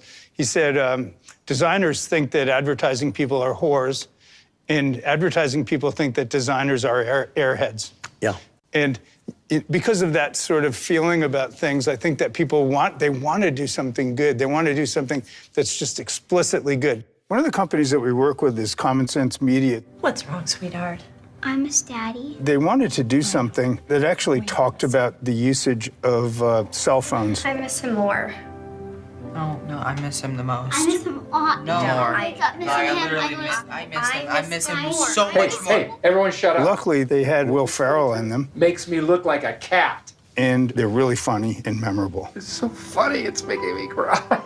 I think one of the best things we've done in the last few years was the thing that Margaret Johnson, our chief creative officer, put together. It was really her own idea, and I think she cooked it up with her daughter, actually. It's an amazing app that allows you to change the way that history books work and change the references to men into reminders of the fact that there were women from the same period that did amazing things. We're mass communicators. That's what we got in the business to do. And if we can move people in a good direction, that's what we want to do. That's why we want to give back, because we're capable of doing that. For the Ad Council, we did the first anti-bullying emoji. We found out that 60% of the time, bullying will stop if someone notices it, is a witness, and says stop. It's a very powerful, simple idea.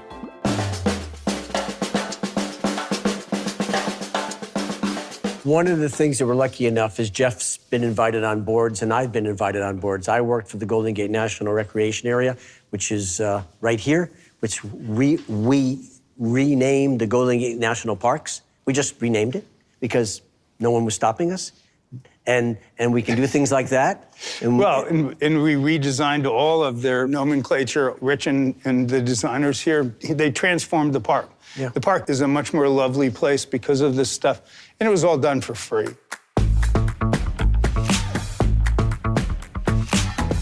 Jeff is on the Audubon Society, and we did a thing called Birding the Net, which was an internet digital way of birding. Okay, so we actually figured out, well, I didn't figure it out, but our people here figured out that you could put an overlay on a website and have a bird fly into it, land, and kind of hang out for about 15 or 20 seconds and then leave. And if you clicked on that bird, it would tell you all about the bird, and it would put that bird on your card. So the idea was to fill your card with these birds. And the birds would land in certain sites. And on the internet, on Twitter and Instagram, people passed around which sites which birds were landing in. And if you filled the whole card out, you won a trip to the Galapagos Islands. So how does that translate to you listening to this? There's no reason why you can't give your time to someone, you know? It feels good. You get to be creative. People need your help. You could do it for your local school. You could do it for your town. In fact, I think you have to do it. I want to go on about that. I actually think there's a chance for you to create things for your portfolio so that people understand who you are and what you care about when you go to a job interview. And what I would do is I wouldn't make the thing up and then go to the organization and say, here's an idea for you. I would go to the organization first and say, I want to help you. What are your problems? What problems do you have to solve? When you come in, most of the time, you don't really know what their problems are, and you don't solve the right problems, you know? I mean, we had to know the Golden Gate Recreation Area before we figured out that they needed to be renamed, that they needed new nomenclature, they needed more beautiful bags and things. You know, you got to know what their problems are, but it is a great way to make things that people will resonate with.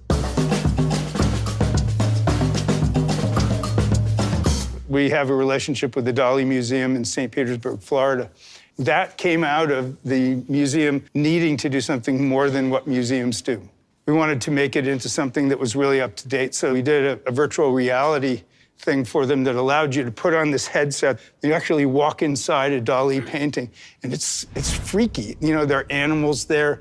It feels cold, and you know, it's not cold, but it feels cold. This is done in our agency, design created in the agency. You know, we talked about makers. We have makers in the digital world. Our digital people did not know exactly how to do that. They taught themselves how to do it as we did that project.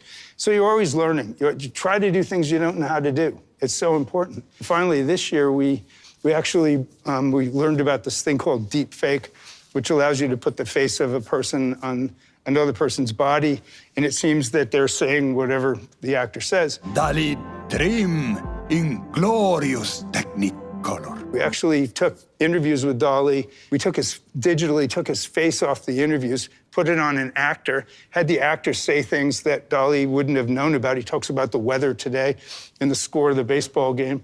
And he's a life-size Salvador Dali. It is his actual face digitized and put on this person. And it's spooky, but it's great. And that is the new world. Yeah. That is still storytelling, but with some science that we couldn't even conceive of when we started. And you know what it does? It actually transforms the idea of a museum. You know, that's what we were doing. When you do these things right, you transform the idea of a museum, you transform the way a park feels. You know, you change the way things are.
New business is a chance to remake everything. I think that means remake you and remake the client. It's a chance to start over. It's also the most fun we have, and you won't believe it, but pitching new business and getting new business, it's like Christmas every time.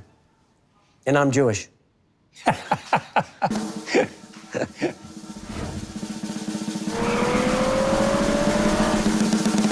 Man, new business is the most important part of a company.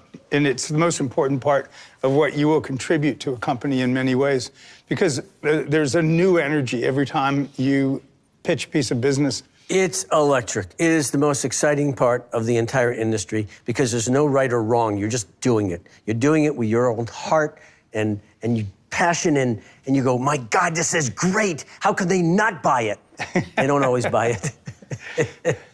It's always a chance to reintroduce yourself to the world as a company too, which is really cool. You know, because when we do new business now, we think, what are they not going to see from the other companies?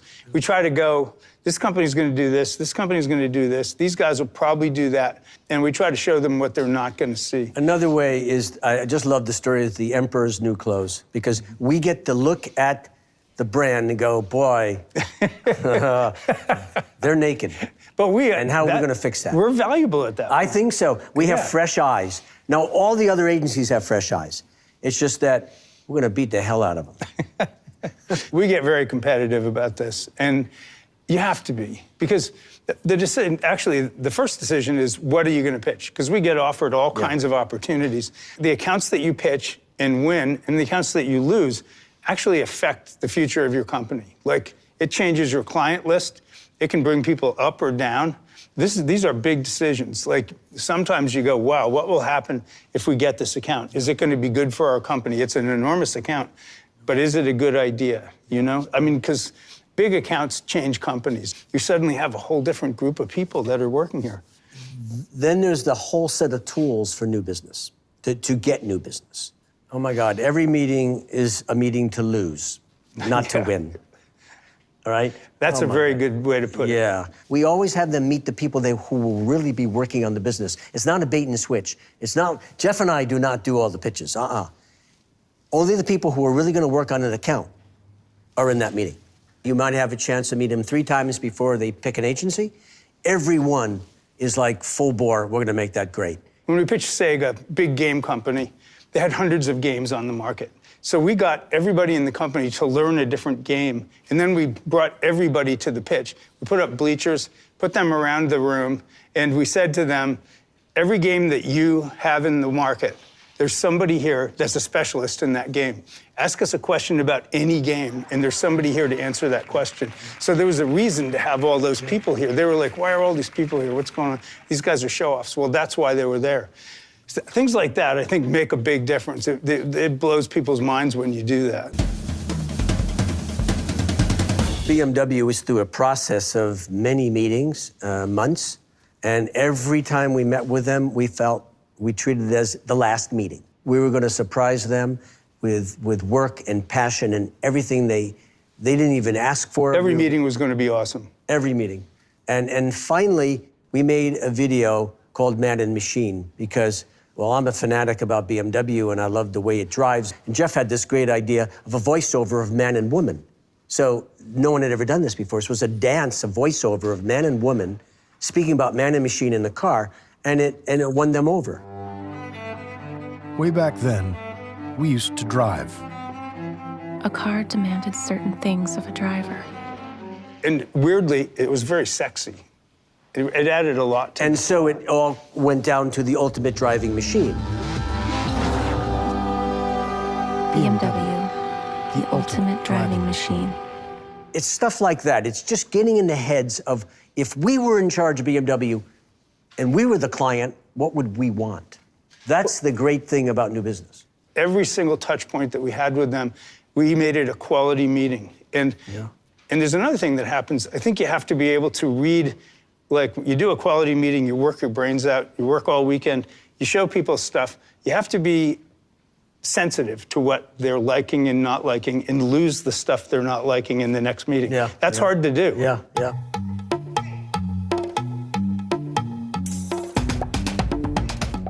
We did not have our car account year before last. And so we were really on the lookout for one. And a friend of mine in New York said, well, BMW has just changed its media agency. Maybe that means they're going to change the creative agency too, because that often follows somehow. You know, they get upset with this and they want to change that too. So I said, okay, and I told Meredith about that. My PR maven came back and said to me, you know, they're having this release of the new BMW cars down in Pebble Beach at the Concours d'Elegance, and maybe you should go down there and just check it out and meet somebody. So I thought, how bad could it be? You go to Pebble Beach, it's cool. I didn't have a press pass to it, but Meredith and I kind of remembered that I had written things for the Wall Street Journal and Forbes and stuff, and so I got a press pass. It was very funny because there were a lot of reporters there that I had met through the car industry before, and they were all like, what are you doing here?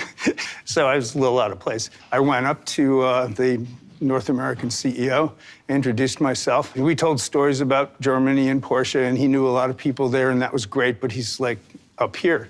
So I think, you know, I got to talk to somebody that's doing this marketing stuff every day. So I called up Meredith and I said, send me some pictures of the marketing people. So she did. And the global marketing head was like 15 or 20 feet away from me. So I went up to her and used some of my bad German. And she said, oh, I know who you guys are, but please send me work. That would be great. So I came back and we made a sort of a website kind of for them to see a lot of our work, and especially auto work in the past. And they had a review, and they invited us into it. So it was awesome. If I can do that, and I'm the chairman of this agency, you can do that too. You just have to think, you know, make believe you're on the other side of that fence, you know, and when this person walks up to you, what are you going to think? What are you going to bring to that conversation? What are you going to offer? You're going to come in there and go, I have this thing to see, you have to see it? No, you don't do that. You go in there and go, what's your problem? What are you guys thinking about nowadays? What can I bring here to show you? And then go make that thing and bring it back. So I think that a lot of people jump that step, and that's a mistake. How to start an agency, specifically this one. Rule number 1. Don't start it unless you trust the person next to you. I trust him with my life. He gets me. I get him. That's a good start. You'll learn more than that.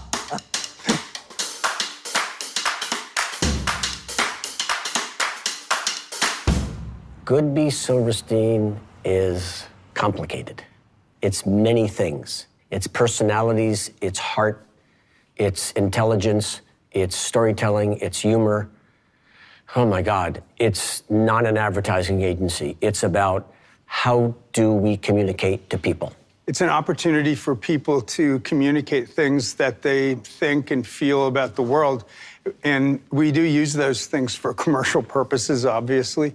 But I think that the most important thing is that they actually are true and they connect to people on the outside.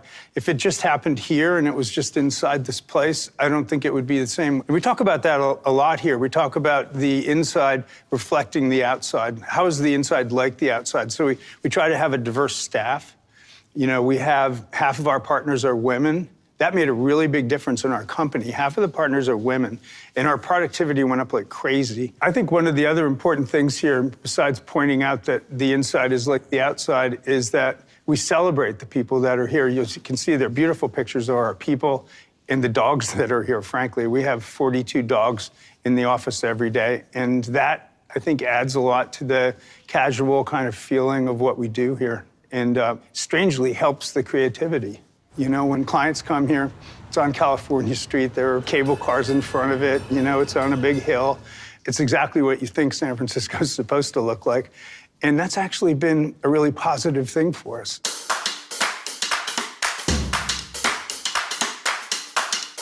Forgiveness is important to creative work because we're all insecure people. You know, the thing that makes you a creative person, I think, is a certain openness about life. And openness, often you make mistakes when you're too open. You blurt things out, you do silly things. Many times we're dealing with people that are eccentric, you know? and they make mistakes, and you have to be able to forgive those people. You have to set up a place where you can be open enough to say something that is kind of silly or stupid or wrong. And people go, oh, okay, and we move on. It's not a corporate environment.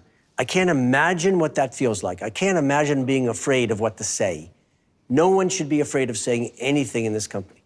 And we have structure. I think whenever we've had a problem, it's usually when somebody was too passionate and believed in something too deeply and forced it on a bunch of other people, you know, made a scene at a shoot, made a scene at a meeting, was too forceful, too aggressive. But, you know, on the other hand, we are so responsible for the client's money, and we have a great finance department that keeps everybody in check, and no one runs amok. The only runs amok is Jeff or I say, yeah, go ahead and do that, with no understanding what that's going to cost. But mostly, it's a very well-run business, very responsible to our clients' money, but we allow this circus of crazy people in it. You don't get good work without eccentric people. If everybody here was the same, we wouldn't have good work. Every year at the holiday time, it's almost like the agency shuts down and like 10 videos are made, spoofing the company, what it feels like to work here, making fun of him, making fun of me. I think that's what really makes us a space station, is that we have kumquat obligations and what we can accomplish with a braid. Weed exits the big brains. If you can take a brain and pair a stone with it, the peephole can net with the choo-choo. Say, ho, man. Starting years ago, Andy Berlin, who's one of the original partners, and I wrote a poem about every single employee in the company. There's a stanza about every employee, and it would make fun of every employee, and we'd read it at the Christmas parties, and it was like a limerick. The company got too big to make something like that for everybody. So we started thinking, you know, what can we do instead? But somehow all of that grew into people making videos at Christmas. And they started out to be videos about, you know, the world around us, but then they grew into videos that starred people in the office doing things, you know, and it was very often derogatory, or at least humorously derogatory toward upper management. And that was great. In the past, we've let things be shown that probably shouldn't have been shown. But nowadays, we kind of go up in front of everybody and play these really cathartic videos that make fun of everybody. You know, Rich and I have, like, dressed up as Sonny and Cher and sung I Got You, Babe. You know, we played Simon and Garfunkel. It's the sounds of Silver and Goodfunkel. Look for me where the fern grows.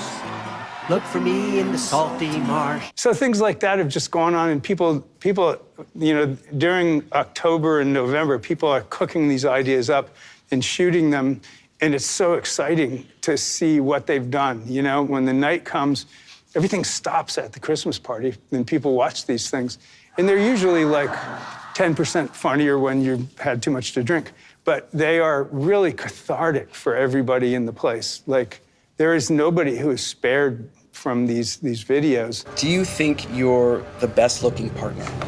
No.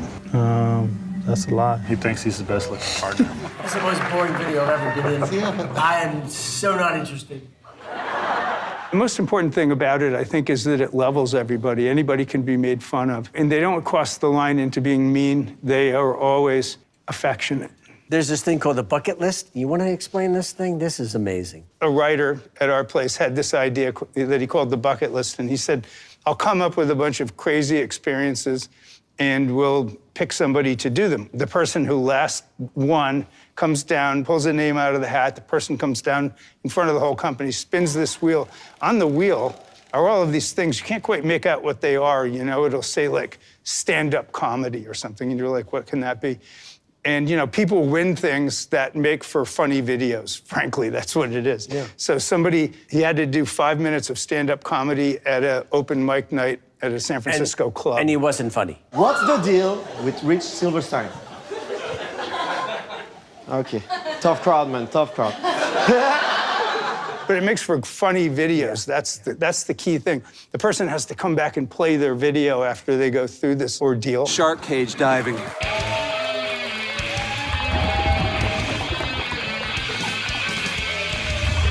It's liberating. I mean, Yeah, exactly. It sounds like it has nothing to do with creative work, but it does. Yeah. It connects back to people being free to be who they are. Culture is everything. You spend so much time. I think you spend almost more time in your office than you do at home. And you go, well, it better be a good place.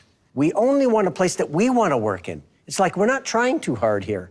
This is who we are. Other agencies champion the people that work long hours. You know, it's a big badge of courage to have worked long hours. We don't want that. We want people to do their job and have a balanced life and be able to go to the movies, go cycling, go do things in the world. Spend time with your family. Spend time with your family so your kids know who you are. It makes you more valuable to us if you're like that than if you're just a work dog, you know? And we don't want that one-dimensional thing, and you shouldn't want that. We kind of believe that we have a company of makers. We don't have employees, they make things. We have artists, we have photographers, we have editors, we have animators, stand-up comics. You know, Sam Adams, gotta be my favorite president. Your cousin from Boston. You don't have to be like an advertising student or a film student to do this stuff. In fact, sometimes I think that the advertising students sort of get poisoned with like the history of advertising, and they know too much. It's a little bit like improv. You have to be fast on your feet, and you have to kind of emote some sense of you know what you're doing, even though nobody knows what they're doing, so don't worry about that. In the end, being a company of makers it's kind of ego-driven in that everyone feels that they're part of the company. So a sound engineer or someone coming up with their own music, they feel part of the company, and we just like that. I think people are proud to work at a company where things are being made. There's a spirit of finding something new every day. You just did that music, that's amazing. I saw this thing on the Xerox machine. Did you write this? It actually is like being a member of something. It's like being a member of a group that you know is gonna support you. Yeah. There are very few businesses where you get to actually think deeply and expansively about a project and then in the afternoon do something totally different. We want people that will bring this business up, that will bring their talents into this business, that will bring new talents into this business, things that don't exist here now, things that will make things that we don't even know about, you know? Yeah. We want people that think like that, right? It's not art, it's not filmmaking, but it's incredibly creative. I mean, you immediately want to hang around with a person like that. We enjoy what we're doing. We enjoy new people coming in. We enjoy young people challenging us. So we're talking to you, the students of Masterclass. Yeah, come and challenge us. We want it. Bring it. Bring your new ideas. God damn it.